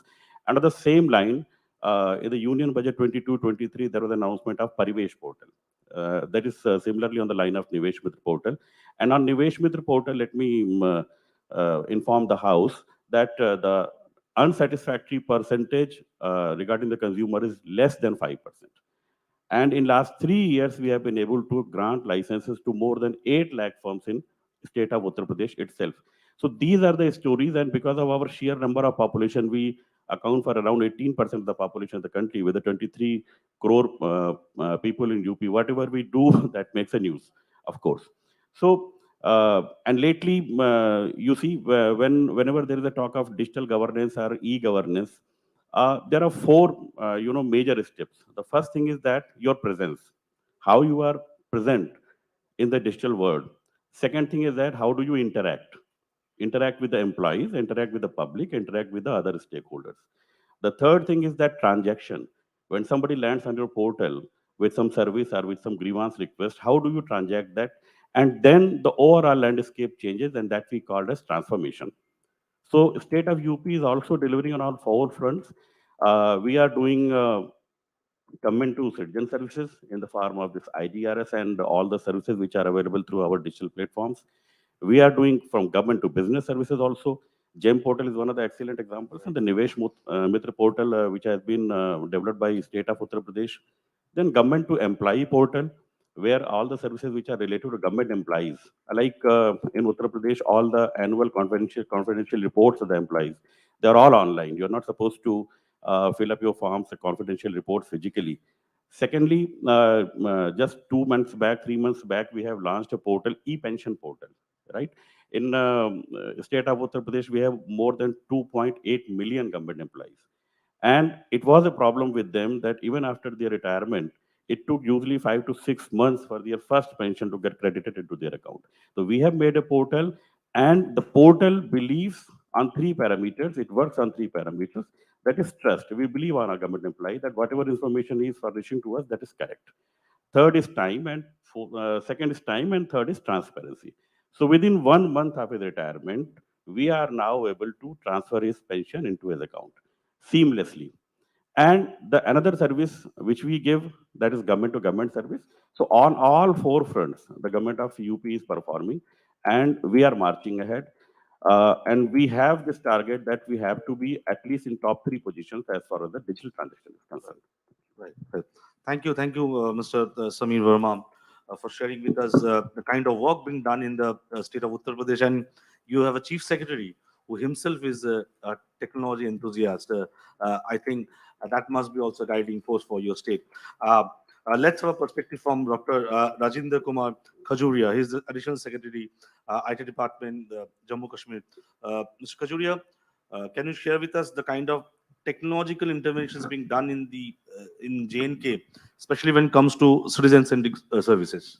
Yeah, definitely. Actually, we have so many IT initiatives, specifically if I talk about the citizen-centric services. And if I'll start speaking on it, I think I need hours and hours to speak. No, you But, have 5 minutes but with you. I just concise to very few and very important one like Janta Ki scheme and Janta Ki Bhagidari. That is one of the most important and very effective scheme.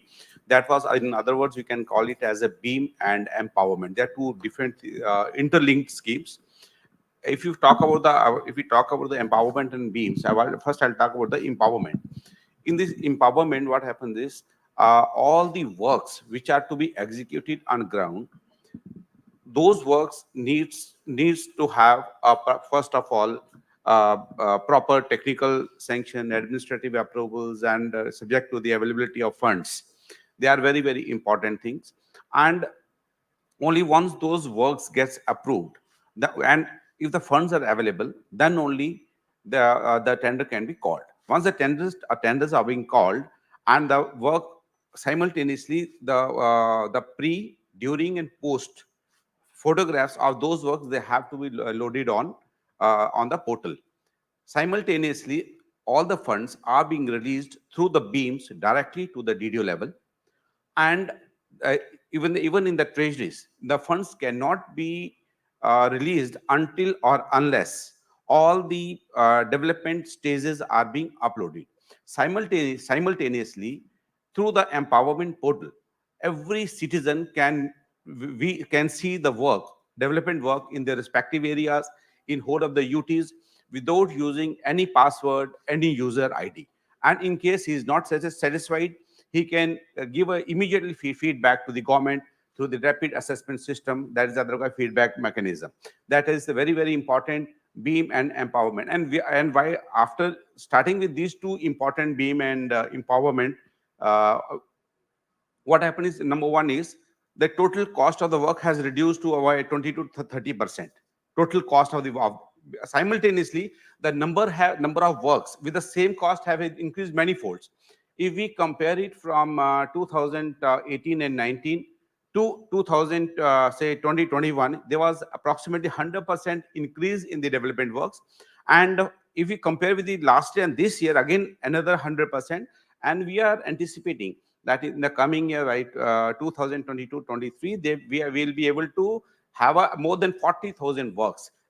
And if we go back to the figure of 2018-19, there were only 9,229 works were executed. And so the pace of development works have increased, number one. The cost of work has reduced, and there's a complete transparency. Even a citizen sitting at a remotest of the remote area of JK is accessible to the development works being carried out in the respective blocks. This is number one. Number two, normally we have about more than 200 plus online services which were being developed by different departments at the different website, different portals. And with that, what is happening is, due to everybody knows that in India in general, and when I talk about my UT, we have a IT illiteracy. We must accept to that, number one. Number two is, when we have different number of portals, different websites, so even I'll feel little uncomfortable to browse through all the different portals to search to reach at a specific website or a specific click. to get my services online. So ultimately, the basic goal of our government, that was a zero tolerance to corruption, number one. Number two, every citizen sitting at the remotest area should not come to the office. He should get all the services through online.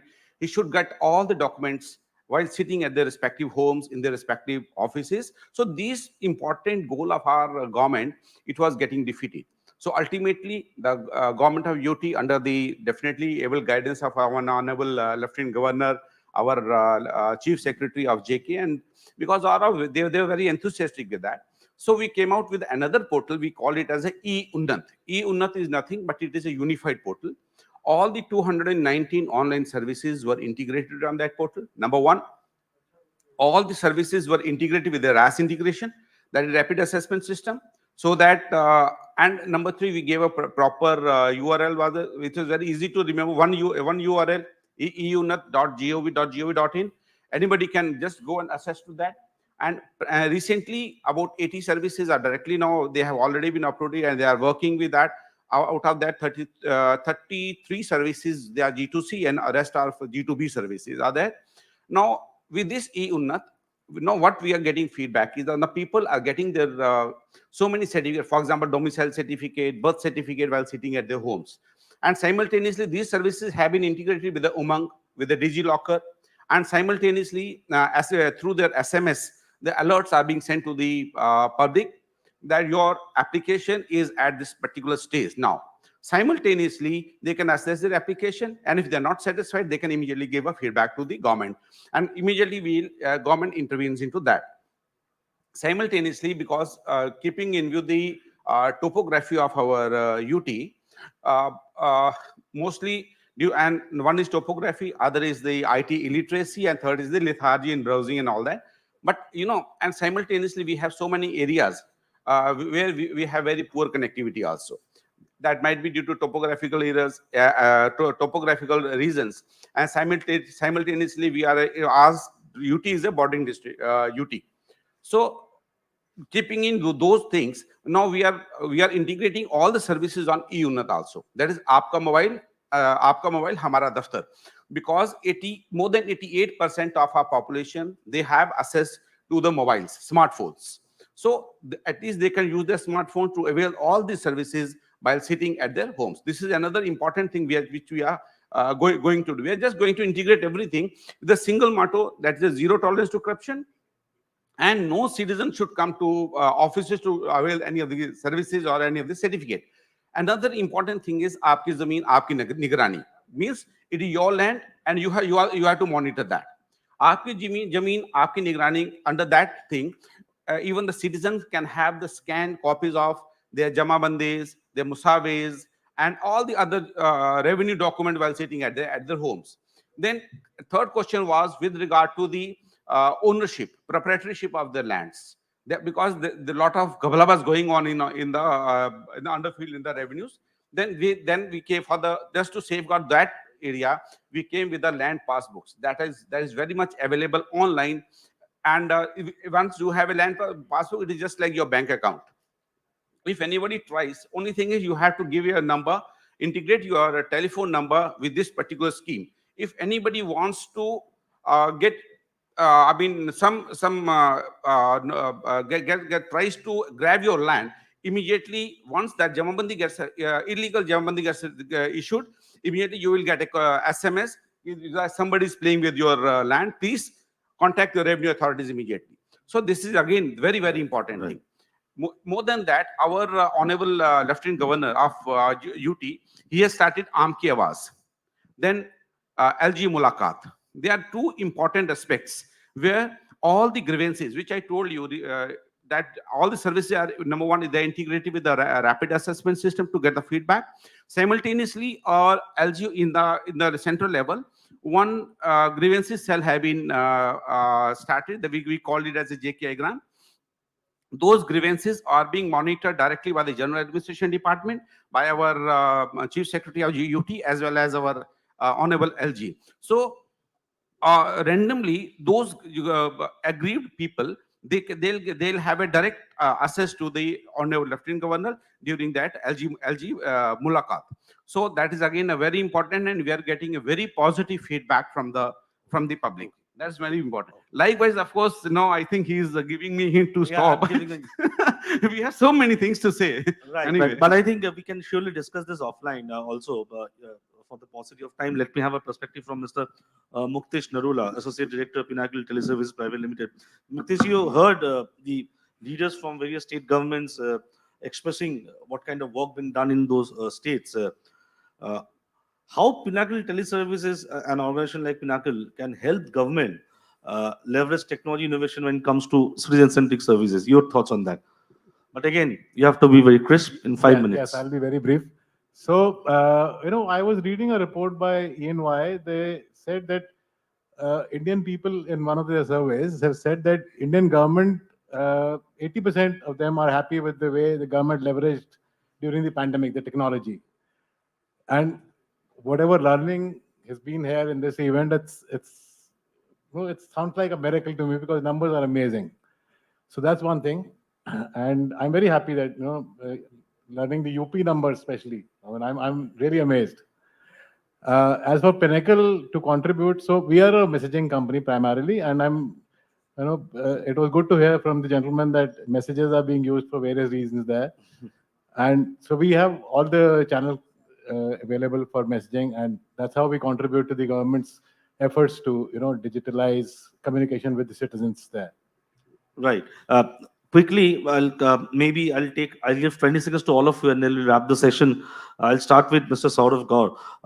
Sauravji, because when we created this knowledge training platform, we wanted the best of the minds from the government, industry experts come together and brainstorm what can be the way forward. As a policymaker, where do you see chances or opportunities are there where government and industry can come forward more?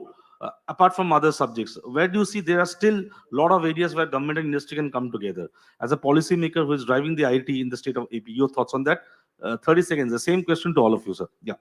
Thank you. So, you see, there cannot be any policy making which is bereft of the context. And that is where you see industry is going to be on the leading front of innovation, and government usually follows it up. And that is where we have to work together with the industry in the emerging technologies domain. The other part I would like to probably just for brief emphasize is, to me, less is more. We cannot keep on asking citizens to submit more and more documents.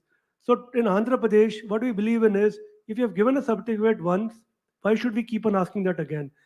So standardization, and these are things where you can actually adopt practices from industry and utilize them. And the other part is placing citizen at the center, having a platform approach to things. While we have talked about portals and numbers, how do you ensure that citizen-centric administration is perpetuated? So I think these are my thoughts on this. Thank you. Right. Samiji, quickly, 30 seconds to you. Yeah, well, as far as UP is concerned, we are focused on SDG goals for financial inclusions. And by DBT itself, we have saved more than 8,000 crore by identifying also around more than 8 million fake and bogus accounts. So we are also looking ahead for improving digital literacy in our state. And merely making a website or an app is not sufficient. I mean, if you want to make yourself present in this virtual world, in this digital arena, the people, the user, they should also know that you are there. So how you are going to make them aware that your services and you yourself are there in the system or in the world? We are also working on if anything in the hybrid platform can be available so that more and more people can come into the loop and they can use it. But of course, in improving digital literacy and making public grievances redressed and resolved in a lesser number of time with a transparent manner and in a speedy manner. That is our motive. Dr. Rajendra ji, quickly. Thank you. See, what I feel, government as a policymaker and private industry as a executor, they are directly proportional for the development of an area, keeping citizens in the center. If government makes the policies, is very good in making policies, and our private sector is very good for the extension and publicity activities. If these two sectors join together, under PPP mode, I think every corner of India can develop very easily. Right, right. Uh, with this, we come to the end of this. You want to add something? No, no, if you can. 20 seconds, you can add. Yes, I was only wanting to say that the government faces a challenge of dealing with different personas. Acceptance of people is, though it's the majority of people are accepting the digitalization, but there are some personas who still do not accept. So a conversation between the government and the citizens is very, very important. And that's where we probably play our roles there. Right, and I hope that beyond the this kind of knowledge sharing platforms, more and more conversation, as you rightly pointed out, stakeholders meeting takes place more than how it is being done. That can actually help in policy formulation in a better way. We have seen examples of that. Even if we're talking about privacy law. Still, consultation is going on. Stakeholders are giving their inputs. I think that's how you make a comprehensive policy which can at the end will help the citizens and the nation to grow. Thank you so much, all of you. I think I've played the role of a moderator, playing the role of devil's advocate well, because I've finished the session, I think, 25 minutes straight, and without taking much time, I'll request my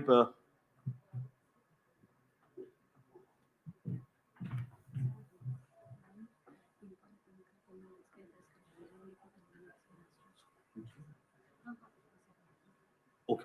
Okay. So I have just been told that Lieutenant General Dr. Rajesh Pant, National Cyber Security Coordinator, Prime Minister's Office, Government of India, who is part of the next panel, but since we are late, he has an urgent meeting, so he'll give a special address and then we'll break for lunch. But before I invite Dr. Rajesh Pant, I request Sangamitra Mohanty to come on stage and hand over the Digital Governance Leadership Award trophies to our esteemed speakers for this panel. A huge round of applause for all of them, please. Mr. Saurav Gaur, Samir Verma, Dr. Rajendra Kumar Khajuria, and Mukesh Narula. Let's start with Mr. Saurav Gaur.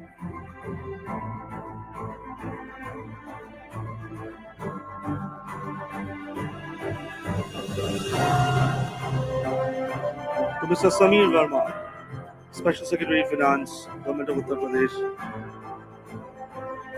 To Dr. Rajendra Kumar Khajuria.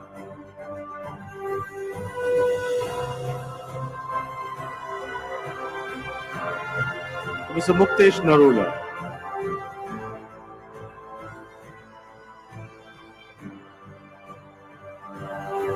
Group photo together, and then we'll move to the next session. Group photo together, please.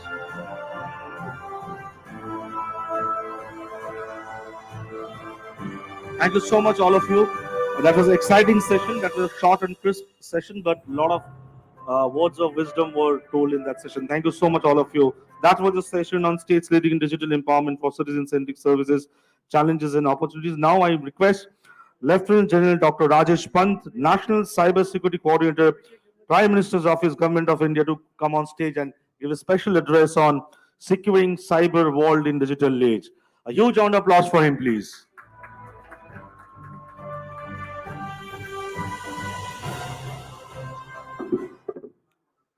Good afternoon, ladies and gentlemen, and thanks to APAC for having me here. I'm sorry if I'm delaying you for lunch. It's just that once in a while it's good to, have a different schedule. So let me start with the international cyberspace, where there are very ominous signs being seen today. And the reason is that, it took the United Nations 20 years to come out with 11 non-binding norms of responsible behavior by states in cyberspace. That is, the sort of conflicts that are taking place at the international level. And I was an observer in the last UNGGE. And I can tell you that every word, if you say a word like, let's have a trusted system, so there's a discussion on what do you mean by trust. I'm just giving an example. Adding to that, there is presently an ad hoc committee which is trying to create a convention for ICT-based cybercrime, because there are no laws. People have forgotten even Talent 2.0. There are no definitions. And as if that was not enough, the attribution is extremely difficult today. When you come to our National Informatics Center, they've got this huge global chart in front. You find 40% of the attacks are coming from US mainland, because he's showing the last IP address. but he's there 3-4 hops behind. And all these criminals take advantage of countries which have good privacy policies. Because if I ask as to whom does that IP belong to, then in all likelihood, whether even if it's Amazon, Google, they'll say that, sorry, we have privacy laws. So there is no attribution. Cryptocurrency is being used. Traceability is very difficult. And as if that was not enough, we have the deep in the dark web. So in the international global cyberspace, there are issues. There are very serious issues. And I'm not even talking of what's happening in Eastern Europe and the disinformation and the attacks that are taking place on both the sides. One change I have found recently is that in the dark web, for the first time I am seeing that the groups are squealing against each other. So we have the anonymous group that says that Hydra is doing this, he's got this data. That's the first time I am seeing this phenomenon that in the dark web there's a lot of churning taking place. So from the international cyberspace, let me come down to the national level. The good news is that India has jumped 37 positions. From 47, we've come to 10th in the Global Cybersecurity Index of the United Nations. So that's a very heartening feature. It was a year-long exercise. There were 157 questions to answer, and it was an iterative process.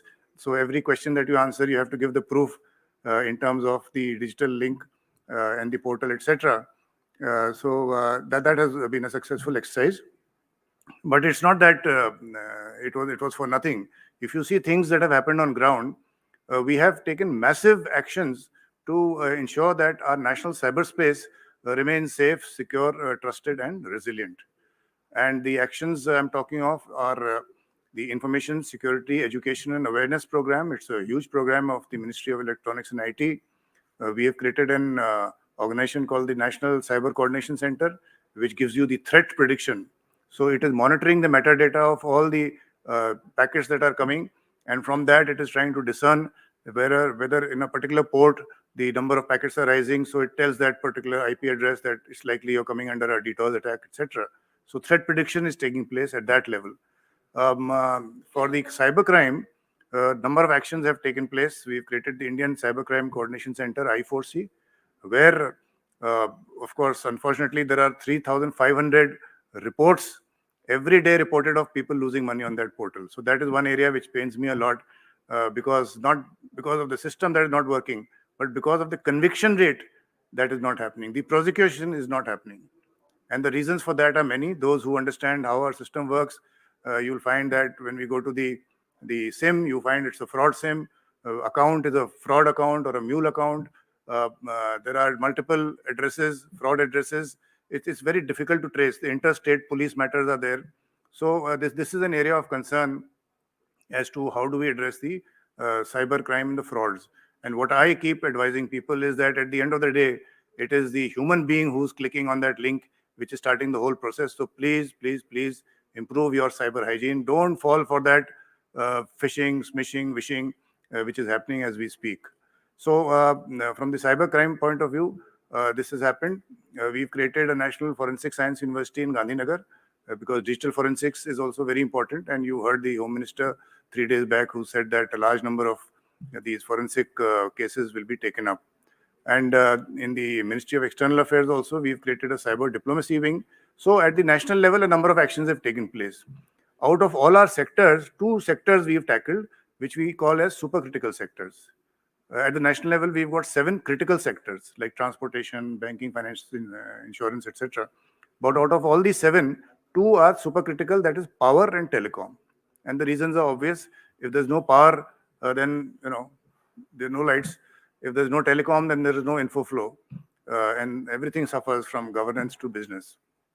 So in the power sector, in all their verticals of generation, transmission, distribution, grid operations, and non-renewable energy, we have created CISOs, we have created Security Operations Center, the Central Electricity Authority, which is the regulator, has issued extensive guidelines, and a number of cyber crisis management plans, exercises have been done. So power sector is being handled in a very focused manner, at least in the last 1 year. In the telecom sector, some of you may have heard that from 15th of June last year, we've implemented the National Security Directive on the telecom sector, which stipulates that any equipment connected to the telecom network of India has to be a trusted equipment from a trusted source.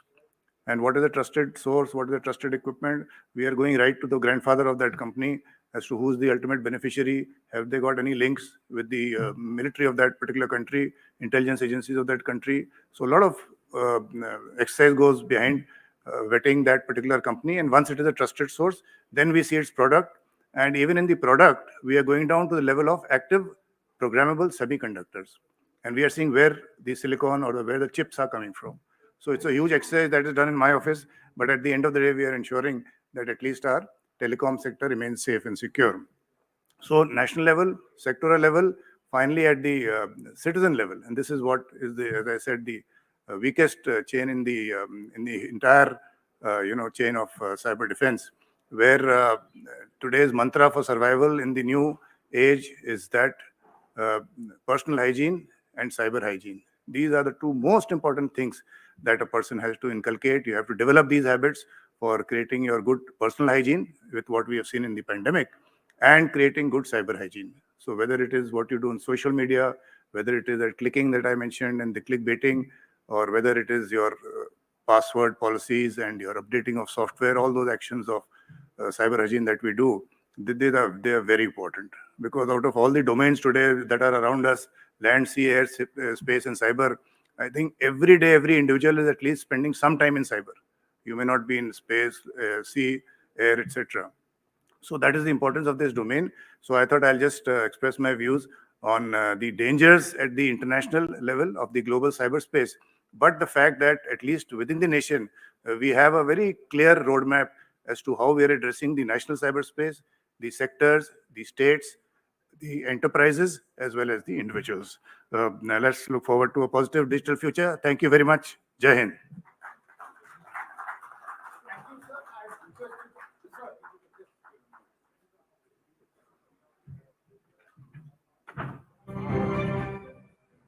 Thanks for that presentation. And there's a small token of appreciation from the APAC team. I would request Sangamitra Mohanty, our co-founder of APAC News Network, to hand it over to.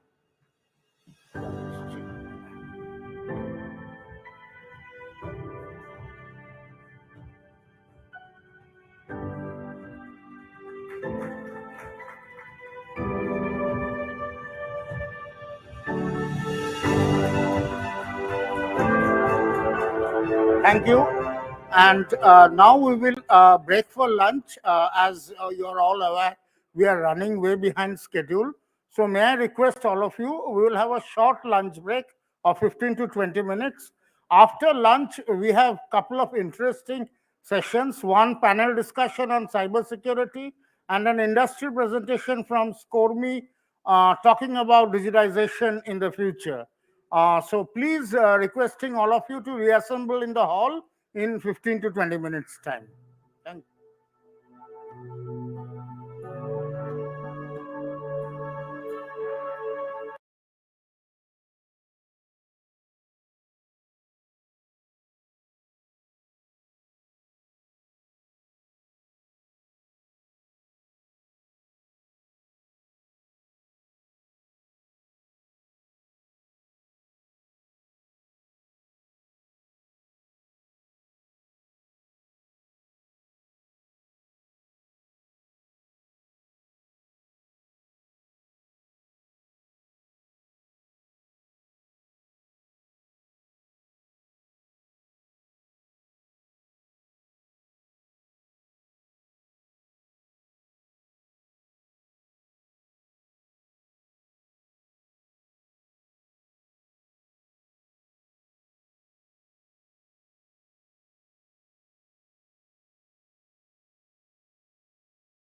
is monitored, it will be managed well. The future is about the convergence, it's about the integration, it's about working together of different streams of technology. The technologies which are going to be at the core of all these deliberations will be data analytics, data science, artificial intelligence, machine learning, blockchain, robotic process automation, conversational AI, and above all, language technology.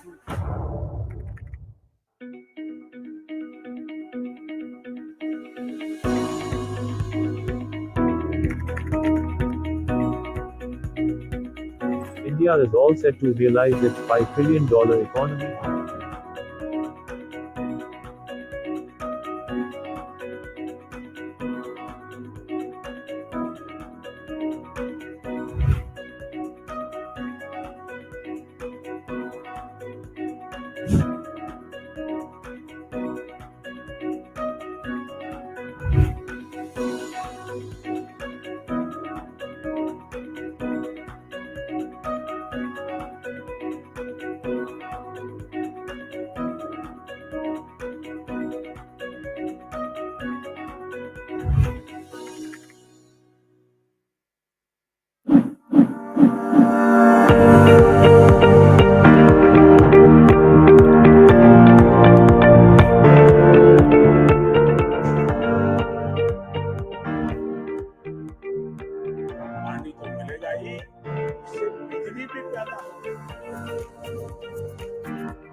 के पास जो public के पैसे आते हैं उसके माध्यम से संपूर्ण सेवाएं मिल सके, ये जो सोच है, मैं अपने आप को इससे पूरी तरह महसूस करता हूँ। Today, what we see in the defense sector, what we see on the battlefield is very different from what we saw maybe 3 decades ago or even 2 decades ago. Technology is increasingly playing a very important role.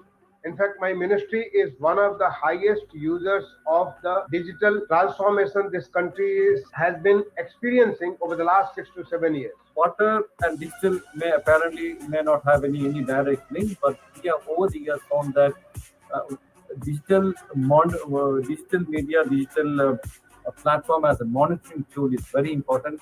And as we always say that if anything is monitored, it will be managed well. The future is about the convergence, it's about the integration, it's about working together of different streams of technology. The technologies which are going to be at the core of all these deliberations will be data analytics, data science, artificial intelligence, machine learning, blockchain, robotic process automation, conversational AI, and above all, language technology.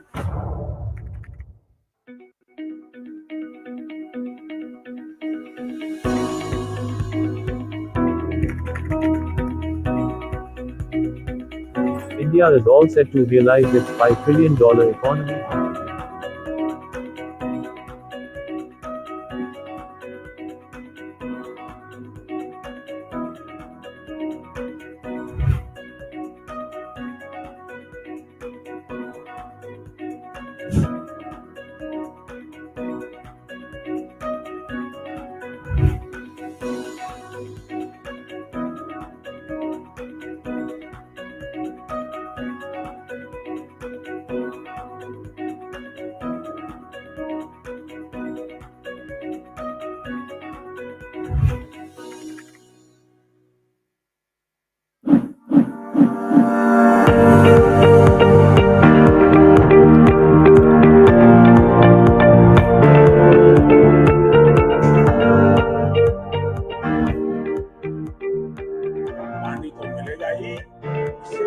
GDP पैदा हो।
सरकार के पास जो public के पैसे आते हैं उसके माध्यम से संपूर्ण सेवाएं मिल सके, ये जो सोच है, मैं अपने आप को इससे पूरी तरह महसूस करता हूँ। Today, what we see in the defense sector, what we see on the battlefield is very different from what we saw maybe 3 decades ago or even 2 decades ago. Technology is increasingly playing a very important role.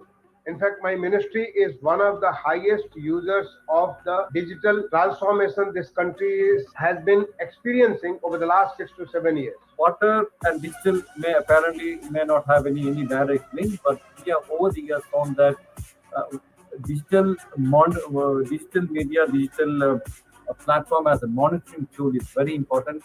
And as we always say that if anything is monitored, it will be managed well.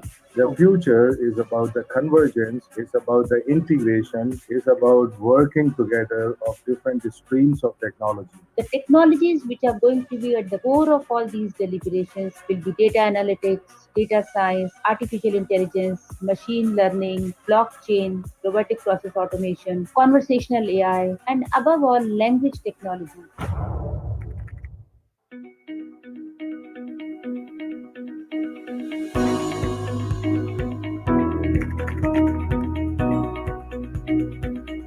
India is all set to realize its $5 trillion economy.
पास जो public के पैसे आते हैं उसके माध्यम से संपूर्ण सेवाएं मिल सके, ये जो सोच है मैं अपने आप को इससे पूरी तरह महसूस करता हूँ। Today, what we see in the defense sector, what we see on the battlefield is very different from what we saw maybe 3 decades ago or even 2 decades ago. Technology is increasingly playing a very important role.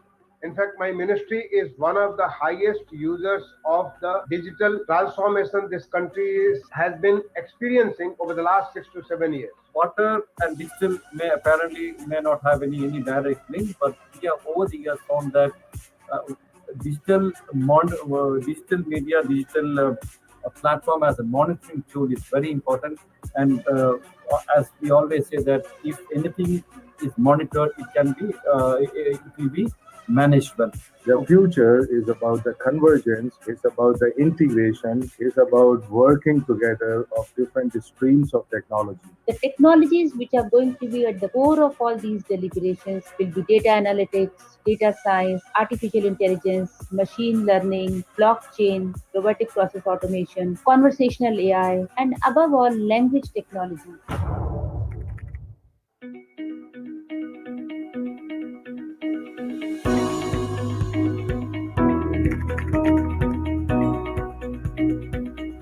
India is all set to realize its $5 trillion economy.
सरकार के पास जो public के पैसे आते हैं उसके माध्यम से संपूर्ण सेवाएं मिल सके, ये जो सोच है मैं अपने आप को इससे पूरी तरह महसूस करता हूँ। Today, what we see in the defense sector, what we see on the battlefield is very different from what we saw maybe 3 decades ago or even 2 decades ago. Technology is increasingly playing a very important role.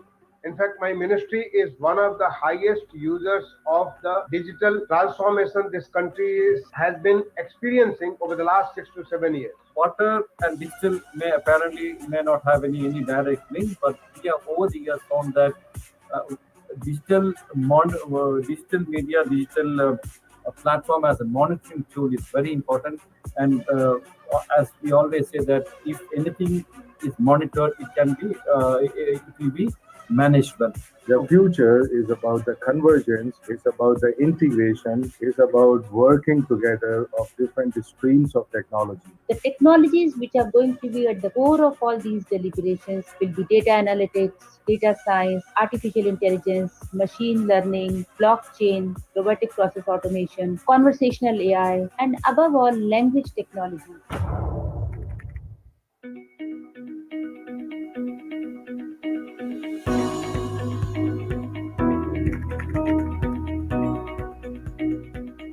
India is all set to realize its $5 trillion economy.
सरकार के पास जो public के पैसे आते हैं उसके माध्यम से संपूर्ण सेवाएं मिल सके, ये जो सोच है, मैं अपने आप को इससे पूरी तरह महसूस करता हूँ। Today, what we see in the defense sector, what we see on the battlefield is very different from what we saw maybe 3 decades ago or even 2 decades ago. Technology is increasingly playing a very important role.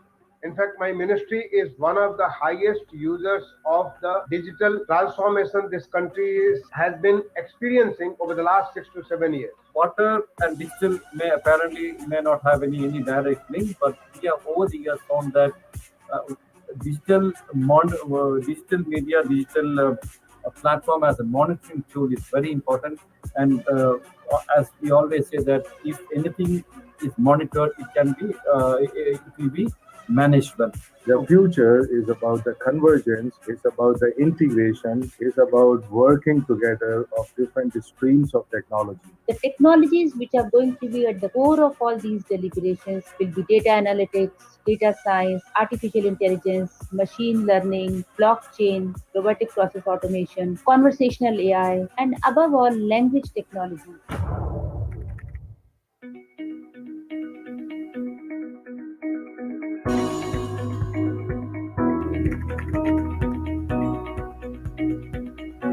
India is all set to realize its $5 trillion economy.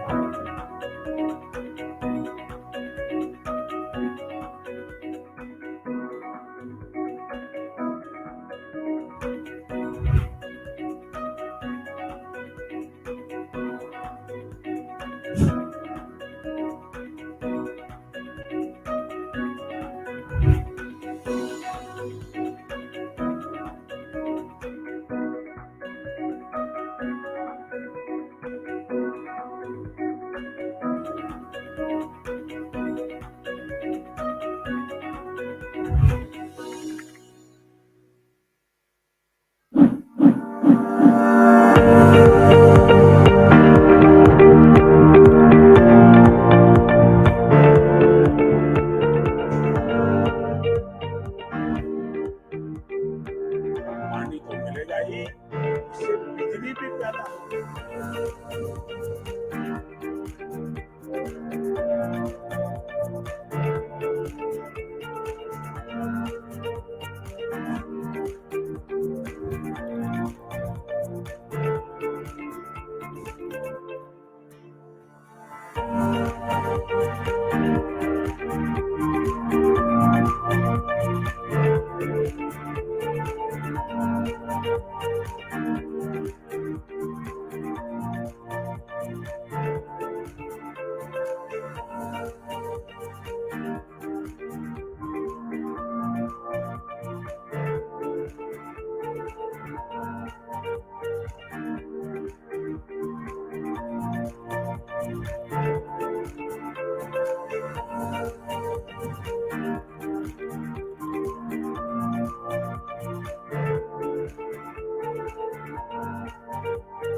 सरकार के पास जो public के पैसे आते हैं उसके माध्यम से संपूर्ण सेवाएं मिल सके, ये जो सोच है, मैं अपने आप को इससे पूरी तरह महसूस करता हूँ। Today, what we see in the defense sector, what we see on the battlefield is very different from what we saw maybe 3 decades ago or even 2 decades ago. Technology is increasingly playing a very important role.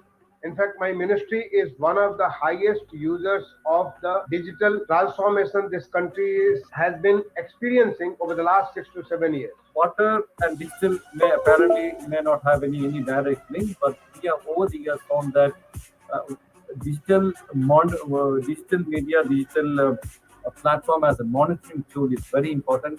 And as we always say that if anything is monitored, it will be managed well.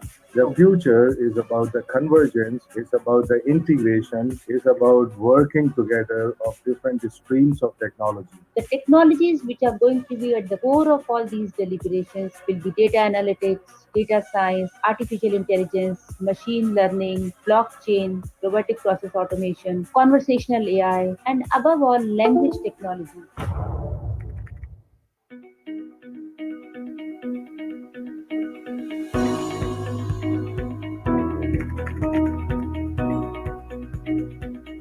India is all set to realize its $5 trillion economy.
most challenging time of the day for any conference immediately after lunch. So I would request the organizers if they can quickly reassemble all the people inside the hall.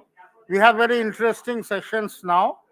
And may I request all the people who are standing, if you can take your seat. Gentlemen, I would request all of you if you can please take your seat. So now we have an industrial presentation on basically digital banking, the future of digital banking in India. And we know that banking is one of the important aspects, critical aspects of administration. We talked about the financial and the way UPI has progressed. So digital banking is a critical part. And to know more about some of the technology behind this digital banking, it's my pleasure to welcome now Mr. Praveen Khanna, Vice President of ScoreMe Solution, to talk about paving way for India's digital banking future. May I request Praveen to come on stage?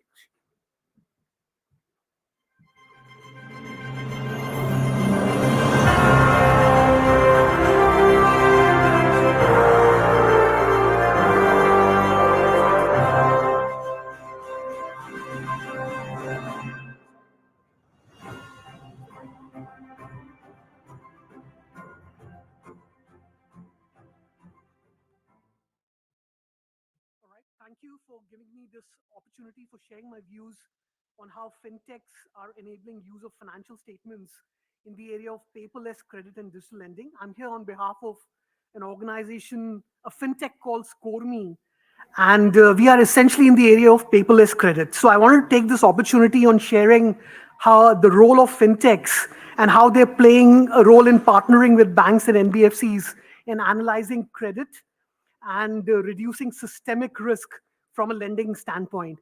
Now, before I share what's happening in this segment, just a quick take on a personal journey. So the year was 2002 when I had applied for the first time for a home loan. There was no digital platform to disseminate any information on the loan process, what kind of competitive rates were available on offer. There was no way of comparing financial institutions. The process itself was paper-based, so I had to share bank statements, all my income tax returns in paper form, and there was frequent back and forth between me and the banking institution. And as a consequence of this lack of communication and time, it took more than about 60 days for my loan application to get processed. So those were the times that I lived in. Now, if we circle to today, those times have changed remarkably with the advent of fintechs. Digital banking and fintech is more or less omnipresent today, right from wealth management to insurance to payments to RegTech to digital lending. All of these areas are becoming more and more popular. Just to share a quick perspective on the phenomenal growth of fintechs in India, one estimate is suggesting that in the India fintech market is expected to grow to almost 8.35 lakh crores as compared to 2.3 lakh crores in 2020. This expanding at a CAGR of 24.5% annually. So India today has the third largest number of fintechs globally after China and US.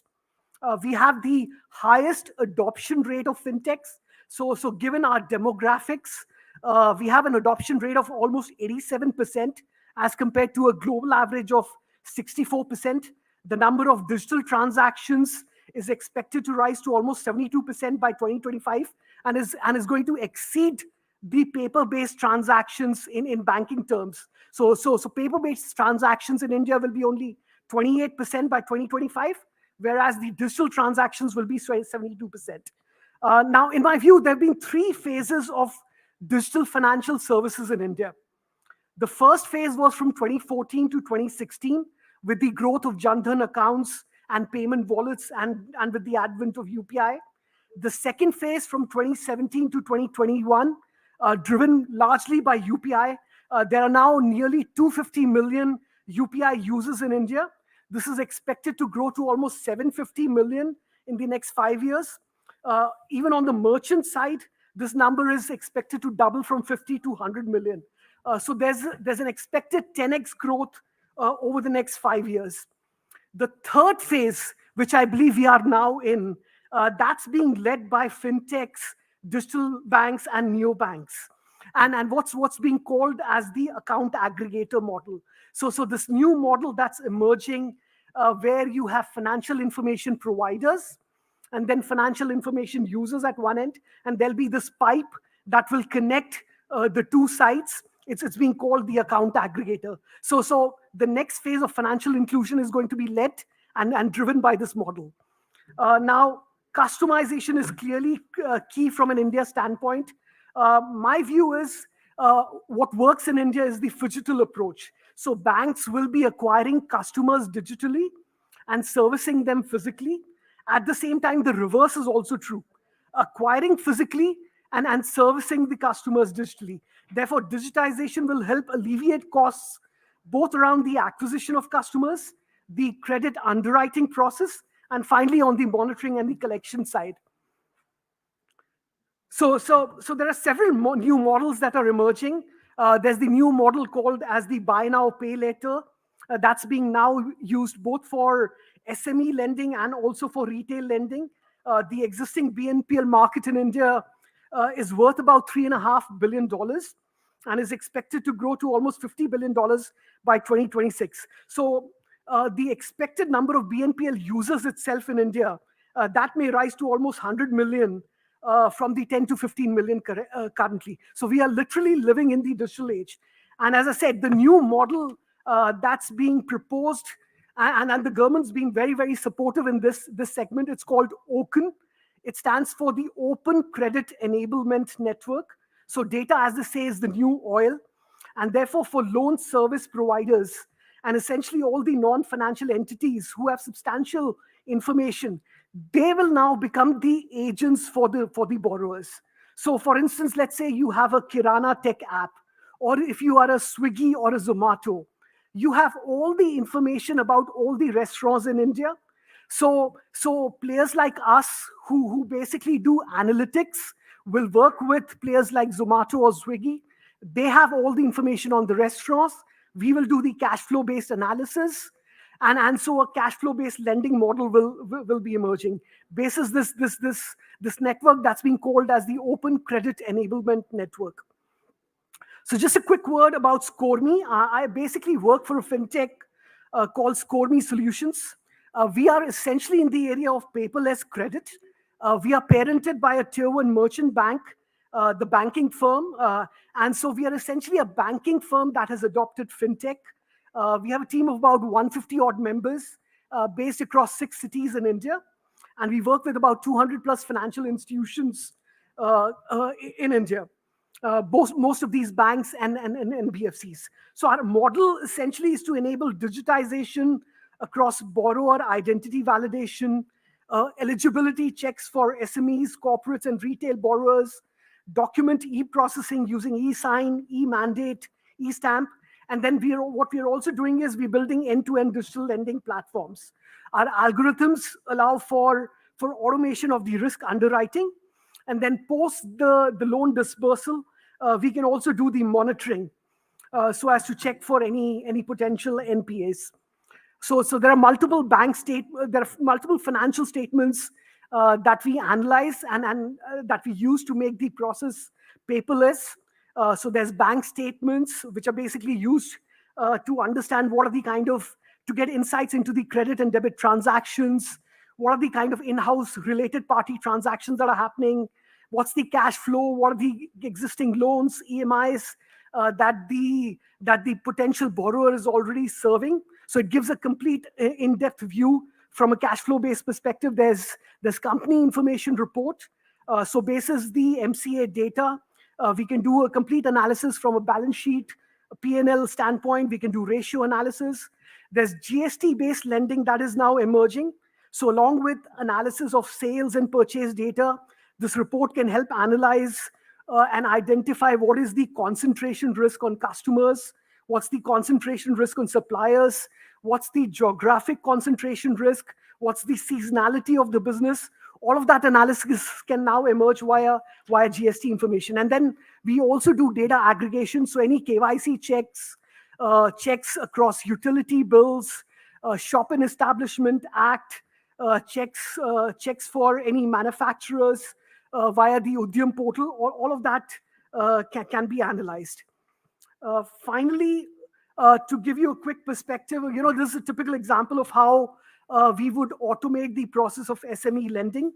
We would basically do analysis across bank statements, GST returns, and basis our rule engine, in under 30 minutes, banks will be able to take the loan eligibility decisions.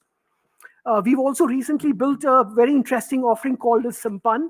It stands for Simplified Analysis of MSMEs using PAN. So just using PAN, we can access information around GST, legal information, financial statements, and then we can combine it to generate signals to the bank branch on go, no-go for loan auto renewals. And finally, we've been also building platforms for digital lending. So just to quickly summarize, our idea is to fuse human intelligence and data from financial statements into digital machine learning models. So the idea is to reduce risk, increase operational efficiency, and enhance transparency in lending decisions. We are able partners in digital journeys for banks and NBFCs and financial institutions. And our idea is to make the lending decisions faster, paperless, and seamless. Thank you.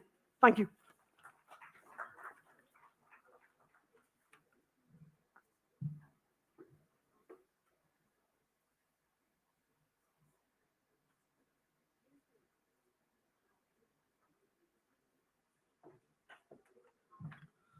Thanks, Praveen Khanna, Vice President, Scorme Solutions Limited, for sharing his presentation. I would like to invite Mr. Rakesh Maheshwari, Senior Director, MIT, Government of India, for a special presentation on empowering citizens for safe and trusted and accountable internet. A big round of applause for him. I would also like to take this opportunity to inform all our esteemed delegates that there will be a lucky draw during the event, and the lucky draw winners, 3 of them will get a special hamper from APAC News Network after the event. So do stay back till the event is over. Thank you so much. Over to you, Mr. Rakesh Maheshwari. Thank you. So thanks a lot for inviting me and giving me an opportunity to share our thoughts on government's commitment to create a safe, secure, accountable internet for the users in India. And when I'm talking of these words, I'm primarily talking in the context of Information Technology Act and a recent rule that was published by the Ministry of Electronics and IT, which is IT Intermediary Guidelines and Digital Media Ethics Code 2021. You all know about the unprecedented growth of internet and the related issues emerging because of all this. So I'll not go into the details of this slide. But while we, for example, in India have got around 80 crore users on internet, we have more than 50 crore users on social media sites. We are highest in digital payment. We are almost highest in every attribute which is worth mentioning in terms of statistics on internet. There are naturally issues because of the possible, I should say, misuse potential on internet. And once again, I mean, that's the so what exactly Government of India, Ministry of Electronics and IT, which I represent, has done is what I am talking. So I just give a quick introduction, and of course, the IT Act you must already be knowing. It's one comprehensive act. Primarily, when it was say initially came into existence, it was primarily an enabling act. So for all the e-governance activities that we talk, the enabling law in the country is the IT Act 2000, which was subsequently amended in 2008. So it's not just about the enabling law. It is actually the only law practically available for regulation of cyberspace in the country. And to that an extent, it is a law which also talks of contraventions, cyber contraventions and cyber crimes. It talks of creating framework for enabling cyber security in the country by virtue of CERT-In and NCIIPC, primarily these two.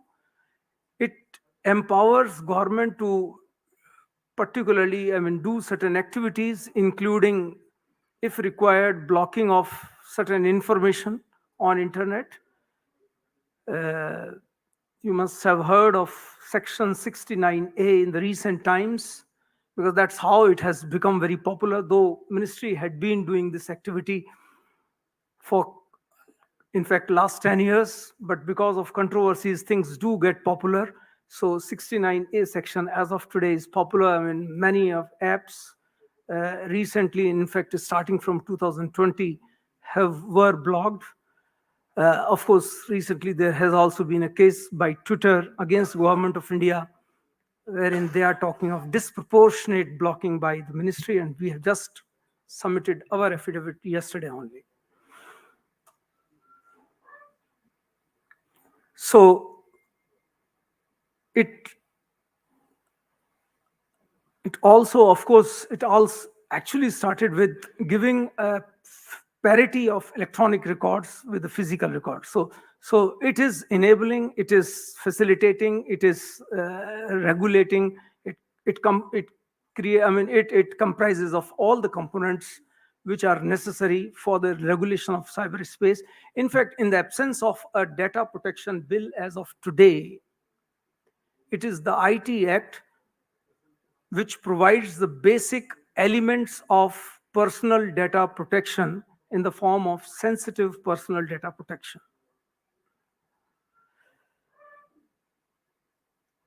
Going with the core theme, which is about empowering citizens, and that is where, because almost each one of us is connected on internet today, each one of us is using social media, and therefore, what exactly the ministry has done to see that this,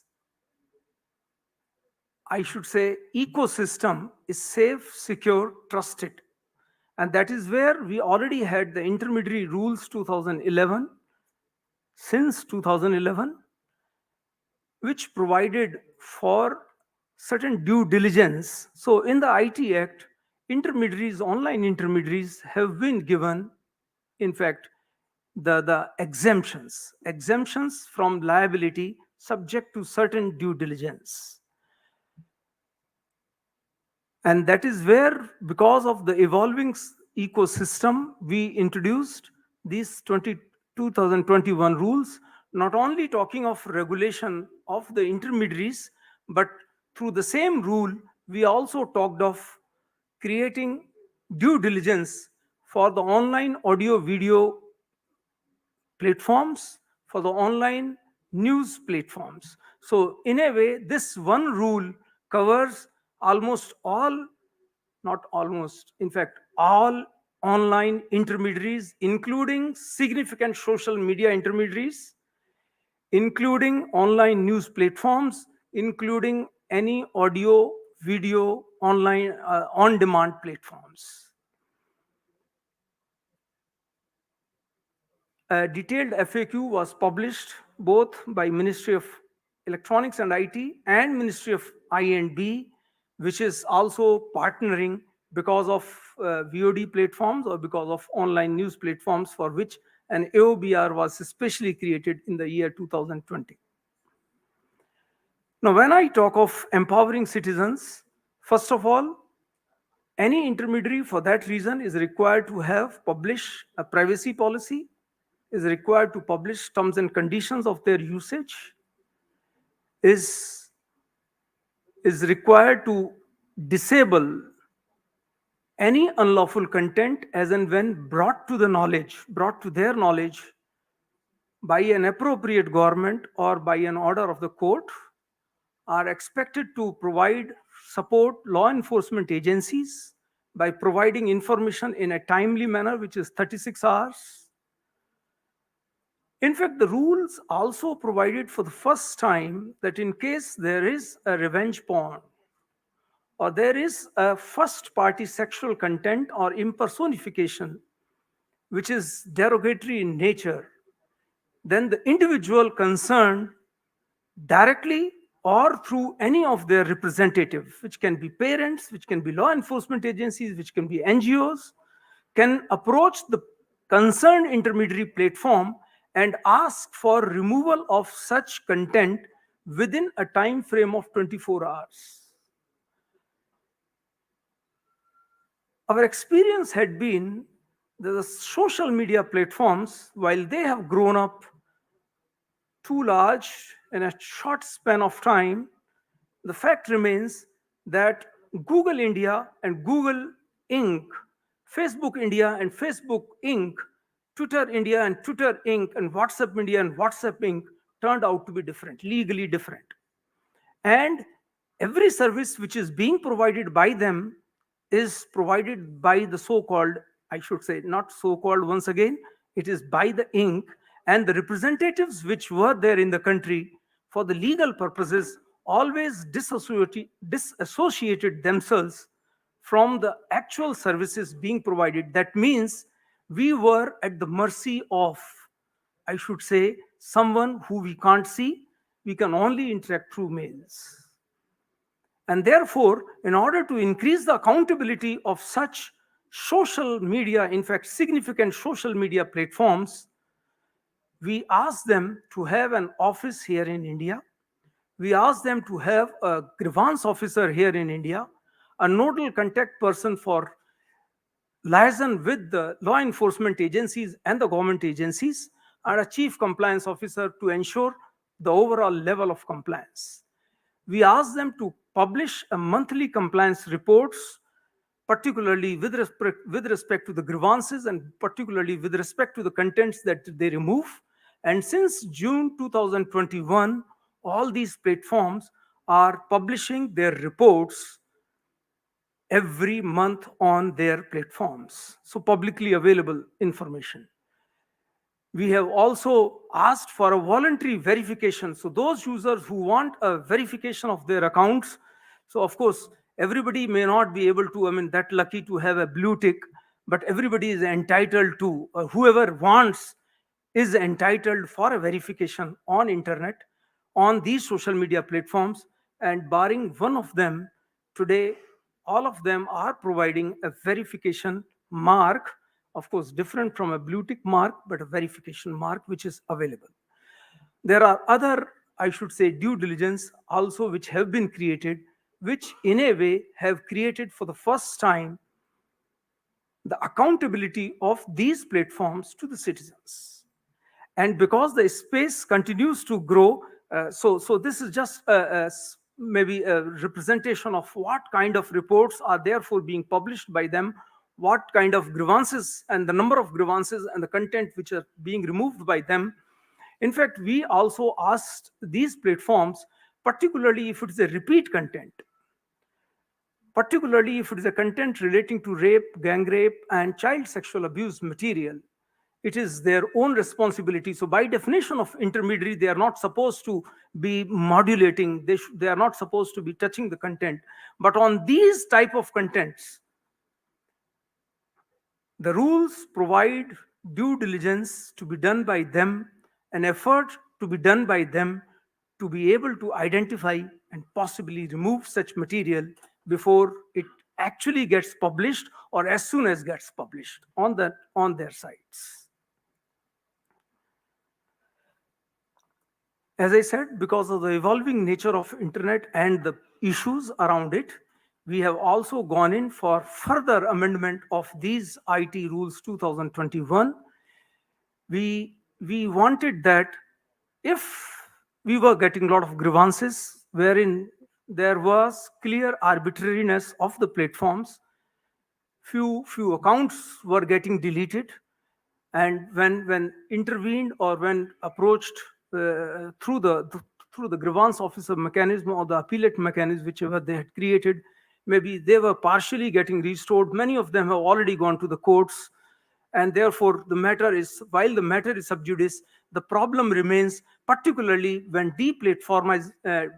when a particular user is deplatformed.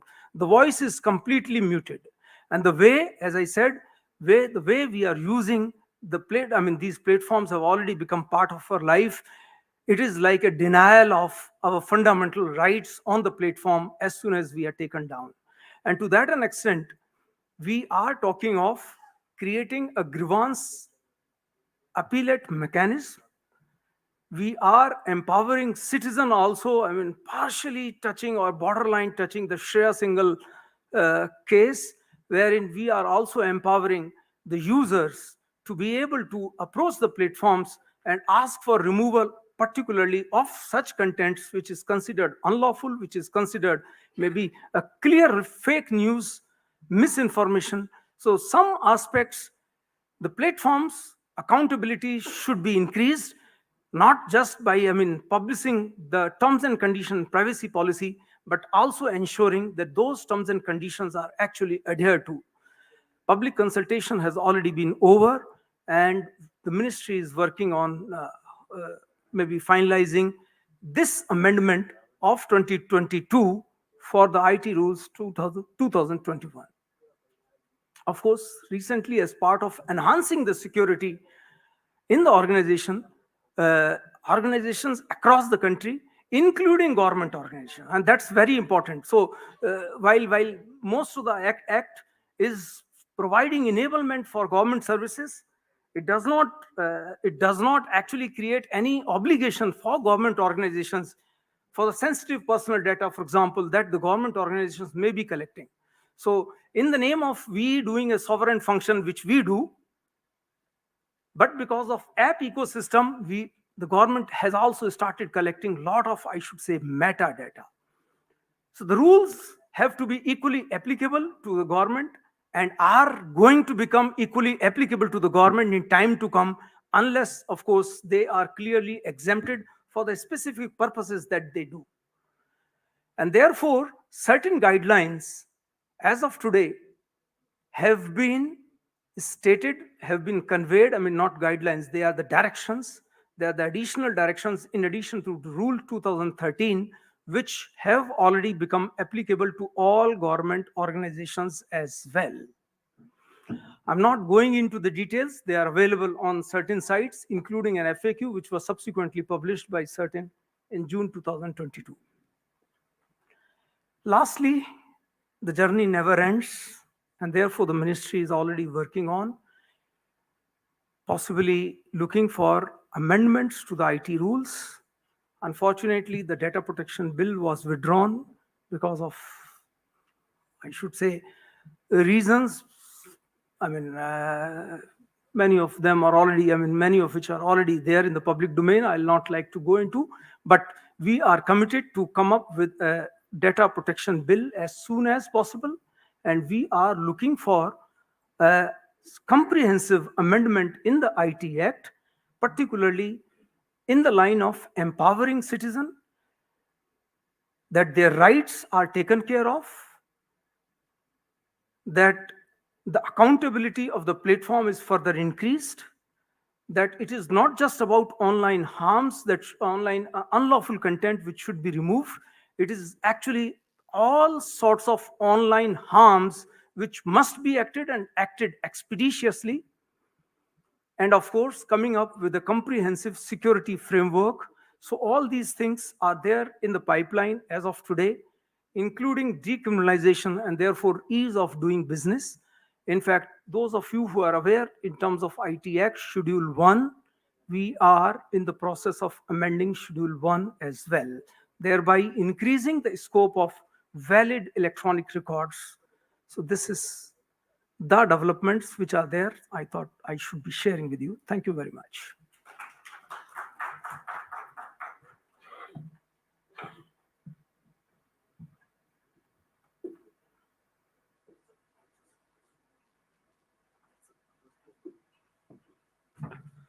Thank you, Sri Rakesh Maheshwari, Senior Director, MIT, Government of India, for giving a detailed presentation, I must say, insights on the how we can safe and make trustworthy, accountable internet, and what MIT is doing, Government of India doing in terms of IT Act. Thank you so much.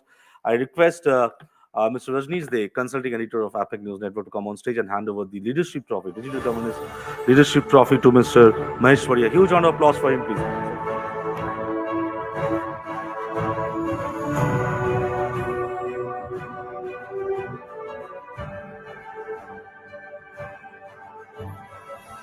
That was Mr. Rakesh Maheshwari, Senior Director from MIT, Government of India. MIT is Minister of Electronics and IT, Government of India. Thank you so much. With this, we move to a very interesting session, one of the most important sessions of the day.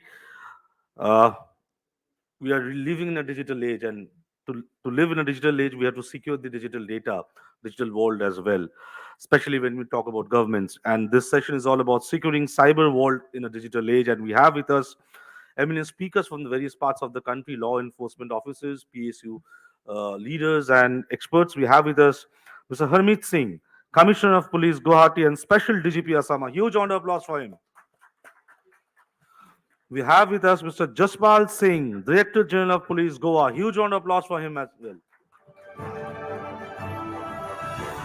We have with us Mr. Amit Sinha, ADG and Director, Information Technology Development Agency, Government of Uttarakhand. A huge round of applause for him, please. We have with us Mr. Rohit Rajbir Singh, SP Crime and SIT, Government of Arunachal Pradesh. We welcome Mr. Singh. We have with us Mr. George Kuruvilla, Chairman and Managing Director, Broadcast Engineering Consultants India Limited, popularly known as Basil. A huge round of applause for him, please. We have with us another young officer, Mr. Karthik Hegadakatti. He is the Deputy Secretary, Department of Personnel and Training, Government of India. A huge round of applause for him. And by the way, he is now a known author. He is known for his sci-fi novels and also a blockchain expert, if I'm not wrong.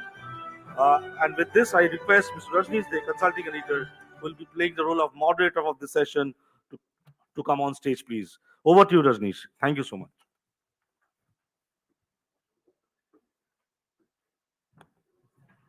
Thank you, Shobik. So before we start, I'd just like to emphasize on the structure of discussion we would like to have. Basically, once we talk about cyber crimes and cyber security related aspect, specifically Indian context, let's broadly break it up into three parts. One, the overall global picture and the issues like cyber terrorism or cyber espionage that are coming up. And we had Rajesh Pant in the earlier session previous to lunch touching upon some of the global aspects. The second aspect that we would like to talk is basically what we have seen in the Indian context is it's not that since there are so many law enforcement agencies present on the dais, it's not that people, the cyber criminals are not getting arrested. There are a lot of arrests happening and the cyber crimes are getting detected. Unfortunately, the rate of conviction is still not proportionate. So we would like to explore what's the lacuna there. And the third part is ultimately how are the security professionals properly trained, especially in the law enforcement agencies, other government departments, since security is a fast-moving and dynamic subject. There are new technologies coming, and we all know criminals are always ahead. So are the government professionals and the law enforcement professionals, are they properly trained? We would like to touch upon that aspect also. So with that, we would like to break it up into three parts. And can I have that agenda, Neha? Just that agenda copy.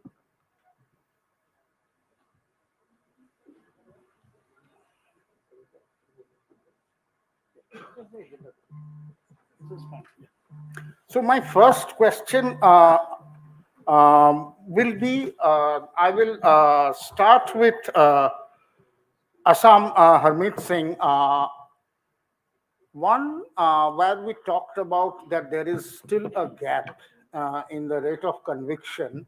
So are the IPC or the CRPC, the provisions there and the IT law provisions which the last speaker also talked about, are there gaps there or what are the reason do you feel that the conviction rate is never proportionate and how could things change? Do you want me to use this? How does this come on?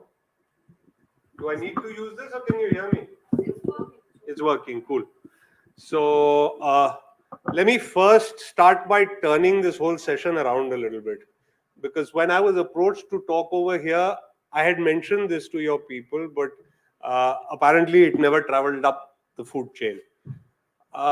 When we policemen sit down and talk about cyber security, let us first talk about securing the cyber footprint of the common man, right? The questions you sent me were about cryptojacking, ransomware, digital infrastructure. This is for us, yes, but it is also a lot more for the ministries, for the corporate sector, for things like that.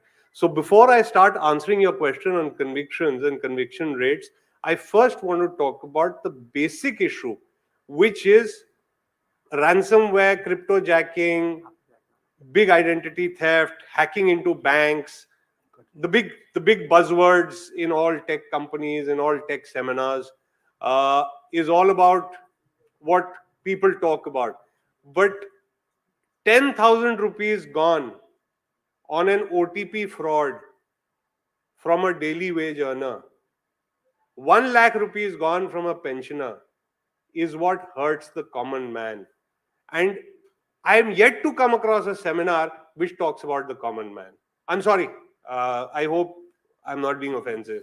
But I need people here because they are all professionals in their field to focus on this. And it is through great networks like yours. You're a news network. There are people here from the corporate world. There are people here. That awareness of how, as General Ramesh spoke before, Ramesh Pant spoke before us, he stressed on that one word, cyber hygiene. So how do we make the common man aware of cyber hygiene? Of course, whether it's ransomware or cryptojacking or identity theft or grooming or sextortion or whatever it is, it all comes down to cyber hygiene. Hygiene of different levels, hygiene of firewalls to hygiene of not answering an unknown number that you don't recognize. So let me start by saying this. Now you wanted to know what are the gaps. I don't want to comment on the legal aspects of the problem because there is a huge issue. And if there's anybody here from, has our friend from the Methi left after his speech? Director Saab? I think he's left. So, so there is a huge gap between IPC and the IT Act. The punishments in the IT Act need to be possibly stepped up, right? And I will not go into the judgments that have come. You're aware of that. Matters are sub judice, matters. We totally agree with what the courts are saying. But somewhere this dichotomy needs to be addressed. Only when this dichotomy is addressed, because these are the loopholes of lower punishments in the IT Act, which are used by people to get away. So when it becomes a cyber theft, it becomes different from an IPC theft. The minute it becomes different from an IPC theft, your punishment goes down. And of course, the Honorable Union Home Minister has been stressing on forensics of all sorts, whether it is physical forensics or it is cyber forensics. The forensic upgradation of the police forces in the country is taking place. And it is this upgradation which is going to add to your convictions, because the entire chain of getting the evidence and then taking it to the court. Now let's come to the next part of whether our people, the judicial officers and the prosecutors are really trained to handle what's happening. There are capacity building minuses and pluses, but a huge amount of capacity building is required. So what are we facing? We are facing a situation where, let me take you back to the COVID and the lockdown. One of the biggest effects of the lockdown, which is talked about but not really talked about, is the digitization of the financial transactions of the common man. The lockdown added hugely to everybody coming onto digital platforms for even buying basic medicines, which was not done earlier. You went to a mom and pop store, the pharmacy on the corner, and bought your medicine.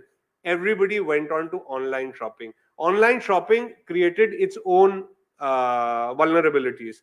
So the volumes that India's digitization plan has brought about today, which is huge.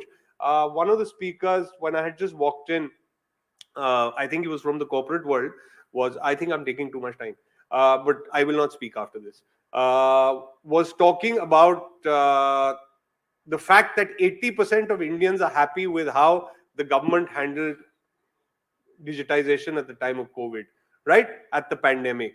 So all I want to say is cyber hygiene, using awareness, and tweaking of laws and capacity building is what will take not only conviction rate up, it will also bring the crime rate down. So if I may add, Guwahati, I can talk of Guwahati and all of Assam. In the last 7 months compared to the last 7 months of last year, we brought crime down in Guwahati by 48%. It's a bloody record. 48% crime doesn't come down anywhere, and there are no complaints in social media or the press about burking or hiding cases or any such thing. But cheating related to the IT Act, phone phishing, wishing, extortion through the internet has increased. Those cases have gone up. So normal crime is down, but the minimum cyber crime that affects normal people, and of course there are the big cases of banks and all that. So I rest my case. I'm sorry for taking you a little away from the topic, but अब बुढ़ापे में दिल की बात कहना तो वाजिब है ना, छोड़ नहीं सकते, जो दिल में है वो बोलना ही होता है. Thank you so much. No, you never took away from the topic. In fact, cyber hygiene, ultimately the fundamental basis is cyber hygiene. So definitely we wanted to know about that. And also, as you mentioned, that there is a gap between the IPC and the IT laws. So next speaker is Jaspal Singh. I'll come to you next. Again, almost a similar question. One, why is there this gap between the conviction rate and the crimes which are detected? And more importantly, you are in a state, Goa, which sees an influx of global tourists. And so the possibilities of cyber crimes on a global scale are higher. So how does Goa address that challenge, and what is your opinion on this lacuna? First of all, taking forward what Harmeet sir said, the conviction rate in case of cyber crimes, as per the report of NCRB, is 40.5%, which is reasonable conviction rate, considering that this is a crime which doesn't take place in the physical space. And before we discuss that, we need to understand how does a traditional crime is different from cyber crime. Now, the traditional street crime takes place in lanes, roads, houses, in the four walls of houses. We maintain abundance of records about the traditional criminals, thieves, robbers, snatchers, burglars. So we are not actually groping in the dark when a traditional crime takes place. And then we can also prevent a traditional crime by temporal and spatial analysis of the crime. Temporal pattern tells us that the crime takes place between this and this hours, maximum by mapping of the crime. And the spatial pattern tells us that these areas are basically crime hotspots. So you have a certain amount of information available about crime detection, whereas cybercrime takes place in anonymous place, cyberspace, which is very nebulous, and people don't have idea. Even an a trained investigator, when a cybercrime is reported, he would not have any idea. Normally, in police parlance, in IT parlance, we say here geography is the history. Okay? As soon as crime takes place, that crime spot suddenly becomes a history for the cyber investigator. He doesn't know what was the origin of the crime, at what time the crime terminated. Because cyberspace is different to different people. For a student, it may be to gain knowledge, to research, whereas for a business or a industry person, it may be to make money on e-commerce, and for a cyber terrorist, it may be to damage the critical infrastructure. So everybody has different expectations from cyberspace, and it is very easy to get lost in the cyberspace because you don't know where this message is coming from. Should I click this message? Is this email genuine from the genuine sender? Is this website a genuine website? So what I mean to say is there is a lot of gap between the services which as a state or as a company we are providing to the people, digital services, and the understanding of the technology behind those services. So we are a common man, as Harmeet sir was discussing. A common man is not well equipped to understand the implication of digital application, cyber application. Therefore, he is easily taken in. So that is the reason why conviction rate is low, though we consider 40.5% conviction rate a very good conviction rate, very, very good conviction rate. Whereas in burglaries which take place in physical space or thefts which take place in physical space, the conviction rate is lesser than this all over India if you go by the NCRB's report. And at the same time, as I said, you don't have any physical scene of crime from where you can pick the fingerprints, from where, based on the description given by the complainant, whenever a robbery, burglary, snatching, murder takes place, at least people have a fairly good idea about the perpetrator. उसका description ऐसा था, उसकी शक्ल ऐसी थी, he was speaking this kind of language. But when a cyber crime takes place, you are totally groping in the dark. You only have to follow the digital footsteps, time logs, time spans, and it's a very, very complex and tardy investigation process. So therefore, we should give due credit to the investigators that despite these handicaps, because in several states there may not be cyber crime labs, so they may not have access to certain applications, certain tools to investigate the cybercrime. But nevertheless, we still have performed very well. And coming to Goa, yes, it is a very iconic tourist destination. Several million people visit, but that doesn't lead to cybercrime, but basically credit and debit card frauds. And we recently we advise the banking system, those who have installed the ATMs, to at least have some kind of system in place whereby if anybody tries to illegally interfere, other than inserting the card and pressing the code, if anybody tries to illegally interfere the ATM, they should get a message. So some of the banks have listened to us and they have drastically reduced the crime so far as ATM frauds are concerned. Thank you. Thank you. Thank you. So you basically very hit the nail on the head that in cyber crimes, the provenance of the crime itself is not very certain, and that ambiguity leads to certain challenges. Amit Sinha, I'll come to you next. And my question is, which even the previous speakers touched upon, post-COVID, the state of digitization has increased, and that has automatically, the moment digitization increased, more common man involved in digital transactions or other activities, and the cases, the cyber crimes have also increased. So from an Uttarakhand perspective, how do you see the thing, and what are the actions that you are undertaking so that more and more of these convictions happen? See, Uttarakhand obviously is a small state, and post-COVID digitization has grown to, it has become a very big domain. Rather, in Uttarakhand, as initially Sir said, that we have to look at the poor man's perspective. So, adding to it, in Uttarakhand, we have around 16,000 VLEs, village level entrepreneurs, the CSC people.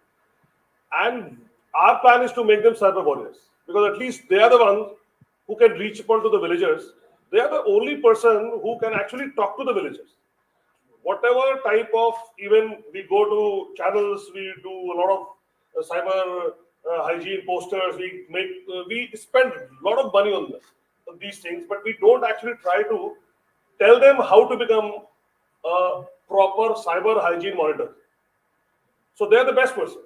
So we have picked them, and in fact, we have requested our government also to at least give some remuneration to them, token amount, and it is only about having sessions with the villagers. ग्राम पंचायत में एक है तो वो ग्राम पंचायत में जाके एक बार session कर ले, 20 लोगों को बिठा के उसके एक फोटोग्राफ खींच के भेज दे, उसमें तो कुछ पैसे मिल जाए. तो ये एक प्रपोजल है जिसमें कि actually when you see these things will help, and it is like a policing, because policing, the result you just can't see. If everything is going fine, that means police is doing its duty, but it's actually not visible. You just quantify, you can't quantify it. Similarly in cyber hygiene, I mean, if a village level entrepreneur is going to a village and teaching somebody not to answer a spam call, or not to click a particular button, or not to give your OTP to anybody, that's it. I mean, but he has to tell, or she has to tell these things lots of times.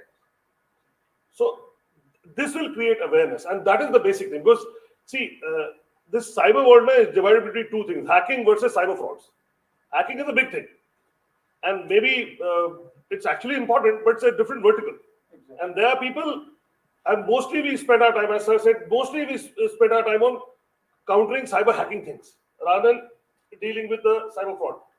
So I think these initiatives can thank you. Two very important points. One, obviously, yes, hacking is critical, but cyber frauds which involve common citizens, as Sir also said, that's important. And another wonderful thing that you mentioned about involving the locals, that really is involving them. It's like even in normal policing, we have these special polices and civic polices.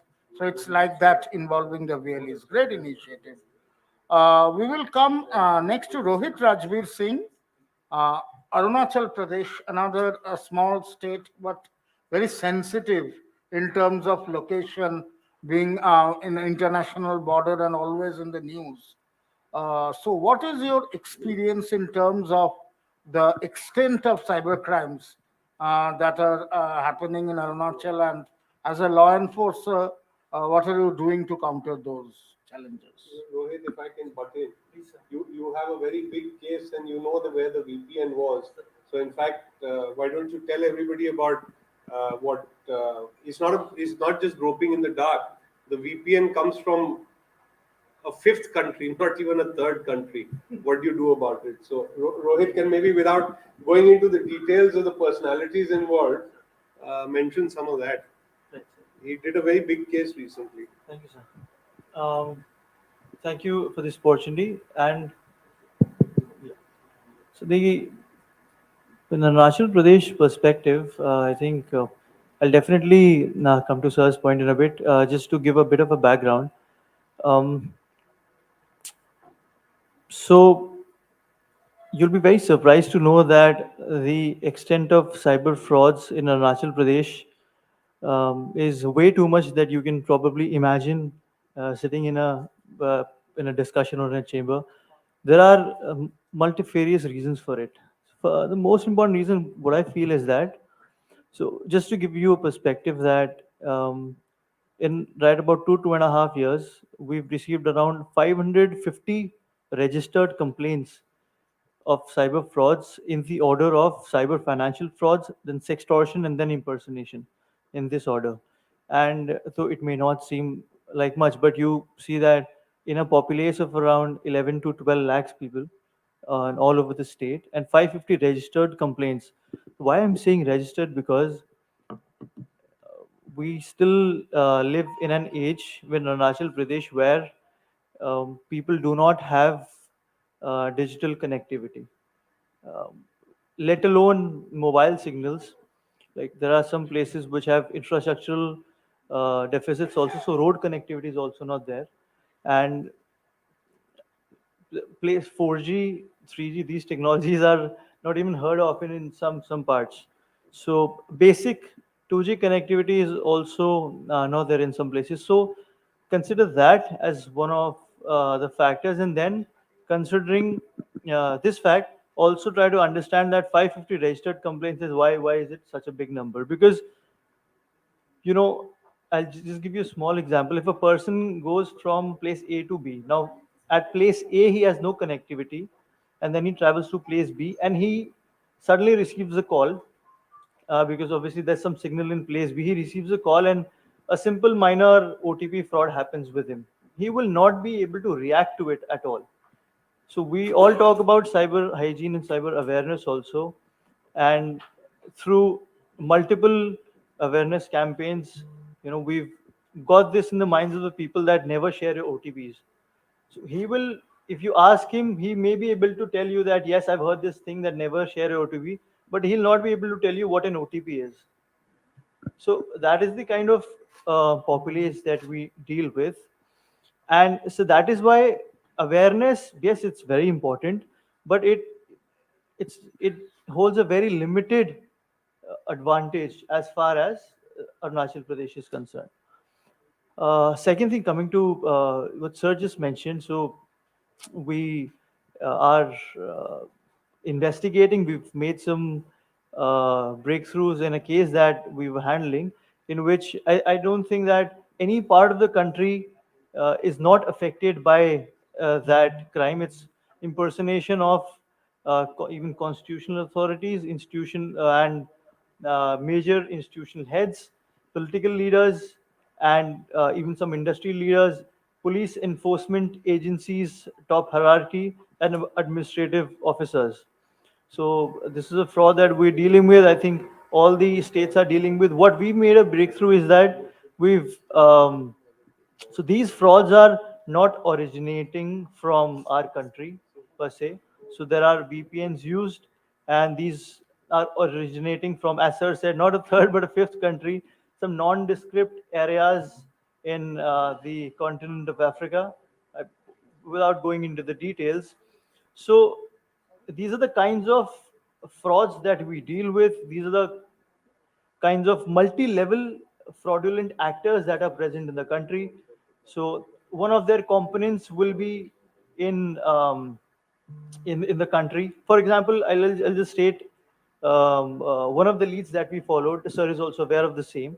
That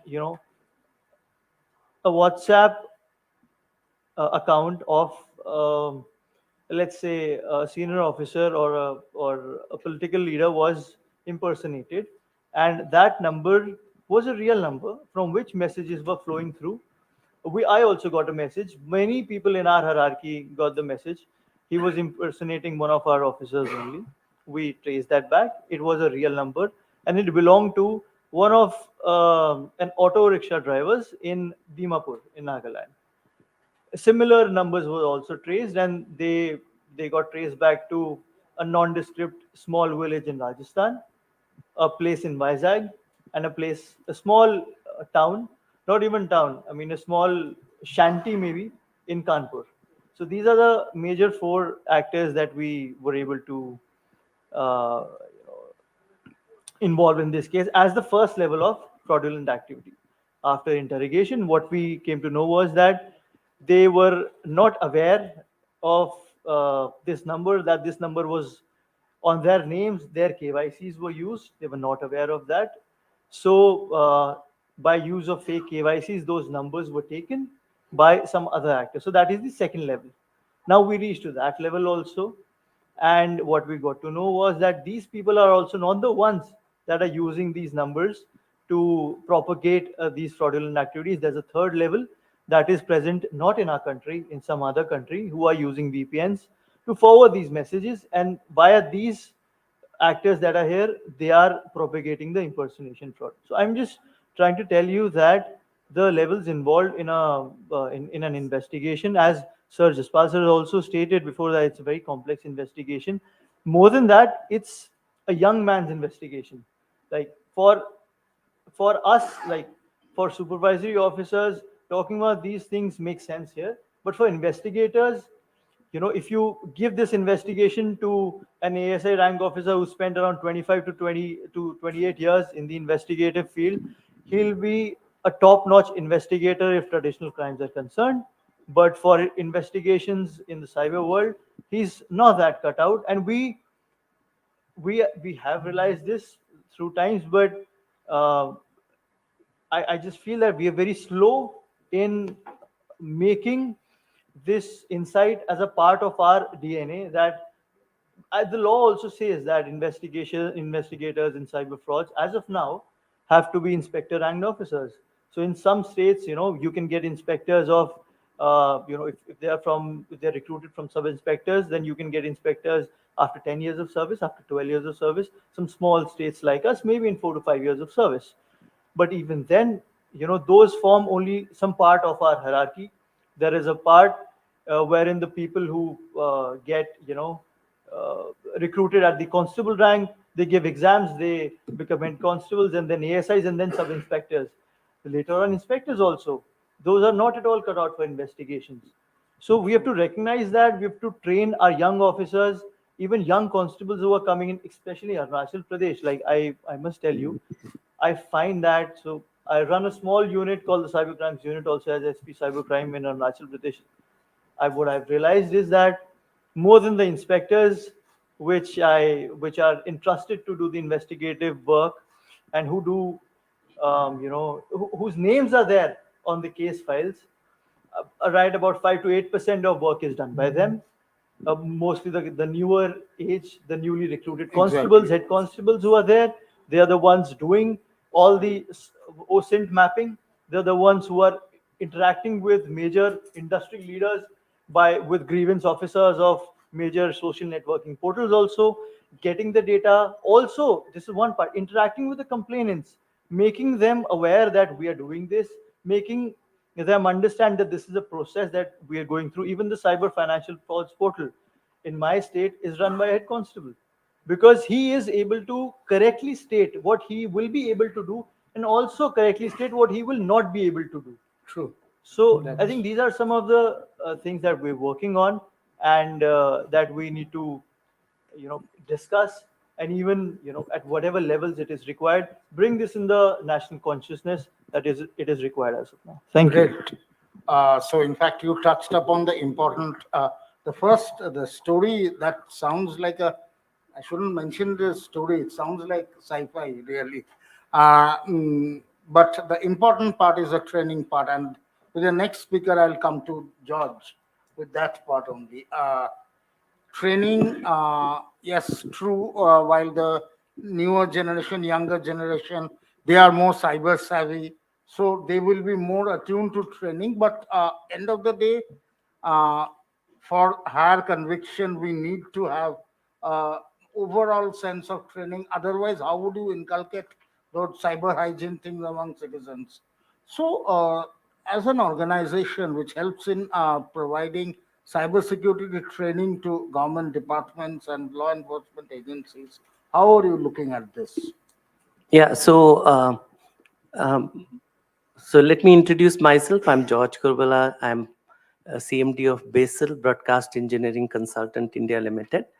Though it's a broadcast public sector under Ministry of Information and Broadcasting, but in the last 6 years, we diversified into all technology-based projects. And we realized that it's a very converged world. We handle audio and video, but now it is IT, audio, video, telecom, everything is a converged world. So we have to be part of all the technology areas. And that is how we started working on the cybersecurity space as well. And we made a cyber forensic lab in our office in Noida, Sector 62, for cyber forensic for devices like mobile, laptop where data is is deleted, we can get it back. We have those tools and techniques to do that. So a forensic lab which was inaugurated by General Pant, whom we heard him some time back. And so we are now into this space. So the Ministry of Home Affairs approached us to provide cyber forensic experts for various activities of Home Ministry for the IC4. So we did this assessment where to find. As you said, it was so difficult to have, to search and to interview and to shortlist and to provide it to the Home Ministry, these cyber experts, because first of all, availability is very less. And number two, if they are available, their demand is very high. So they have to be paid a high monthly fee or remunerations. So Home Ministry gave us a good amount for monthly payments to this contract staff that we've hired. And because of that, we could hire a good number of 50 people for the IC4, and they are still working with the Ministry of Home Affairs. And so we started getting into the command and control centers to make command and control centers. So we are doing that. So as you rightly said, so one is that the to have the right people, the awareness, that is the training part of it, to have the cyber ranges across the country in the universities and in the institutions, the training institutions, where through the cyber ranges, cases can be simulated on the cyber ranges, and the officers and the staffs can be trained on that. And you have to bring the real life cases that's happening across the country and the world, and train the officer and make them aware that this is the kind of threat that comes in. So when we have started working on the security operation centers for the cooperative banks, because they do not have good forensics, or for that matter the awareness, because they're in rural areas, and as per the RBI direction, they all have to be digitized. Once they are digitized, then they are into the network environment, they are vulnerable to attacks. And because it handles money and rural money and cooperative banks, it's so difficult for them to protect themselves from these kinds of attack. So we have started working on security operation centers for them, and we are already working with the OEMs. We are working with the partners, together with whom, the data centers with whom we can work together to create centers where we can do the cyber forensics. So it has got three parts. One is, of course, the reactive. Something happens, you go after it. The other is, of course, the preventive part of it. So we focus more onto it, so that we are able to find out what are the kinds of hacking or the cyber threat that's happening. So there are different tools by which it's gathered that, okay, a particular institution or a particular bank, what are kinds of attack it is facing over a period of time. And on that basis, again, the tools are developed how to mitigate those kinds of attack. It's an ongoing process. It's a process that every time it has to go on. It will not stop till the digital world is there. We have to continue to learn and create solutions to mitigate the threat and further work it on. So we cannot 100% sanitize those attacks, but we can do ourselves, as we are already heard, that awareness, the capacity building, that is training, and thereafter developing those tools how to handle these kinds of attack. So as per the statistics that we have, normally in an attack, within 24 hours, nearly 70% of the data is taken out. And the response time in 24 hours is less than 3, you can say, 3%, is the response time. So you can imagine that 3% of data, the response time in 24 hours is so less. By that time, the data is already gone. And thereafter, it is just, that as we already heard, it is going after those digital trails, which is not easy, and it will take long time to get it. And therefore, as we heard, poor people losing their money to get back. Though, of course, there are rules now, the banks have to pay to them. But even then, it is not easy in many places, and particularly in cooperative bank kind of situations who do not have those kinds of robust digital trails as well.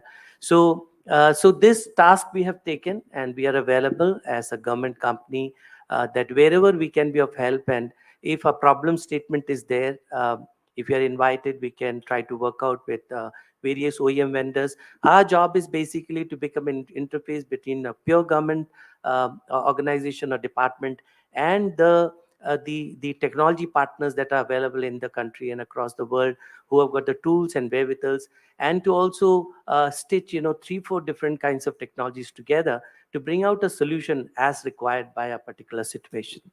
Exactly. Thank you. So you touched upon a very important point, this continual process, because it's a very dynamic scenario.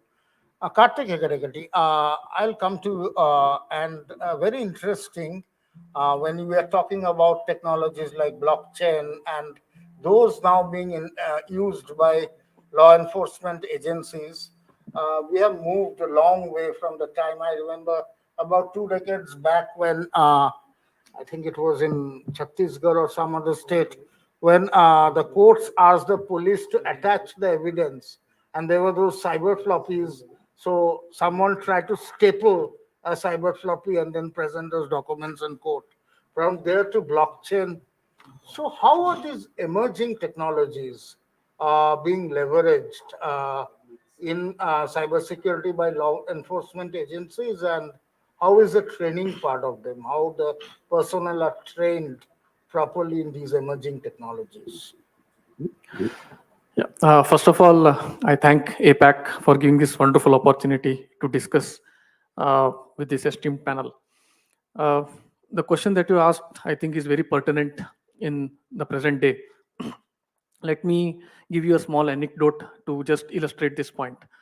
There was a website, a dark net website called Silk Road, on which you could buy, anyone could buy using the normal internet. You need not even use Tor network or any kind of VPN. You could buy drugs, you could buy guns, gun running, drug smuggling, all that stuff. And the payment was in Bitcoins. The payment was in cryptocurrencies.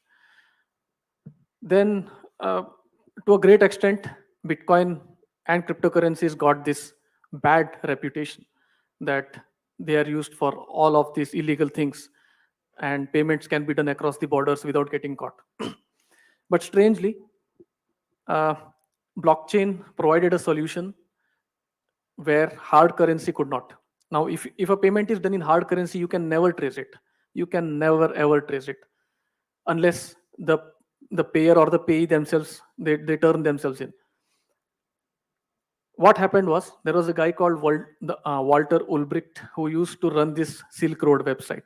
This happened somewhere in 2011-12. And this guy, he used to take the payments in Bitcoin and run the entire show. He was sitting somewhere in Europe, and this network ran across the world. He did a mistake on the blockchain.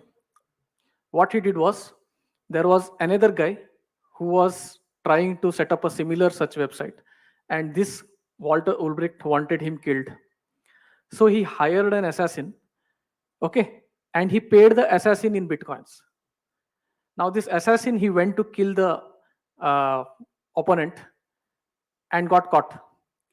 When he was caught, he did not reveal anything, but the FBI seized a series of hard disks and cache from him, and they could successfully, through interrogation, get out the private key.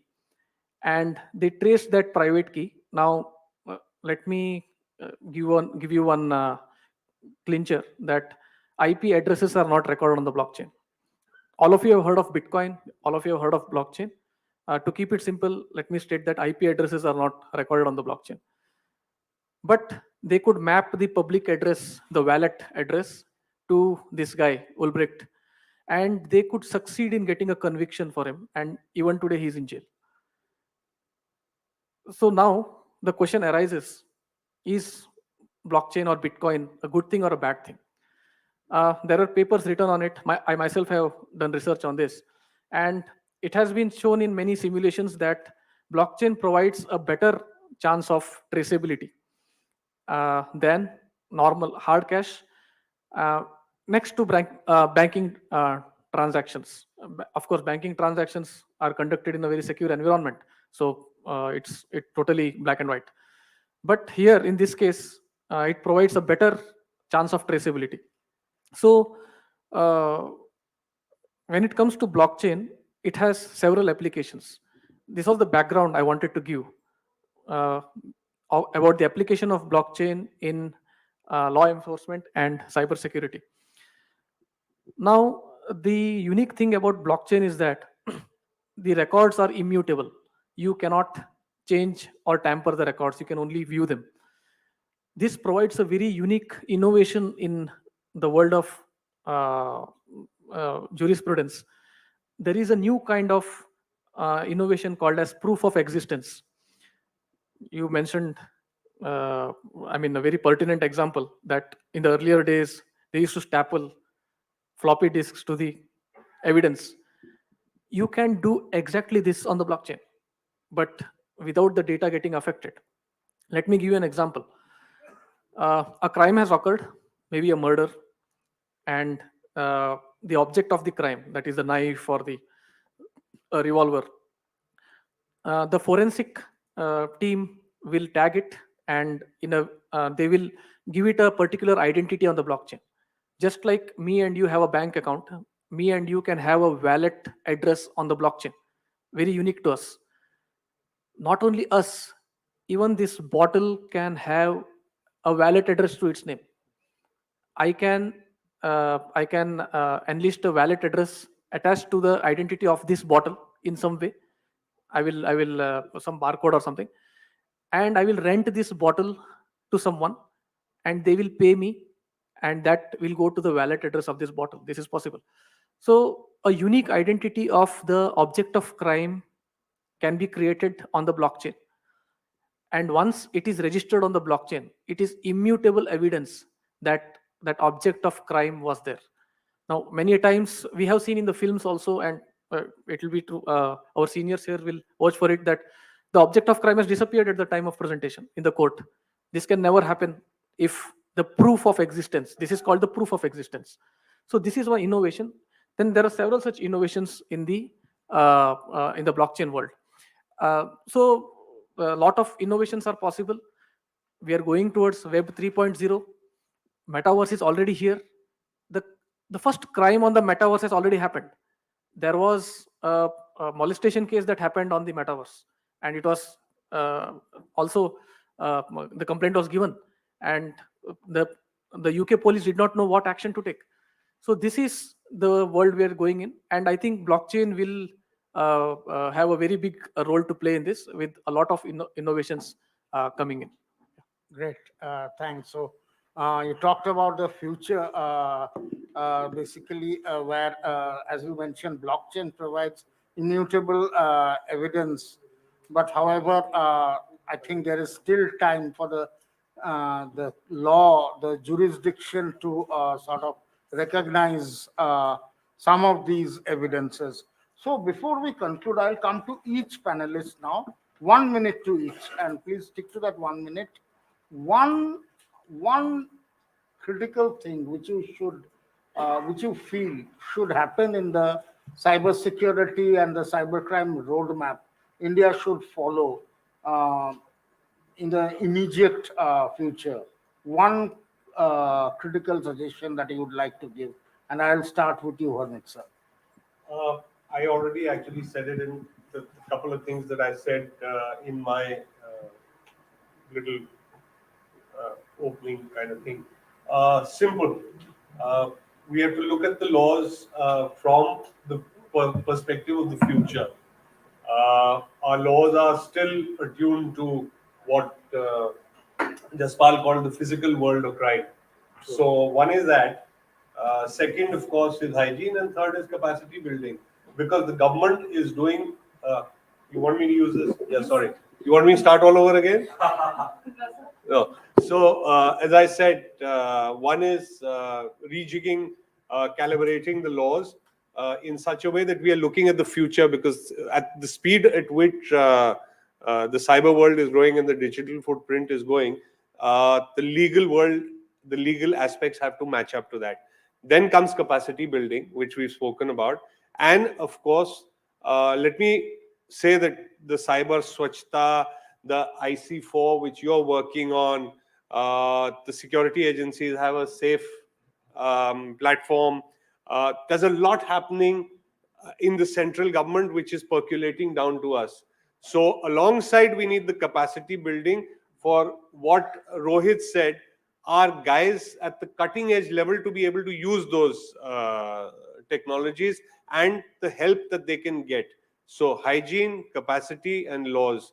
I think we are a country that's sailing in the digital world. We're possibly the leaders in the world. Till today, everybody used to talk about the fact that CEO of such and such is ours and CEO and such is ours.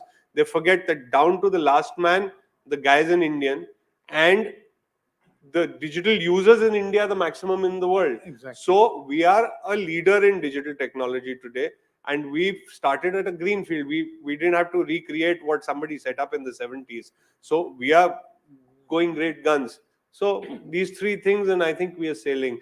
And what George here is doing, this kind of stuff is really going to take us forward. I think it's Great. yours. So basically, as one of the earlier speakers today mentioned, the India is leapfrogging, and as you mentioned, the three important points: the hygiene, the capacity building, and the laws to match with the modern era. So just to add, that capacity building is happening a lot right here in Delhi, and at the big spaces, it has to now percolate down. Okay, Jaspal, I'll come to you. Yeah. I would say that the cyberspace is created by engineers and it is used by masses. Masses varying from what Rohit said, illiterate, semi-literate, highly qualified, doctorate, scientists. So we have to ensure that there is a sustained awareness about the various flip sides of technological products, because whenever any scientific innovation is marketed, so people say all good things about them. There are a number of technology solution providers who visit us, talk about their technology products, but they never talk about the way in which it can be misused.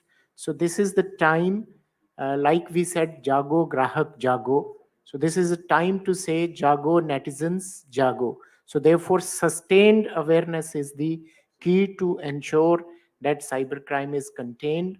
So far as capacity building is concerned, Government of India, Ministry of Information and Technology, state governments, police training colleges, academies, they are doing their best to educate their investigating officers in variety of areas: cloud computing, cyber forensics, computer forensics, and number of training programs have been organized.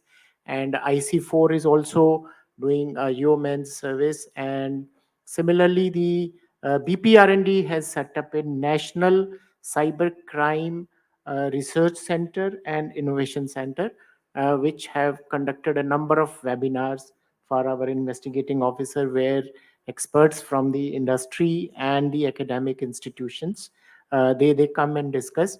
And we also need to enable the police academies in setting up cybercrime labs.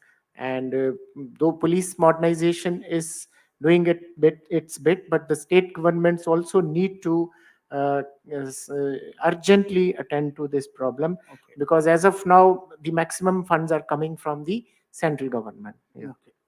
Thank you. So in one way, more training and the scaling up. Amit Sinha, your views. I think digital space is the new alphabet now. I mean, still the education system, the primary education, because mostly we have seen that cyber is not a topic there.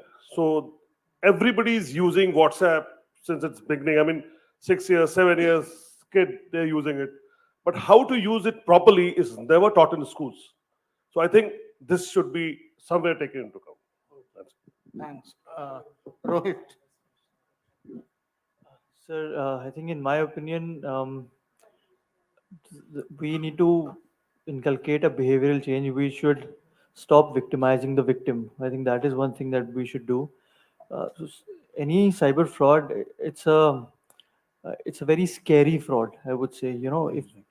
If it happens with you, let's not talk about anybody else. If it happens with you, and if some solution is not provided to you within an hour or 2 hours, you'll lose complete faith in whatever agency there is, be it law enforcement, be it your banking intermediary, anything. You lose complete faith in the institutions that are there. So if a person who's defrauded through any cyber means, if he comes to the police, or if he goes to the bank, and if they are not able to tell him properly what is to be done, and also you know if they're not able to reassure him that they'll try to help him or they'll try to do whatever they can, it's very hard on the victim. And also, it's not that they can and they are not doing it. It's because of lack of knowledge with them. Also, we've spoken to plethora of banking officers also at various levels. They are not very clear about what their SOP is while any cyber fraud has taken place. So I think this is one thing that we need to work upon. We need to stop victimizing the victim that is already there. So victimizing the victim is what Rohit Rajvi Singh is saying, and that is a very critical aspect. George, So I think I'll agree with all the other speakers. Is basically the capacity building, the training part of it, using the technology to understand what are the tools that we need to have, and to train our manpower. So we find that 40% of the frauds happen just because we are not aware of that our password should be robust enough. And so having a weak password is one reason where nearly 40% of those attacks are happening. 30% of the times it is basically because we have opened a particular a mail, not knowing, of course, it's not easy also, but opening the attachment along with it, that by which we are compromised already, and thereafter they attack it. So nearly 70%, it's, if awareness is there, people are aware, I think the 70% can be saved because of that. So awareness, training, capacity building, I would say. I would like to highlight two verticals on which we might need to do more. One is at the level of the common man. 4 P's we need to publicize and make everyone aware. 4 P's: passwords, pen drives, phishings, and power cables. These are the 4 vulnerabilities, right? Now, password you need to keep changing from time to time. Then pen drives, I mean, जो भी pen drive मिला उसको मत डालो, उसको antivirus check करो. Then phishing, be careful of phishing. Don't click any links. Don't pick up unknown calls. Power cables, कहीं भी जाओगे, bus station, bus में, plane में, airports, just don't plug in the power cable. Be careful. That can also be proxies. So these are the 4 P's. These are the common man level, which is very, very important. Another one is at the national or international level, where we need to take care of national cyber security. And for that, we need to encourage higher level research into quantum computing. Quantum computing is the way to go forward. Believe it or not, quantum encryption, quantum decryption has arrived. Post-quantum encryption will be the buzzword in the next few years. And once we start getting expertise in quantum computing, it will trickle down to the common man level and at all levels. So we need to focus on that. We have enough of intellectual power and the manpower to do it. So these are my suggestions. So 2 important things. One, from the common man's perspective, which is practically doable immediately. And obviously, we have to look at the advanced technologies like quantum computing in the future. Great. So thanks. That was a very insightful and interesting session on different aspects of cybercrime and cybersecurity. I would like to now call upon stage Mr. Shobhik Goswami, co-founder of APAC News Network, to hand over a token of appreciation to all the panelists.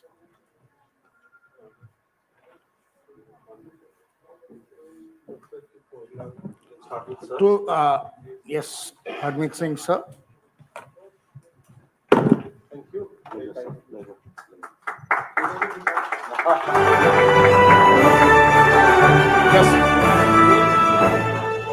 Jaspal Singh.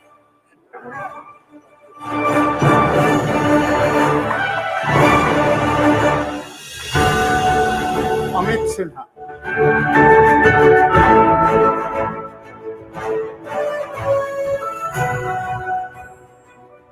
Rohit Rajbir Singh.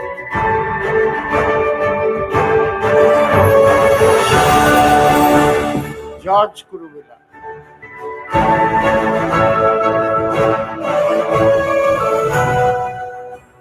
Karthik Hegadekar.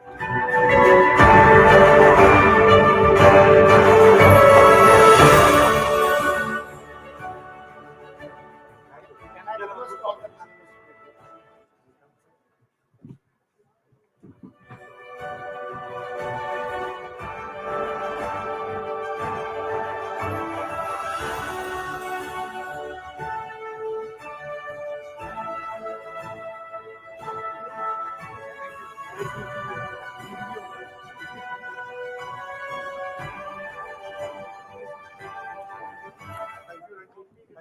Thank you, sir.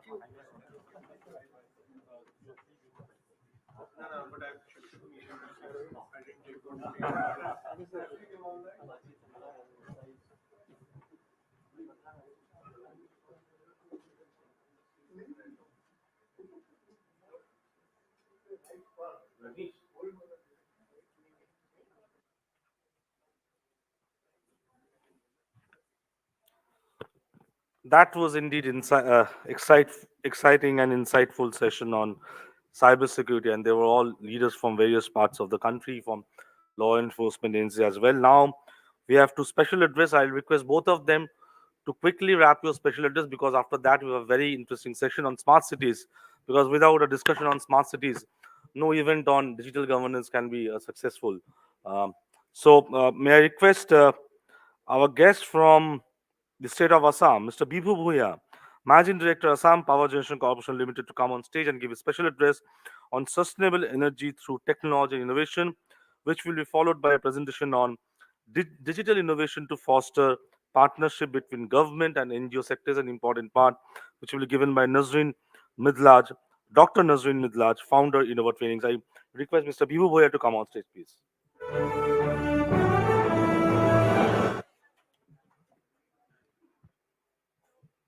Good afternoon, everybody. I thank APAC for giving me the opportunity to present some of the thoughts on technology innovations. I was there in the meeting for the session, complete session. Entire thing was based on digital. But what I am going to say now is of brick and mortar company. We are in the business of producing power. So what a brick and mortar company look at digitization and technology innovation, that will be my presentation. First of all, what is innovation-driven energy transformation? So these are technologies that can help scale up our power generation and electricity in various sectors in a fossil-less power. It should be carbonless power. So this is what we talk about innovation-driven energy transformation. Everybody is aware of green energy, but there is something bigger than that. Let us understand what is current world order. The current world order is defined by these companies. And there is a real opportunity for India to come on top of this. So think of that bright future. And this world order is defined by these companies.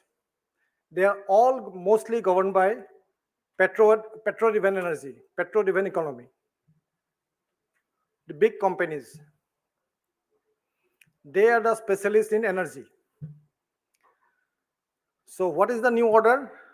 The new order is, if we can embrace carbonless solar, wind, geothermal, and other renewable energy. Let us understand who is doing what. Let us understand which are the countries they are doing something significant. The list is before you and you'll be surprised. These are the companies, these are the countries.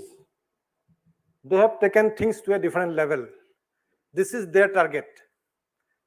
And where we are, our government has taken a decision of going for 500 gigawatt of solar energy, but it has got its own pitfall.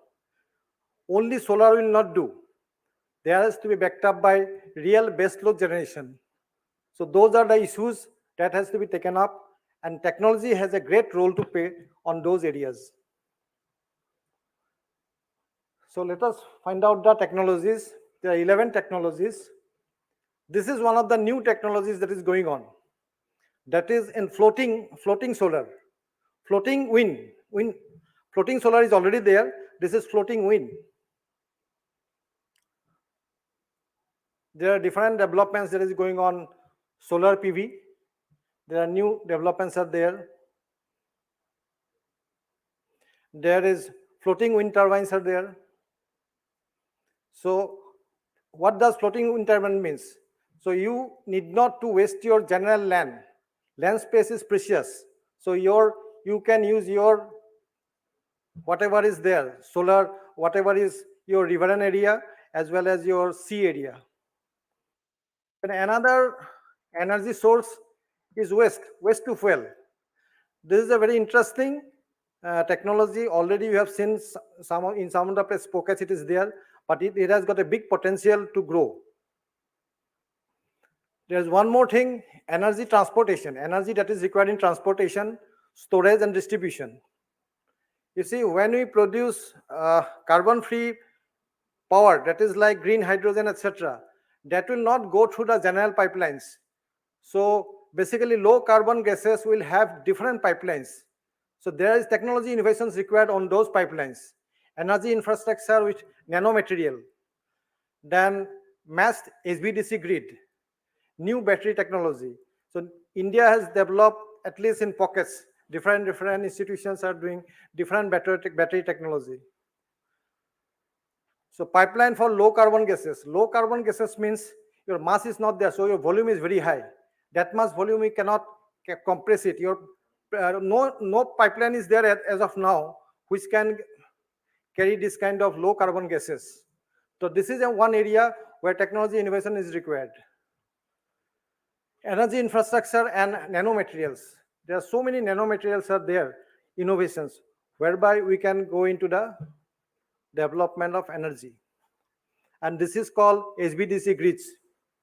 HVDC means all the solar energy is developing DC power that has to be transported through this HVDC grid and transported to real consumption centers. Then new battery technologies are there. Then energy uses and conversions. Only energy will not do. It has to have a conversion like novel shipping technology. So what we are going to do now in Assam, in a very small pilot way, we are going to produce green hydrogen with collaboration of Oil India Limited. Those green hydrogen will be used for transportation industry. Another transformation. So EVs and grid integration. Lots of electric vehicles will be coming. Then how it will be connected to the grid? So that itself is a innovation, area of innovation. Green hydrogen production. This is another fantastic opportunity that is well before us as a country. Our hydrogen mission is there. Government of India is promoting hydrogen mission. If you can produce hydrogen mission the way Government of India is envisaging, then our power bill, fuel bill will go down drastically. All the hydrogen can be used in shipping industry, power generation, all those things will be there. And then everybody is talking about solar power, but solar power is only in daytime. What you will do at night? So there is a concept, solar and integration of solar and what we call hydro storage. Daytime, this solar power will pump the power up, and night the same water will go down and generate power. So there will be recycling of power. This is another new areas. The green hydrogen production, I have told you about it. And in shipping technology, green hydrogen cannot be transported because of your pipeline bottleneck. So now there is a concept called ammonia. Green hydrogen it will be combined with ammonia. That ammonia will be transported, and then at the center of consumption, the green hydrogen will be converted to, ammonia will be converted to hydrogen to power this kind of transport vessels. So EV and green station is there. Then carbon capture and storage.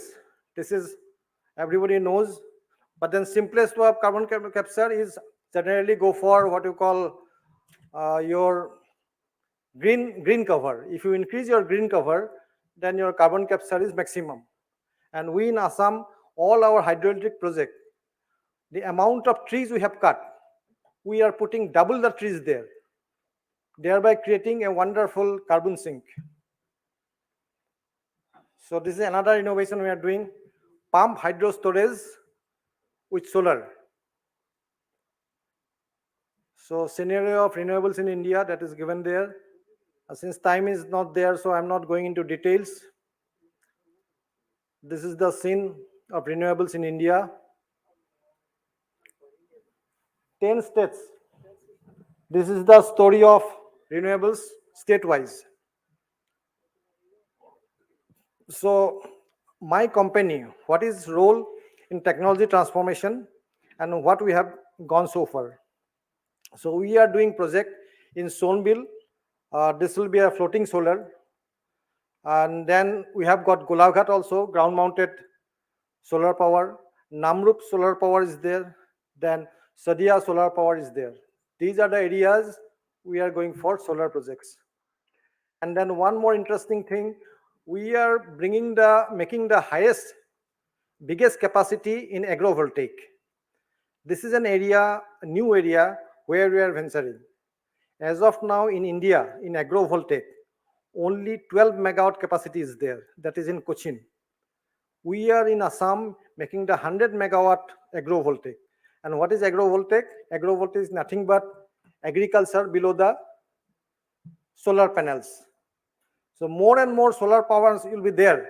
So we'll be encroaching into the areas of agriculture. So there will be a conflict between agriculturists and the power generators. So that conflict, we are finding out a solution. The solution is already there. Only thing, innovation is in the implementation. Battery storage project in Chandrapur, pilot project of hydrokinetics that we are doing.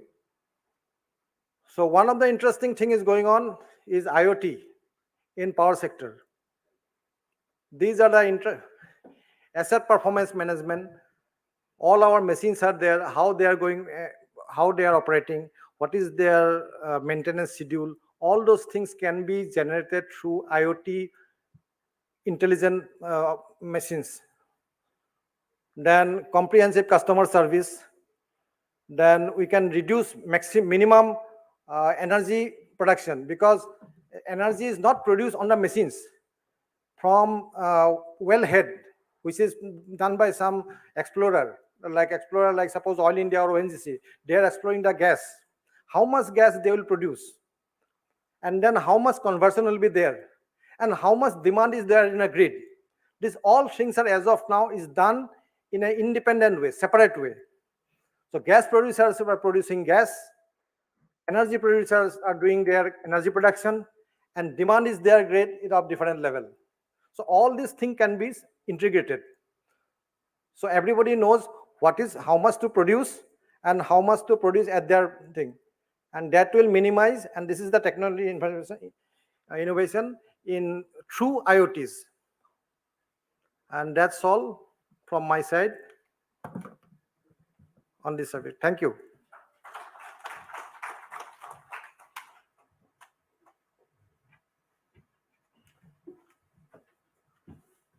Thank you, Mr. Bibhu Bhuya, Managing Director, Assam Power Generation Corporation Limited, for sharing with us his thoughts on the sustainable energy management and what kind of work being done by Assam Power Generation Corporation Limited. In your presentation, you have talked about one slide when you said that to minimize the problem or the conflict between agriculture and energy. You made that agrivoltaic. That's quite unique. That's how innovation can change everything. I request Sangamitra Mohanty, co-founder of APAC News Network, to come on stage and hand over the Digital Governance Leadership Award to Mr. Bibu Bhuya. A huge round of applause from him, our special guest from the state of Assam. Sir.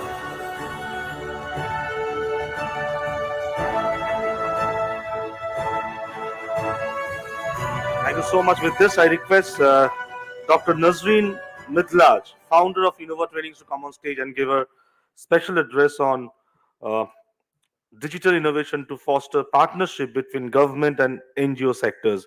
A huge round of applause for her, for Dr. Nazreen.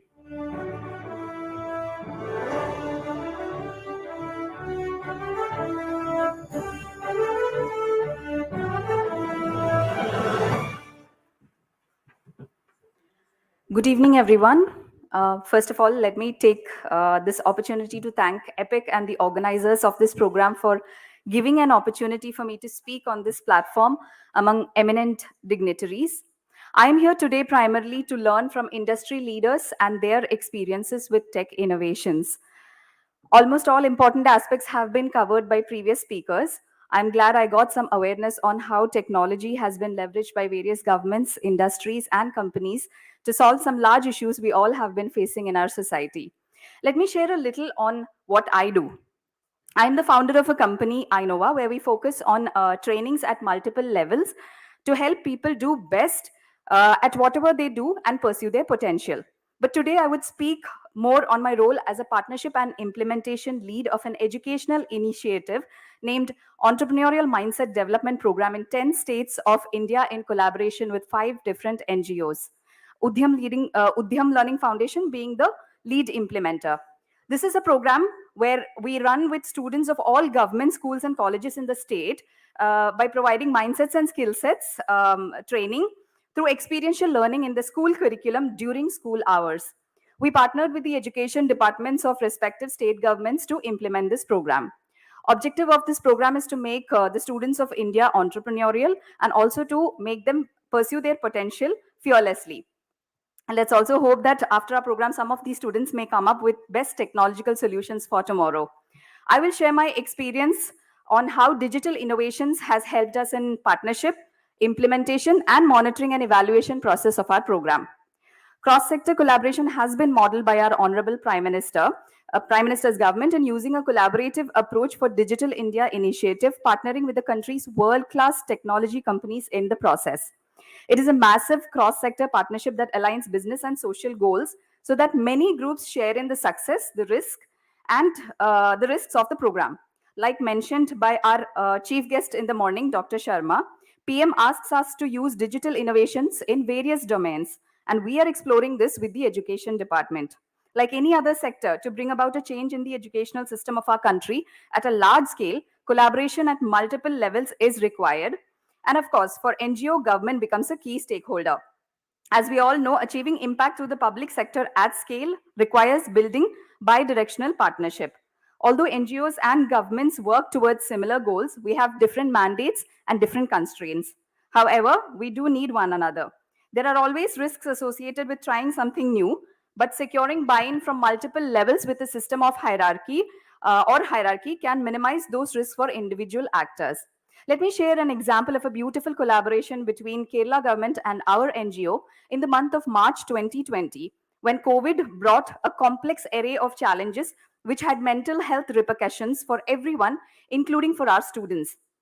While in December 2019, we had planned on rolling out our program in the Kerala state, MOU signing was a mandate before going live, which was hindered by COVID. Understanding the relevance of this program in the Kerala state, the then Chief Secretary and Additional Chief Secretary conducted an online MOU signing ceremony and gave us the go-ahead for conducting the program online. The program went live with the students.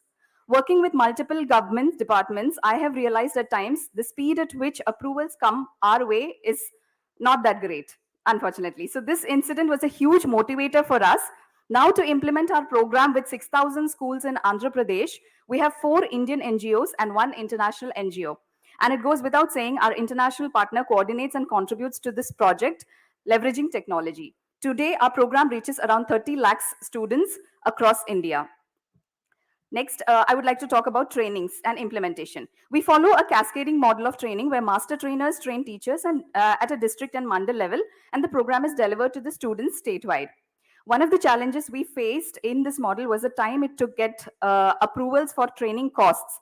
While government support us in big way, program being delivered when the academic year begins was an important factor considering the 40 to 50 hours school time that was required. So we shifted to online trainings using various digital platforms like WebEx, Zoom, Diksha, WhatsApp, etc.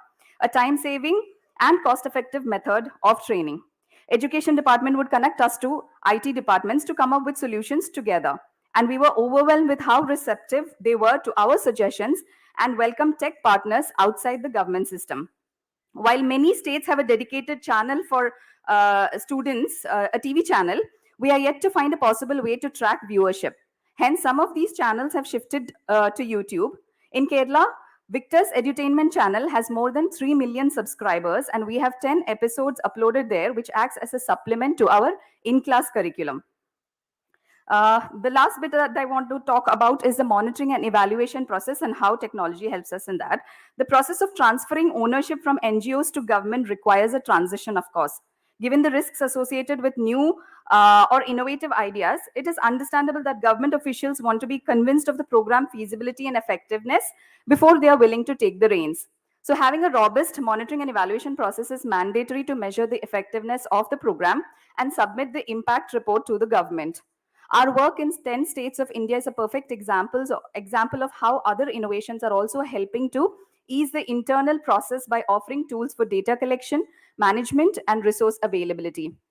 In Kerala, the entire operations are managed by a 5-member team impacting more than 30,000 students every academic year. Similarly, in Andhra, a small team manages the implementation in 6,000 schools. With our instructor reporting tool, instructors report their daily class activities, and this helps the operations team to analyze the ground needs and works on it. And based on the result, we conduct online meetings with the instructors to provide insights into various teaching methods and styles they can use in class. Also, we use internet forms specially designed with psychometric tools to analyze the mindset shift in students, and we constantly improve our program with the help of this, resulting in better time management. They aid in increasing productivity and overall satisfaction in terms of delivery and accomplishment. However, we still face a lot of challenges like direct access to students to collect feedback, share their experience so that we can improvise our curriculum. This is where we need help, and we would love to partner with companies like Exotel, who are present here, to increase student engagement and also to help us in formulating a tech-based assessment for project-based learning. Another challenge is, like Dr. C.S. Kumar mentioned in the morning, tapping into the remotest areas of our country where connectivity is absent. Hopefully, in another 3 or 4 years, this too will be addressed. Like Baldio sir mentioned in the morning, he was very confident about 100% villages having 4G in 4 years. So looking forward to that eagerly.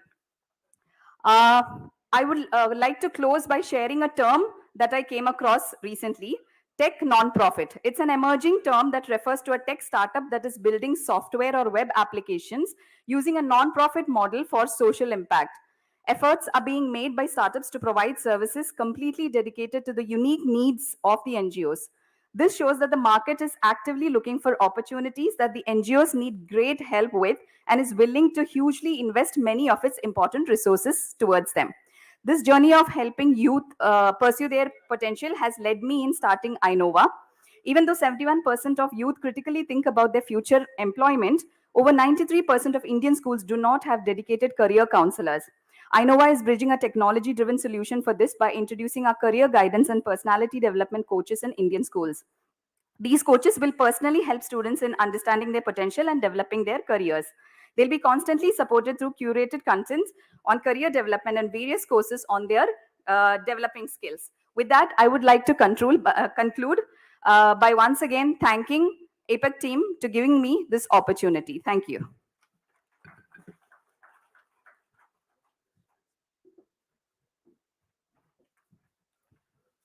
Thanks, Dr. Nazreen Midlaj, founder of Innova Trainings, for sharing her thoughts on a very niche subject of government NGO partnership and how, again, technology innovation can play a role in that.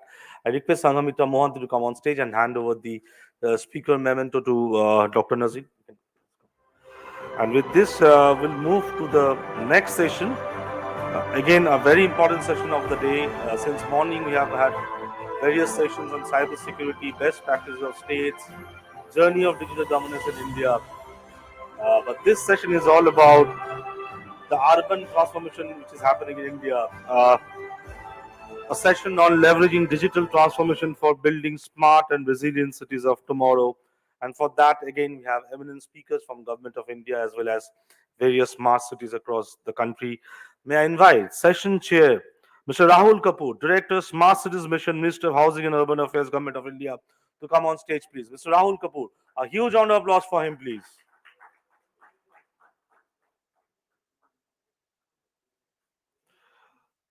May I invite Anindita Mitro, Commissioner, Municipal Corporation of Chandigarh and Chief Executive Officer of Chandigarh Smart City Limited. Huge round of applause for her, please.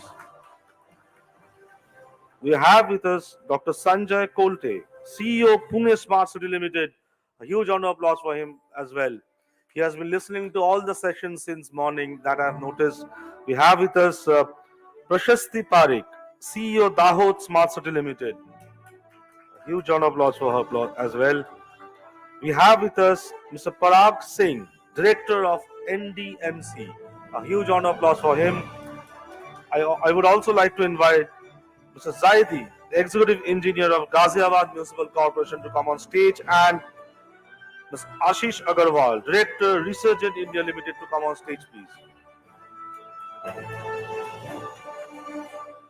With this, I hand over the session to Session Chair, Mr. Rahul Kapoor, Director, Smart Cities Mission, Ministry of Housing and Urban Affairs, Government of India. Over to you, sir.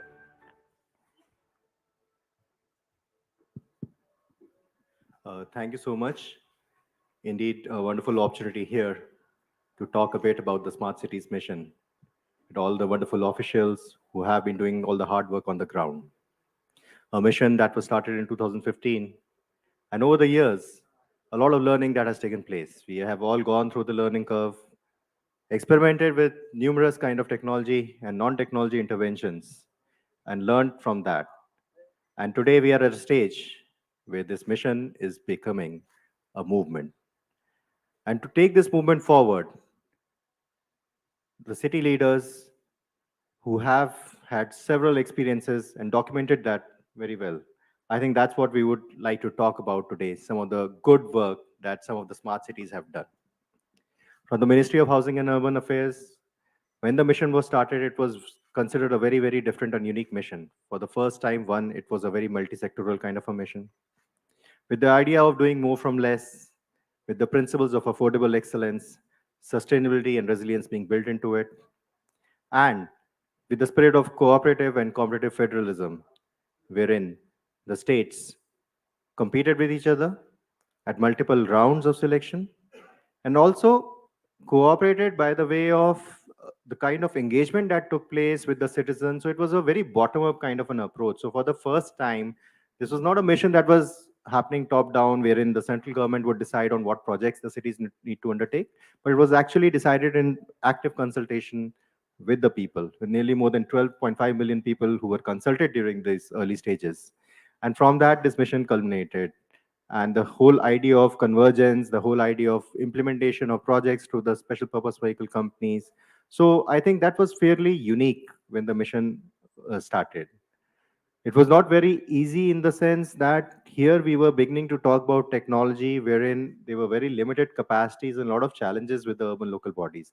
Even today, when you go down to a tier 2 or tier 3 cities, and even in bigger cities, because you're dealing with newer issues that come around, the challenges that come with technology and how they're trying to deal with that.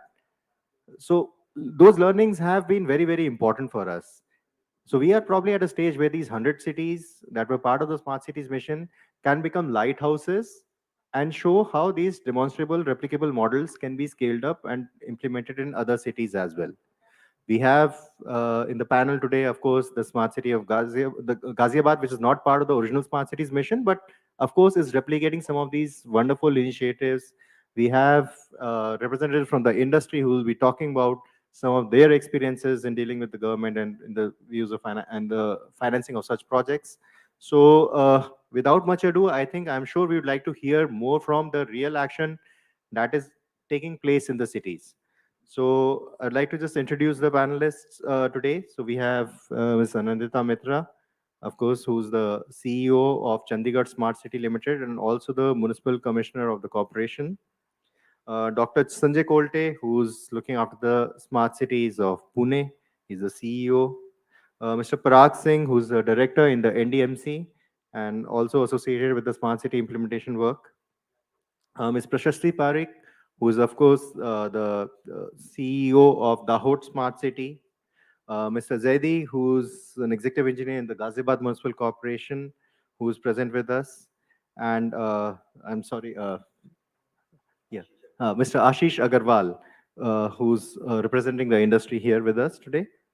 So I would start with Anandita first. Anandita, I would like to understand from you how Chandigarh as a smart city has been looking at digital transformation, especially by using ICT. I mean, Chandigarh has got a wonderful integrated command and control center, but just would like to listen to you on how these ICCC initiatives or ICT initiatives have been successful in Chandigarh. Thank you, sir. Good evening, everyone. Good evening to my fellow panelists. Sir, Chandigarh has been bestowed with amazing infrastructure. If we look at Chandigarh on the national landscape, we find that it is probably the only or perhaps one of the two planned cities of the country. And to a large extent, it still continues to maintain that character. So we had lovely infrastructure, we had a very robust infrastructure, but somehow we felt that we are not utilizing our infrastructure completely for the purpose of service delivery. We need to bridge that gap. So how do we do it? Of course, technology is the answer, ICT is the answer. So in the process, we studied a lot of ICCCs all across the country and tried to come up with a model which would be as good as theirs, if not better. So what we have done now is uh, we have focused on some core sectors and we are going to move on to some others. The first core sector which we have focused is policing. Uh, Chandigarh has the highest vehicular density anywhere in the country. I think about 878 vehicles per 1,000 persons. For us, traffic management was a huge problem. Chandigarh bears the brunt of traffic crossing through from Mohali, Panchkula, because we are at the center of the Tri-City. We are the capital city of 3 states. So what we did was we introduced our integrated traffic management system and we also integrated our adaptive traffic control system. I believe, I'm not sure, but the ATCS is the first fully functioning ATCS anywhere in the country as of today. So ITMS was a regular system of installing very high resolution cameras at all our high traffic points, and we take away the need for manual traffic control because the camera instantly captures whether you have committed a traffic violation. The entire system is integrated with the NIC's database of registration, and the challan generation is almost near automatic. So the discretion or even the harassment to the police officer himself standing to manage traffic goes away.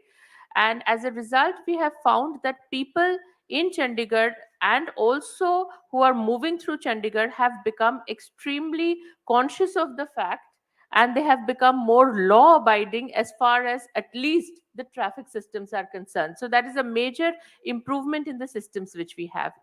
We also have integrated very high resolution surveillance cameras across the city, and in fact looking at all our major installations, and to such an extent that if there is a mob collecting somewhere, immediately the intelligence system gives us an alert, and the ICCC and the police can send its forces. If there is an unidentified object lying for any number of seconds, which of course we fix, then automatically there is a trigger generated to the police, and the police can rush to see whether it is a bomb or it is just some innocent, inadvertent thing lying here and there. We have also integrated most of our I'm sorry, I missed out on the adaptive traffic control system, wherein the entire traffic light timing is no longer manually controlled. So if there is a rush on one way, then automatically the time given, green light time, goes up. So we have seen a distinct improvement in the flow of traffic, so people don't have to unnecessarily wait. We have also tried to integrate all our municipal services to give better facilities. For example, we are in the process of setting up FASTag based parkings, which shall all be monitored from the ICCC at the click of a button through an application. The customer will know, the traveler will know whether I have a parking slot available in A block, B block, C block, or nowhere, and how much time is it going to take me. Also, all our garbage collecting vehicles are GPS mounted. Our tertiary water supply is completely SCADA controlled. Wherever there is a drop in the BOD, or sorry, I mean to say a rise in the BOD, our system gets an alert, and we have to take corrective actions till till the BOD level comes back to the acceptable level. We are about to in Chandigarh launch the first of its kind 24/7 water supply project. First of its kind because it shall have 100% smart metering. Once we are done with the smart metering, every unit which is activated shall be monitored from ICCC for leakages. So there will be a drastic reduction in the quantum of leakages, both through physical intervention as well as through technology intervention, which shall in turn help us in monitoring our groundwater depletion. Having said that, we are moving on to our transport systems, our education systems, and we wish to come up with a system in the ICCC wherein all departments and their crucial data talk to each other, because somehow in government we have a tendency to work in silos. I have some information, I am not sharing it with some other person who might find it extremely crucial. For example, all Anganwadi should be able, the Anganwadi system should be able to, the education system should be able to monitor that an Anganwadi child is going to leave Anganwadi and move on to a school, so that no child ever slips out of the formal education system. This is the way ahead. With that, I would like to say thank you. Thank you so much, Anita. I think the ICCC has really been a boon in many of the cities. And you talked about how through the ATCS, you have been able to reduce the congestion on traffic lights, the traffic light adapting to the volume of traffic. And in fact, a lot of financial and business modeling also, that has been something that I've been talking to many of the cities, that we need to build use cases that people can relate to. So with this, I think one of the cities, when I had asked them to do this study, they were able to assess that close to 5 crore rupees of saving was there in a particular year in amount of the fuel consumption that got reduced because of less idling time at the red lights. So several such initiatives, I think, in the smart cities, and Pune has been at the forefront. I'm in Pune Smart City along with Dr. Sanjay as part of the board, and fantastic work as being one of the top cities in the first round of selection. You have come a long way. You've got a lot of experience and a lot of smart solutions getting deployed. How have these smart solutions led to the improvement in quality of life of the people of Pune, and how this can be basically replicated by other cities in the state of Maharashtra and basically across the country? So Dr. Sanjay would like to probably throw some light on this. Thank you, sir. Pune Smart City being the first round city, we had that advantage to kickstart all our smart city plan and the projects in the immediately after the beginning of the mission. Smart street LED lighting was a major project which was implemented on PPP mode in the city, where more than 1.5 lakhs of HPSV and HPMV traditional lights were replaced by smart LED lighting with smart dimming facility and a centralized SCADA. So that has given the city saving in the energy to the extent of 58%. So that was a great advantage and energy initiative that was seen in the initial days. ICCC was another project which immediately went live from January 2019, and ICCC coupled with Smart Cities Operation Center and 750 smart elements from where the data is being gathered is another crucial such project where the decision making in the city or for the urban administration has been facilitated to a great extent. 18 departments work has been integrated by way of the integrated command and control center. The major part being of the municipal corporation, followed by the police commissioner and the meteorology department. So most of the services like waste, water, the traffic related services, solid waste management, health, the COVID management was done as a war room in the integrated command and control center. So 863 data sets are created by Pune city and which are put on the India Urban Data Exchange. So it's a centralized decision making hub to a great extent. Similarly, Smart E-Bus was such another game changer in the mobility of Pune city. The first batch of 150 E-buses were procured by Pune Smart City in convergence with the Transport Corporation, and thereby also TCO2% of the city, certain routes where TCO2 percentage was very high were chosen for smart e-buses, and it reduced from 7% to 4%. So that was another climate related initiative which was able to result in reduction in noise pollution, air pollution.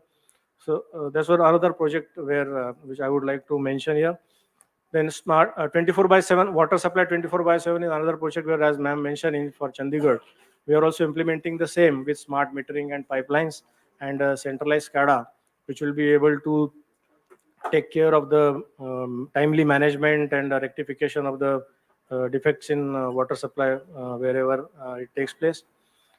This is again similarly data is at the center of all the initiative of Pune Smart City, and Pune has the open data policy like Surat, and more than 800 data sets being put on the open data platform, and various solutions and use cases have been developed in Pune, especially the flood simulation use case, which is able to provide us forecast about the possible floods 24 hours and 48 hours before the flash floods, because it gathers data from the irrigation department of dam water discharges, water levels, then for rain forecast data, and on the basis of this historical data and current data, this use case has been developed, and since for the last 3 years, it has been very useful for the urban local body to monitor the floods and the discharge water levels and the alert levels. The SOPs are operational and which inform all the concerned departments, and timely evacuation is possible. Likewise, similarly in the health sector, education sector, several technology initiatives are being implemented to automate and modernize the service delivery. PMC Care is another such citizen service delivery application. We call it 360 degrees application because it encompasses all the municipal or urban development related services. So these things are making a great difference in the lives of the citizen. On the infrastructure side, again, pedestrian safety and cycle friendliness of the city, overall greener transport and safer transport is the motto for us. Adaptive traffic management system is also we are going to soon execute. Thank you. Thank you so much, Dr. Sanjay. In fact, you talked about data initiatives, technology initiatives, non-technology initiatives like the cycling work that you have done as part of the Cycles for Change challenge of the ministry, or the Streets for People challenge, the Nurturing Neighborhood challenge. I would also like to just highlight one brilliant work that Pune had done under the India Urban Data Exchange program, wherein you were able to create a use case using all the startups in the ecosystem by opening up the data of Pune Smart City, and they were able to create a flood prediction model wherein in areas where there were no environmental sensors available, but they could do some kind of predictive modeling because of the data that was opened up to the ecosystem, and they could co-create and come out with very creative solutions. So of course, when it comes to infrastructure, when it comes to technology, one of the big challenges is also about how do you raise funds for such projects, because especially when you're looking at scaling up, and when you're looking at scaling up from a tier 2 to a tier 3 city with limited resources, how will you be able to manage it in a more financially sustainable manner? And for that, I would request Mr. Agarwal, who's a director, to kindly tell us something about ways to leverage finances for funding of these projects. Yeah, hello. Yeah, good evening to everybody, and thank you very much for giving me this opportunity to speak among all the stalwarts of the this smart cities. Actually, you people are making the life better of the general public in many ways. Actually, the technology is now the forefront for any smart city. Actually, so for anything to be done, the funding is the core. Actually, without the funding, it is very difficult to complete the project on timely manner. So I'm representing company called Resurgent India Limited. I'm director there. We are a SEBI registered merchant banker. We are helping the various organizations to raise funds from the domestic and international markets, and we prepare them how to basically be ready for raising funds at the lower cost and the longer tenure and all these things. So, friends, practically, you see, I would like to just ask one question from all of you. I think because we are talking about smart cities, so we should know which is the first world first smart city developed in the world. Actually, do you have any name, any idea, any name which you can give to me? No, nobody, no idea. Seoul. Yeah, Rio de Janeiro, correct. So you are right, actually. So that's why the word first smart city, actually. People should know when you are sitting in the smart city conference, and this should be known to everybody. So other than that, friends, so there are many ways of raising funds by the urban development bodies, actually. So practically, they have three sources of revenue from which they are doing these projects. So one is the tax revenue, another is non-tax revenue, and third is grants, actually. But other than that, you need to leverage your balance sheet, or you have to be there in the market to do the large projects.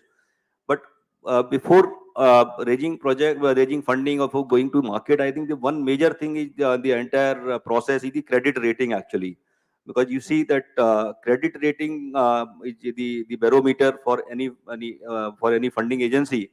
They see that what is your credit rating, what are the parameters, what are the your financials, what are your ratios.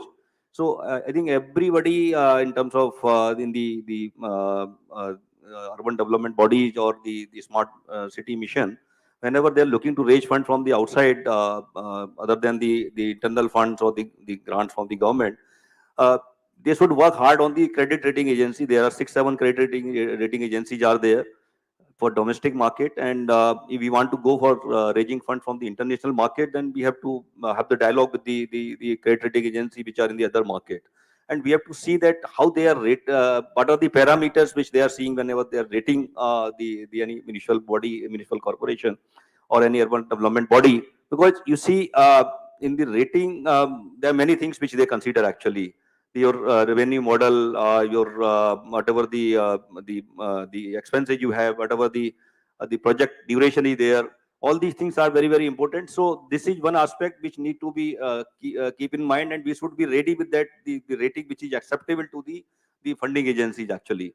In our country, I to somehow still the challenge is there that the funding agencies are believing on the higher rating. If you go on the other part of the world, even the lowest grade rating agencies, the lower grade rating corporations are also getting funding. The cost may be high, but they're getting funding, actually. So this is one aspect which need to be taken care well in advance before reaching to the funding agencies. We should see that who are the peers in our segment, and how they get this good rating, actually. What are their good parameters? We should try to work out on these parameters. It may take 3 to 6 months, but it is better to work out beforehand and then go to the funding agency. That is one area. And other than that, we need long-term funding, actually. For these projects, the funding is required for 20 years, 30 years, 25 years. In our country, I think somehow this is a challenge, actually. Long-term funding is not available. So it is better if you are raising long-term funding and large funding, that you should go for the international rating agencies also, and do the dialogue, start the dialogue with them, and get the rating which is acceptable to the international funding agency. The advantage is where you can get the larger ticket size of the money, or another is the longer tenure, and in some cases you can get the better pricing also. And other than that, there are some multilateral agencies are also there, like this World Bank, and there are other agencies are also there. So they are also funding at very cheap cost actually. So we need to have this understanding and the I think homework, that which are the agency who, those can fund these kind of project, what are the ingredients they need for funding, and according to that we have to present them, we have to do the the presentations which we should do on regular basis actually, whether we are looking funding as of today or not, but we should present them that what we are doing actually. So it will help in the longer run. Whenever you will go for raising funding, they will know you actually. So it is like a complete process which we should keep in mind always, and it will help you to I think get the funding on time, or the at the lower price, and the longer term tenure funding also. Other than that, I will say that the triple P, the public-private partnership in these projects will also a very, I think, a big help. Although there is some projects which are already there in triple P mode, but the number can also be higher than that, whatever is today. Because you see that whenever any private party, good reputed private corporate is coming, they have their own credentials in when they are going to the public market for raising money. It helps to them to bring the money in the project at the timely manner, and the project can be completed, and they can get the lower rate of interest also when they are raising funding actually. So these are some of the aspects which we need to keep in mind whenever we are going to raise funding for such large projects. Thank you. Thank you so much, Mr. Agarwal. I think very important points you raised here, because when you see how most of the industries function and how the government functions when it comes to raising of finances, so most of the government projects are funded by the government, but whereas if you were a company, you would probably look at leveraging the market funds to basically finance projects. And for that, certain things which need to be the building blocks with regard to the way the accounting systems are maintained in cities, how you are basically getting yourself rated so as to have a which creates a confidence in the mind of investors that yes, this is the city we would like to invest in. And what that does is it basically scales up the overall investment size in your city, and you can have more long-term sustainable projects getting implemented there. So I think it's very, very important on how to get the house in order first. I think getting the accounting systems in place, getting the credit rating done, looking at avenues such as public-private partnerships, and building in investors' confidence should be one part of a very focused exercise on part of the city's concern if they are looking at raising funds for such kind of projects. Now, of course, Dr. Sanjay did talk about the various softer elements that make a city smart, such as making it more livable through cycling, having more pedestrianized spaces. And one thing that we all probably do like about Delhi is the number of open spaces, parks that are there. And NDMC has been doing some wonderful work in this field. So my question would be to Mr. Parag Singh, who's a director in NDMC, on how do you make a smart city or human settlements more inclusive, safe, resilient, and sustainable? And just share in 3 to 4 minutes on some of the thoughts that you have in this field.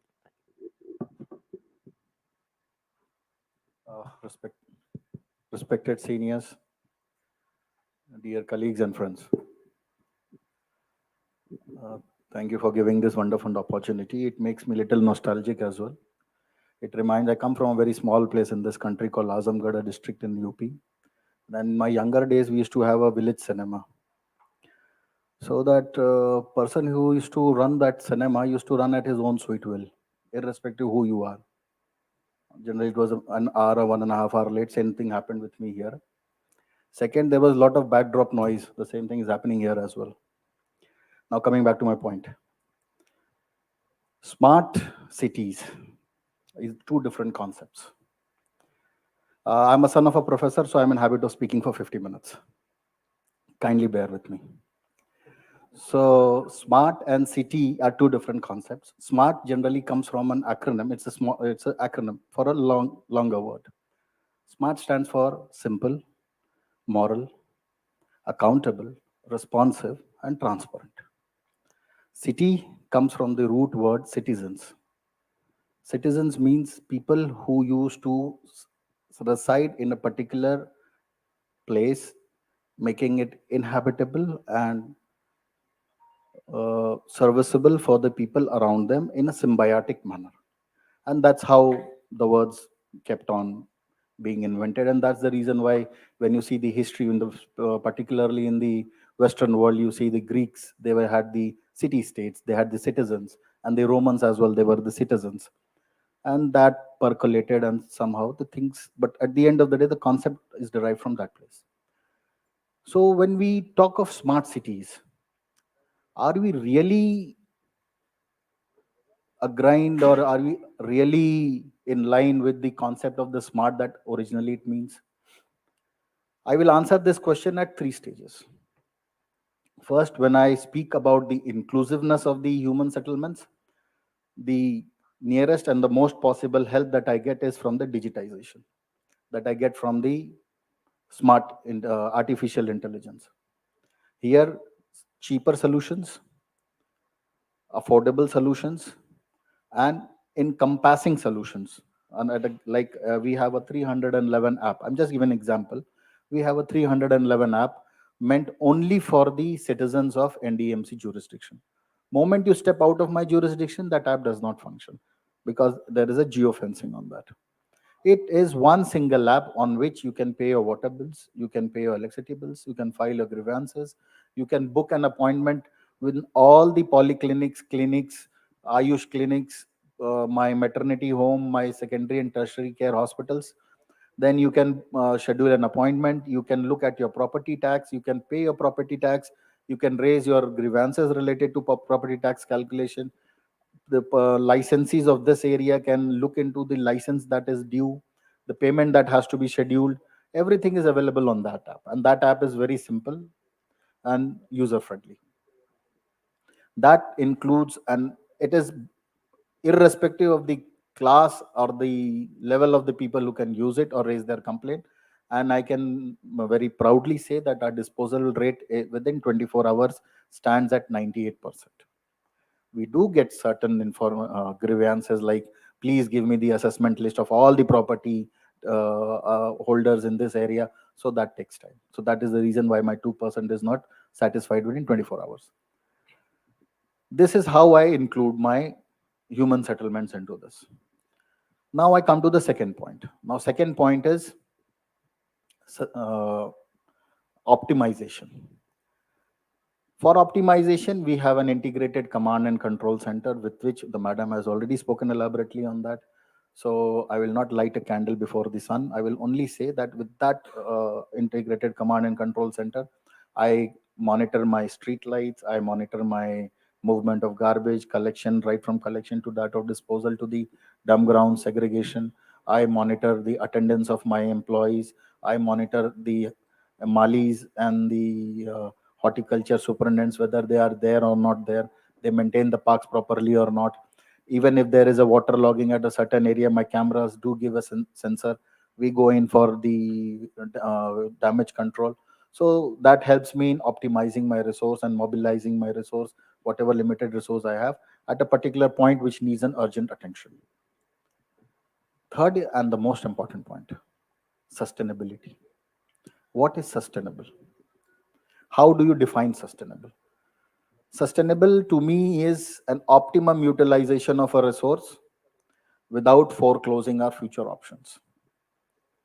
I cannot be drawing, at present, the global environment report says that I'm drawing 40% more than what Earth sustains at of present. That means I'm borrowing from my future. Sustainability is not about borrowing. In the entire gamut of things of my digitization and optimization, of giving more facilities to my residents, what am I doing? Today, cities are identified by the amount of energy that they consume. They're not distributing, they're attracting.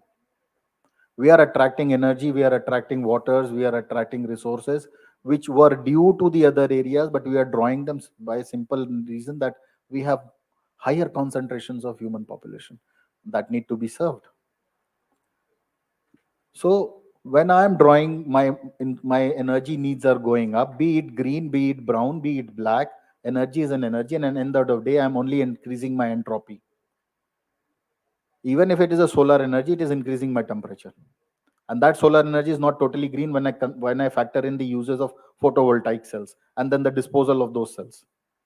My e-vehicles, though even though they are called as a green vehicle, we are not figuring, or we are not factoring the source of energy from which the electricity is being drawn, and the batteries in which this energy is stored, and the recyclability of this battery, and the composition of these batteries.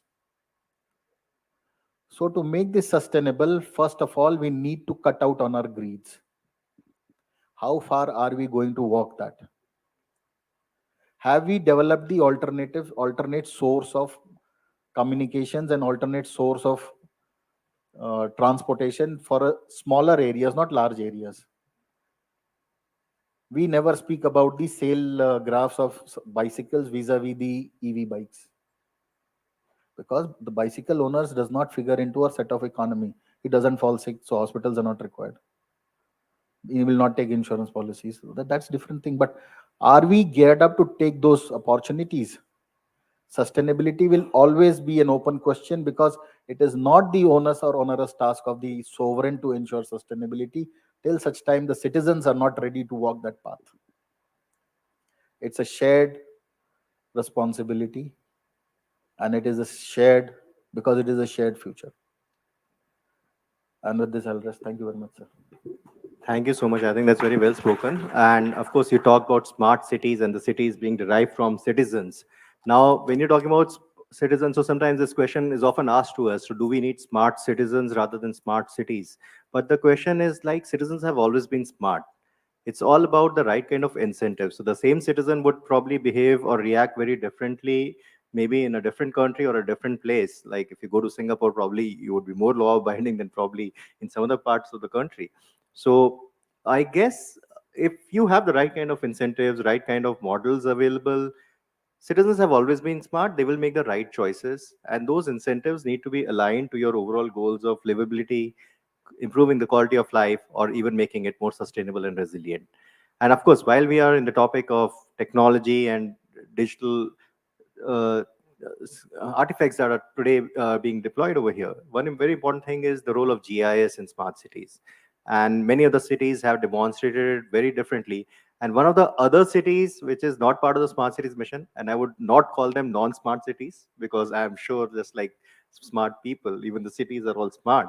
And Ghaziabad has done some wonderful work with regard to the role of GIS and the use of GIS. So I would like Mr. Zaidi to kindly and briefly tell us something about the use of GIS in the city of Ghaziabad for improving the city of quality of life. Good evening sir, सबको नमस्कार। Ghaziabad municipal corporation, जैसा sir ने बताया कि smart city में नहीं है उसके लिए, लेकिन तब भी गाजियाबाद म्यूनिसिपल कॉरपोरेशन ने जितना जीआईएस को लेके और अपनी जितनी भी टेक्नोलॉजीज को लेके काफ़ी अपने आप को इम्प्रूव किया है। और जहाँ हम लोगों ने इस जीआईएस मैपिंग को 3 पॉइंट्स पे हम लोगों ने इसको कवर किया है ईजीएनएन के ज़रिए। फर्स्ट ऑफ ऑल कि हमें अपनी को स्ट्रेंथनिंग भी करना है, कि हमें फाइनेंशियल बूस्टअप करना है। नंबर 2 कि पब्लिक को कितनी बेस्ट सर्विसेज देना है एक सिंगल प्लेटफॉर्म के ऊपर। और तीसरा है कि हम अपने गाजियाबाद म्युनिसिपल कॉर्पोरेशन को, अपने स्टाफ को, अपने एस्टेब्लिशमेंट को कितना हम इम्प्रूव कर सकते हैं ड्यू टू डिजिटाइजेशन। इसके लिए जीआईएस में हम लोग ने पीटीएमएस के ज़रिए सारे जियो फेंसिंग की, पूरी प्रॉपर्टीज़ की, जो हमारे पास पहले 4 लाख प्रॉपर्टीज़ हुआ करती थी, वो आज की डेट में जीआईएस फेंसिंग के ज़रिए में 6.2 लाख के अगेंस्ट में हुई। इन सबके सर्वे करने के बाद जो हम लोगों को अभी जो लास्ट ईयर हमारा फाइनेंशियल ईयर था 180 सीआर का टैक्स रेवेन्यू जनरेट हुआ था, वो जो हम लोगों को अप्रॉक्सीमेशन जो अभी हम लोगों का जीआईएस का जो गाजियाबाद म्युनिसिपल कॉर्पोरेशन का टैक्स है वो सबसे कम रेट है पूरे यूपी में। उसके बावजूद भी हम लोगों ने इसको टारगेट किया है कि 400 सीआर के करीब इसको ले जाना है। हमारे सारे जीआईएस कंप्लीट वर्क हो चुके हैं।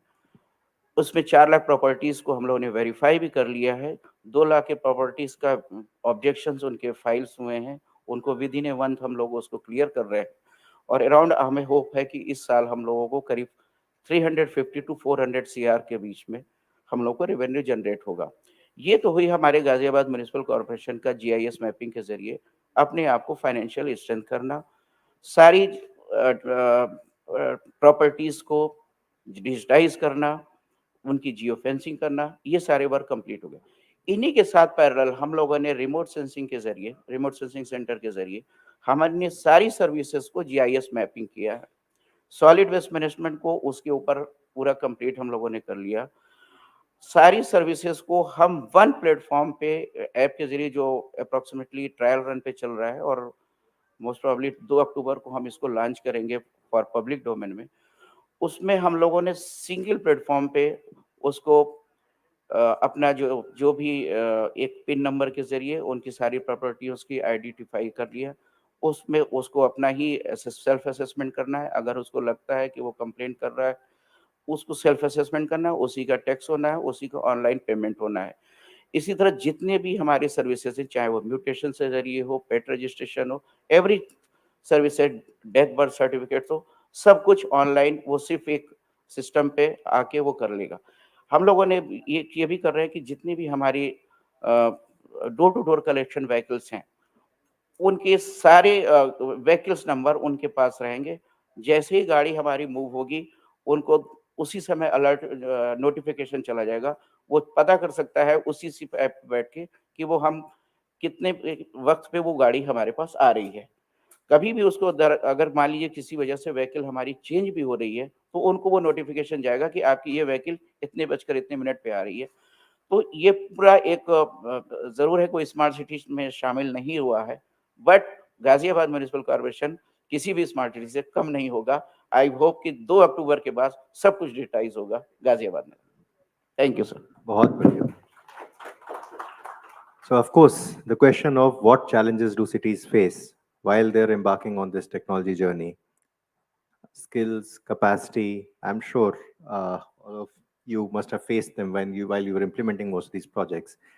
And we have Pratishti here from Dahod Smart City, who's also the Regional Development Commissioner. I would request you, Pratishti, kindly throw some light on the challenges that cities face while implementing such kind of technology projects to improve the quality of life.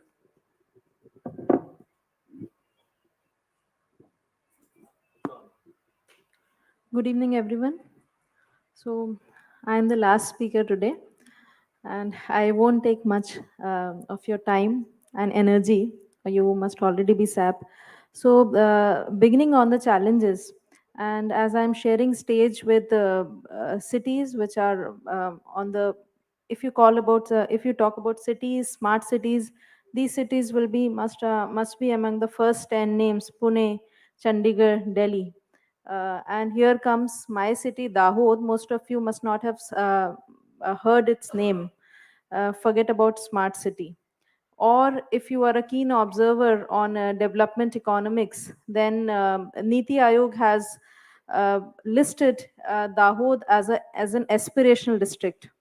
So basically, an aspirational district in its simplest form is a district which needs a lot of focused interventions, needs a lot to do on the socio-economic front. It's still on a backbench as far as development is concerned. So on the one end of the spectrum, it is an aspirational district, and fast forward, we have put it the top gear to make Dahod a smart city. So here brings lot of challenges. So the location is also like that it is on the confluence of Gujarat, Madhya Pradesh, and Rajasthan. It's a border district, a tribal district. If I call about the city area, it is only 8 square kilometer, the city limits. Rest of it is a city, but not in the city limits. It is still rural. That also means that the economy is still agricultural. There are no industries there. Now, coming back to the point that amongst all these things, you must have already chalked out that what challenges that we are facing. So, for a simple municipality building, that we have to municipality building, G+3 building, nothing smart about it. We have tendered it. Can you imagine we had to tender it 8 times to call a bidder? And then in the 8th attempt, we had a single bidder. And we are still struggling to make him work there. So a lot of challenges like that. And if a city is of 8 square kilometer, and then if we are taking some fundamental projects like drainage, water supply, roads, then obviously it will also impact the feedback of the people, because we have excavated almost entire city. There are narrow lanes. It's an old city. So often we also have to fight our own people to make them understand the benefits of head starting this city into the league of smart cities. But having said this, we have not compromised on quality of our projects. So we have taken both kind of projects, some very fundamental projects, need-based projects like water supply, drainage, roads, then social sector projects like education. So we have a very old primary school, like 50, 60 years old. So we have dismantled it, and now we are converting into a state-of-art facility primary school. Then teleconferencing based health facility, we utilize it well in as a hub and spoke model during COVID also. And we have an integrated command and control center, which was recently in April being inaugurated by Honorable Prime Minister. And also we are the only ICCC which is green IGBC Green Building Council Gold certified. So that way, as Parag sir was discussing, so we have taken care of the sustainability aspect, that this building in the name of command and control center, it itself must not consume more energy. So we have the STP there, we have and we have also taken the rainwater harvesting project. So this is one kind of projects. And also then in a city like Dahod, where we do not have any fancy malls or even some tourism based points, so we have come up with the aspirations of the people, their needs, their sentiments we have addressed. So we are coming up with a tribal museum, because tribal is the demography of the district. Then we are coming up with a sports complex, again that would be state of the art in a city like that, so that even the people of this humble city, they can get benefits of sports facilities. Then we are also coming up with lake development in the heart of the city, where cycle track, bicycle, running track, all these will be there, an amphitheater. And we've also addressed the revenue generation model has been taken into consideration here, because amongst the 100 smart cities under the smart city mission, this is the only municipality. All others are municipal corporations. Whosoever has worked in urban center knows that there is a lot of difference in the mentality, in the approach of a municipal corporation and municipality. Aspirations are there in the town based people also, but then there are a lot of difference in the approach. So we have addressed their sentiments, taking the community along. We have come a long way. We are close to the heart of the people, a river, an old river of the city that has been taken up for rejuvenation. So we have taken up projects like that. And amongst all these challenges, we are still leading with our head high and with hopes and aspirations that we'll be able to convert this city ultimately in a smart city. So we are with a strong follow-up, with community support, taking all the leaders, stakeholders from civil society, from elected representatives and people along. We are moving ahead with all these projects. An integrated command and control center, as it has been discussed, we are also monitoring our garbage collection. We are disposing of legacy waste, education, and our smart buses, transportation, and law and order. And as I told, it's a border district on the Indore highway, so a lot of crimes were happening like that crime and escape. So this has really helped integrated command and control center, the traffic signages that we have put in the smart city. So all these have helped us. So challenges are there, but actually I think it was a visionary step by government of India, even if it was from the demand based, or as sir said, through a collaborative and consultative process. Whatever it is, say it luck. If a city like Dahod has come up, I think it will be a benchmark and a hope for the coming cities, because as India is getting urbanized, I can talk about my state, Gujarat, that we are amongst the leading urbanized states in India, almost about 50% urbanization. So it will be a trendsetter, a hallmark, and a hope for all such towns, that even they can grab such projects, execute such projects, and it will help in increasing the aspirations of the people and also realizing of those aspirations. Thank you again. Thank you so much, Pratishti. More from less.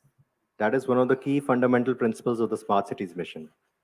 This panel had, I think, a very limited time, and I'm sure they have done enough justice to deliver the most by the various range of topics that we discussed today, right from financing to sustainability to technology and the constraints that come along with it.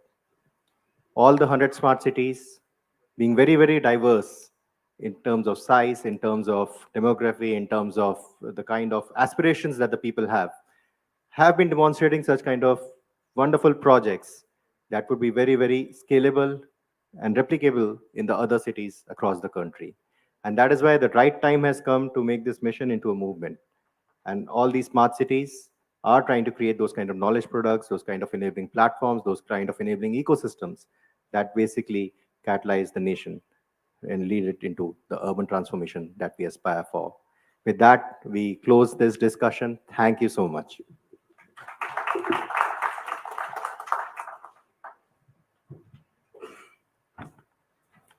Thank you so much, all the esteemed panelists and the session chair for this session, Mr. Rahul Kapoor, Anindita Mitra, Dr. Sanjay Kolte, Prashasti Parikh, Ashish Agarwal, Parag Singh, and Mr. Zaidi for joining us today. And as you have rightly said, it was an insightful session, and a lot of new aspects have come today in the discussions, not only about building smart cities, but it's all about building sustainable cities which can be resilient cities as well.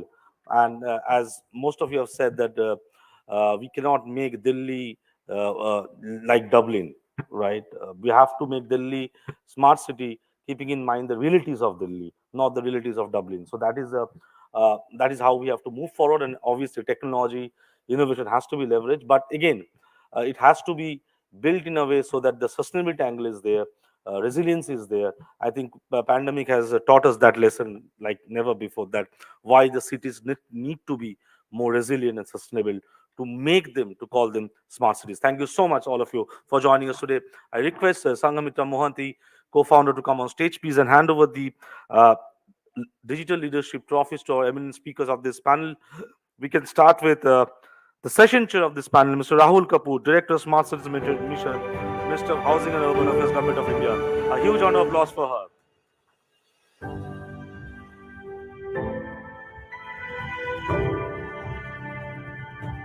To Anindita Mitro, Commissioner, Municipal Corporation, Chandigarh, and Chief Executive Officer of Chandigarh Smart City Limited. Dr. Sanjay Kolte, CEO, Pune Smart City Limited. Huge round of applause for him as well.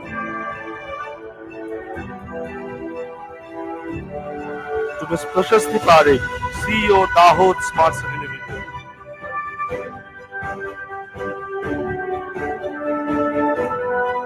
To Mr. Parag Singh, Director, NDMC. To Mr. Parag Singh, Director, NDMC.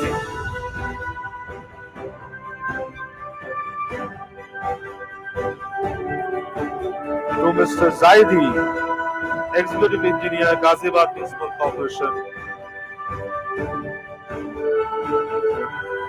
And to Mr. Ashish Agarwal, Director, Research in India Limited.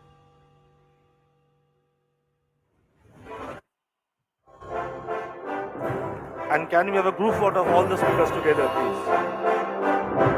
But still, this is not the end, because special video address. They have not joined virtually, but they have recorded those speeches and sent to us. Ambassador of Croatia, Ambassador of India to Croatia is there, and the Special Secretary of UP. We still have those two recordings, so we have to play that.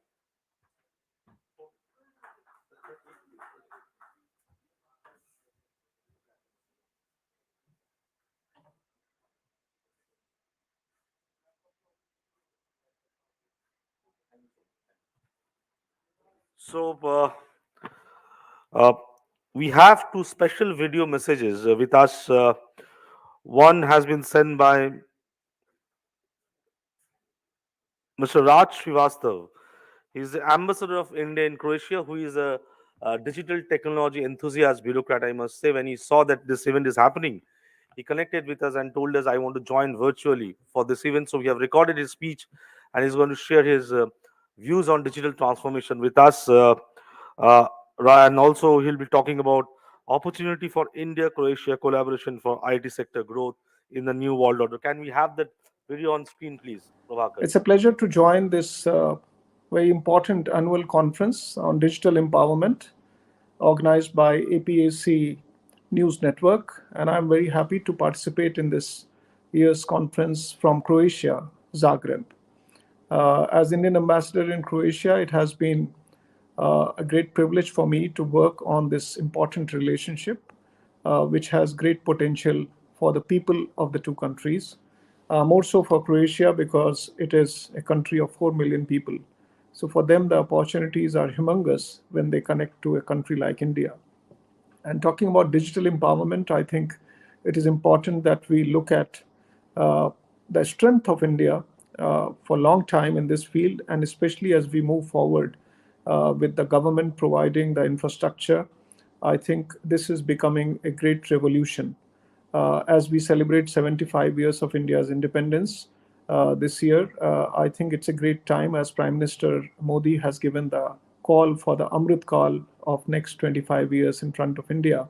I think for countries like Croatia and in Europe, it's a great opportunity to connect with this large country which is moving in the positive direction with lots of positives behind it at this important juncture when we celebrate 75 years of independence.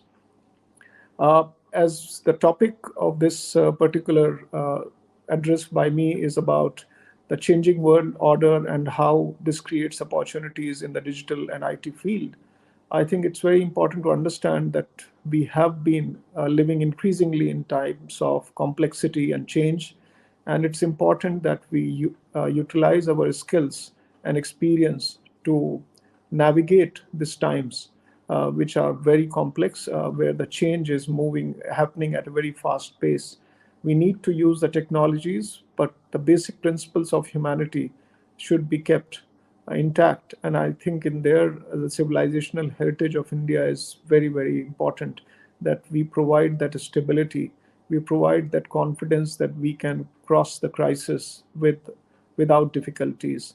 We have shown so to the world in the last 2 years when the pandemic hit the whole world, and India was one of the problem solvers than the problem creator in this particular crisis. This crisis has also thrown in front of us the importance of being digitally aware, digitally knowledgeable, and digitally innovative to use the technologies so that what is most important for human society can be achieved in front of the crisis. For example, we were already moving into the education field using digital means, and we were very well placed when the classrooms had to be shifted online. It was not a difficult proposition for Indian education sector, and I think this has been one of the key outcome, or I would say takeaway from this crisis, that if you are preparing yourself well for the unpredictable future, it can be very useful that when the crisis comes, when that unpredictable future comes in front of you, you are not taken really by surprise. Healthcare has been a great area where India has proven long time, but we were prepared with this Ayushman Bharat project, where we were preparing our traditional healthcare system also, so that when this crisis happened, we were ready to address that challenges, not only from the medicinal point of view, but also from the best practices point of view. These are the sectors where I would see the digital empowerment and the digital sector, the IT sector will play increasingly major part. And in a country like Croatia, we have realized that there is great potential for connecting the innovation ecosystems of the two countries, two continents, as I say about Europe. The most important aspect is that the common values that we have a level of comfort, trust, and transparency to work together. India and EU relationship is growing very fast in these times, and I think that's where Croatia comes in, because Croatia is going to become a complete European economy from 1st January 2023, when it joins the Eurozone and hopefully the Schengen That means the free movement of people across Europe, including Croatia. These are the opportunities for Croatian people to connect with India at this time.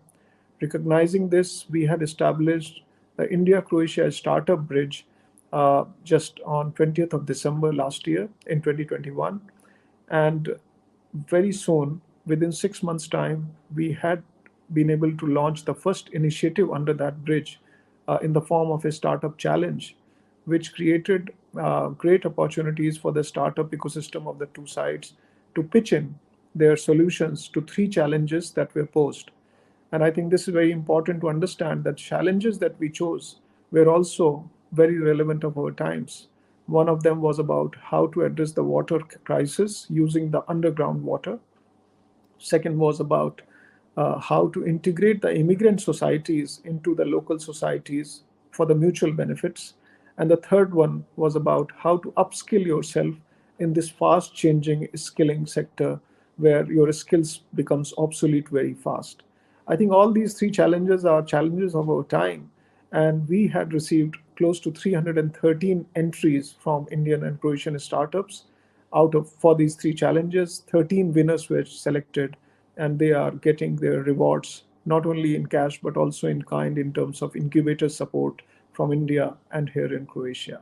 I just gave this example to highlight that we can develop very good partnership where people, the innovation ecosystem benefit and benefit for the global good, not only for commercial benefits. So this is the great opportunity that India offers to a country like Croatia. And I think in this changing world order, as the title is, uh, we need to look at three important elements: the trust, transparency, and how sensitive we are to the people and environment. This is another strength that I always highlight when I talk about Indian startup ecosystem here in Croatia or other parts of the world, like I was previously in Japan. One of the key elements, I would say, the three Ds of India's democracy, demography, and diversity. This is a unique offer that India provides to the world, that a democratic uh, country where the democratic opportunities available to the people are increasing day by day. Demography, the youngest country at that size of 29 years of average age, is unique proposition by India. And the diversity that we provide is really, really unique, because for solving any global challenge, we require the kind of diversity or diverse pool of human resources together working on it and managing that diversity. I think Indian managers have proved all over the world by top CEOs in many multinational corporations today coming from Indian origin. So these three Ds are critical strength of India: democracy, demography, and diversity. And that is also the strength of Indian startup ecosystem. Other 3 points that I wanted to mention was mentioned by Prime Minister Modi when he launched the Digital India campaign, that what defines Indian digital ecosystem or Indian innovation ecosystem is the speed, scale, and sensitivity.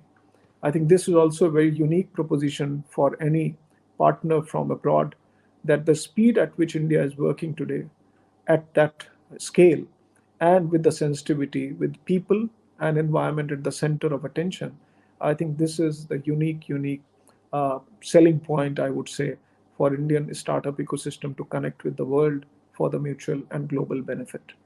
I think this is what I would like to say, and wishing APAC News Network in this endeavor, because this is very important that we not only do good work, but also sometimes brainstorms and share the best practices, what we have achieved across the globe, and what could be the learnings for our own ecosystem and youth, which is actually driving this period of Amrit Kal that is ahead of us, in front of us for next 25 years, where we are very well placed in terms of our demography, in terms of our educational institutions upgrading themselves for the skilling beyond just the educational degrees, and in terms of a kind of a system where we are providing merit-based competitive ecosystem where the skills and the merits are being rewarded, not where you come from, rather than what you bring to the table is more important. I think with this kind of situation, we can develop partnership across the world with like-minded countries, showcasing the complementarities that we can establish with our partners. Thank you very much. Thank you so much, Mr. Raj Srivastav, Ambassador of India in Croatia. Indeed, exciting times, not only for India, but also for Croatia, especially when Croatia is on the verge of joining the open economy, as you have said, in 2023. And that will again open a new chapter of India-Croatia collaboration for the startup IT ecosystem as well. We also have a special video addressed by Mr. Kumar Vinit, Special Secretary IT and Electronics and MD of UPDESCO from the state of Uttar Pradesh. His topic is on IT sector growth in Uttar Pradesh. Let's see what he has said about this topic and overall IT sector growth in UP. Can we have the video on screen, please? First of all, thank you for making me a part of this conference. Well, Uttar Pradesh has been one of the major states that has taken lead in IT and IT initiatives. So before I get to your question, I would like to mention that we have got our very strong policy reforms networks. We have IT policy, startup, and manufacturing and data center as well. This gives us a very strong leverage, very strong base upon which we develop the activities that are ultimately going to help the citizen. So when we talk about citizen, our idea behind the concept is that for a citizen to come to the government or to try to reach out the government for any of the services that he or she may try to get into, those services need to be at the tip of the maybe mobile, maybe phone, maybe anything, that just there is one IT ensemblance in front of him or her, and then the deliverance part is taken care of. So this is the idea upon which we have been working for quite long, and the government of India has been thankfully very helpful to us in various initiatives as well. So let me talk about a few of the initiatives, like suppose we talk about the Nivesh Mitra. So it is there where any of the investor that has to come to Uttar Pradesh can easily settle through it. And I would like to proudly mention that when Honorable Prime Minister came over here in the groundbreaking ceremony 3.0, he specifically mentioned, one of the investors specifically mentioned that Nivesh Mitra and the entire Pradesh was seamless, effortless, and very fast. Next is, I would like to mention about the CM Helpline. Honorable CM Helpline has been working in Uttar Pradesh for quite long. And there are 500-seater one center, which has got 12 integrated initiatives into it. You can take the analog digital telephone or mobile or a letter or a simple letter to district magistrate or any of the authority or IGRS or even a telephone call. So CM Helpline has got three parts to do it. One is that any grievance that comes to the CM Helpline is taken care of. Second is that we reach out to the people about the various policy initiatives, various programs, etc., that we have taken care of, and we take the feedback so that we actually dig upon the actual work that has happened at the ground level. So these are the two major initiatives that we are working upon, and it has come out beautifully. I would really say that more than 50 to 60,000 calls going every day outgoing, more than 60 to 70,000 calls coming in, and we are supporting that. With more than 60% of the citizens that are actually happy with the services, maybe the problem might not be resolved, because there are the certain problems are of course there which have their own legal implications or things like that. But major initiatives where actually a citizen has one platform where any citizen can culminate to any of the means that a citizen has an access to, and their grievance can easily be put up at the right place. And that is in the background integrated with the integrated grievance redressal system, and which has a layers of reaction time from 24 hours to 15 days to 30 days, where any department has to react to each and every problem that has been identified. And these issues are monitored at different level. One is at the departmental level, and of course the CM dashboard is always there, where a battery of officers sit upon and daily they monitor the activities of how CM Helpline works. So that is how we have tried to reach the citizen, and citizen has tried to reach us. Next is our electronic services delivery mechanism. So in each and every different departments, we have got various initiatives. For example, if you see the Power Corporation, So we have got chatbot, we have got artificial intelligence into it. So our billing comes into it. There is issue with the society over here, which takes care of the billing part at each and every different levels of the kiosk and everything. So in that way also, we have tried to get into the assemblage where citizen-centric activities are taken care of at different levels. Another point is that I would like to mention is that how students would like to be integrated, so their capacity enhancement is done, number one. Number two, they're readily made available of various government initiatives in terms of education, in terms of employability and things like that. So there is a tablet smartphone and scheme which has been going on. Last year we had a pilot project. Now under the name of Swami Vivekananda tablet smartphone Yojana, we have continued for the next 5 years. We target that every student in Uttar Pradesh after class 12, be it ITI, be it MBBS, be it BTech, be it BA, BSc, BCom, PhD, MA, MSc, whatever the course may be, even 1 year course, even what should I say, the skill management courses also that are 2 weeks, 3 weeks, 5 weeks, whatever the course may be. Any student who is there in any of the course beyond class 12 is entitled to this particular aspect. So this particular scheme and the beneficiaries are very huge, and they are definitely going to have a very strong support mechanism from back end. In the back end also, we have our own tie-up in CSR activities with one of the very important giants in the IT sector, that is Infosys. So Infosys has offered their springboard mechanism through which there are more than 12,000 courses which are free of cost. And we have already started our pilot project with 10 of the districts, in 10 of the colleges, including universities, medical, and we have taken one stream of college from every field so that we can actually develop it. And that is already going on. We are very recently going to launch it.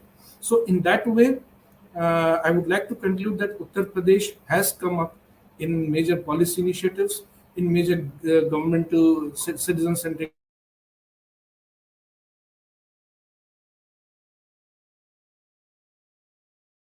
Yeah. So when I talk about the emerging technologies that are definitely going to help the government challenges, so we talk about artificial intelligence, we talk about chatbots, we talk about drones. So when I say about artificial intelligence, we are trying to inculcate the center of excellences into it, and we are trying to get into the academia into it, so that we get the technology perspective. See, we have got three things: science, technology, and engineering, and all three are interrelated to each other. So unless and until we have a good technology to bank upon, we need to have a very strong student base to bank upon. So we are trying to inculcate the artificial intelligence through IIT Kanpur in their Noida center. We have already done it. Next, we are trying to get into the lithium, into a battery system, lithium-ion battery, along with CDEC. We have already done it. Then we are trying to establish a center of excellence of drone in IIT Kanpur, which is going to support at least 4 type of drones deliverables. There will be 4 deliverables in agriculture, in defense, in payload mechanism, and things like that. And we are going to try to train pilots, drone pilots in IIT Kanpur in coming years, including the police officers, including the private personnel, whosoever it wants to, they can easily be taken care of.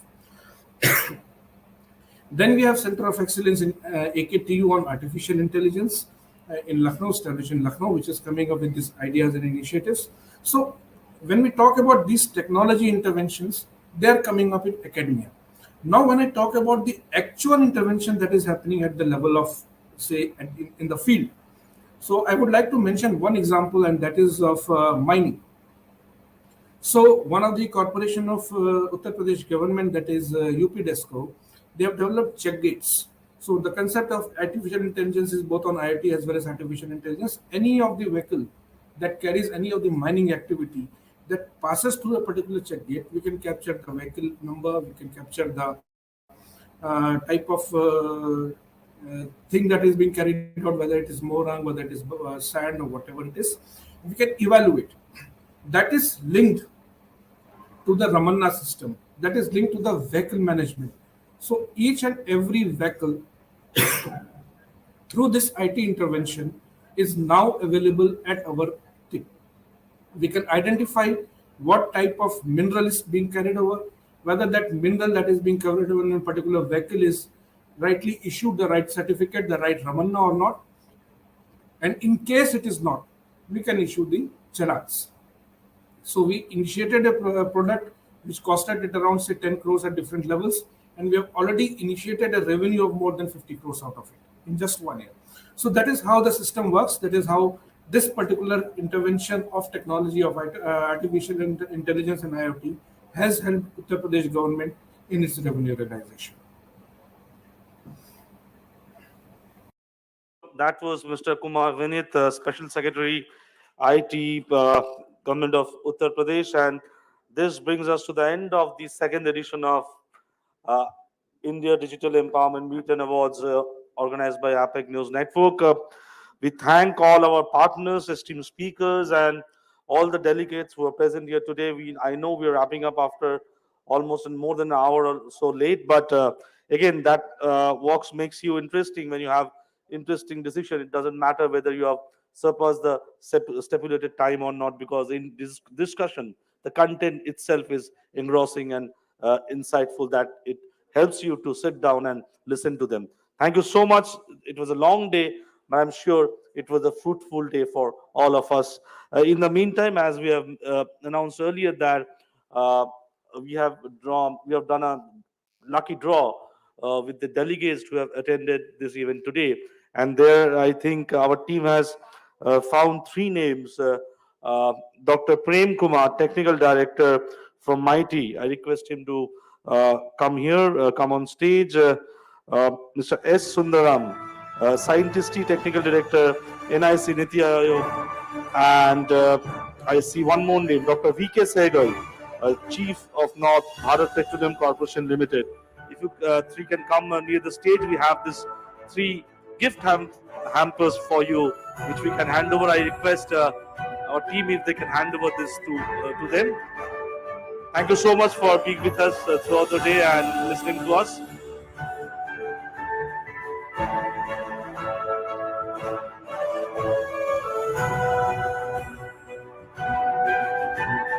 If Sangamitra or anyone can come and hand over this. Okay, Shivani, the project director for this event, I request her to come on stage and hand over this to our delegates, the lucky ones, and that thank all of you to joining us today. To follow APAC News Network initiatives in social media, Facebook, LinkedIn, Twitter, YouTube. And by the way, throughout the day, this event was live in Facebook, LinkedIn, and YouTube today. And all the videos and photos of the event will be uploaded in the event website in the next 3 to 4 days as well. Thank you so much for joining us today. Keep supporting APAC News Network and keep helping us to make a better future, which is driven by technology innovation and which helps us all to make a digitally empowered economy and society. Thank you so much. Goodbye. Take care. Good night. Bye.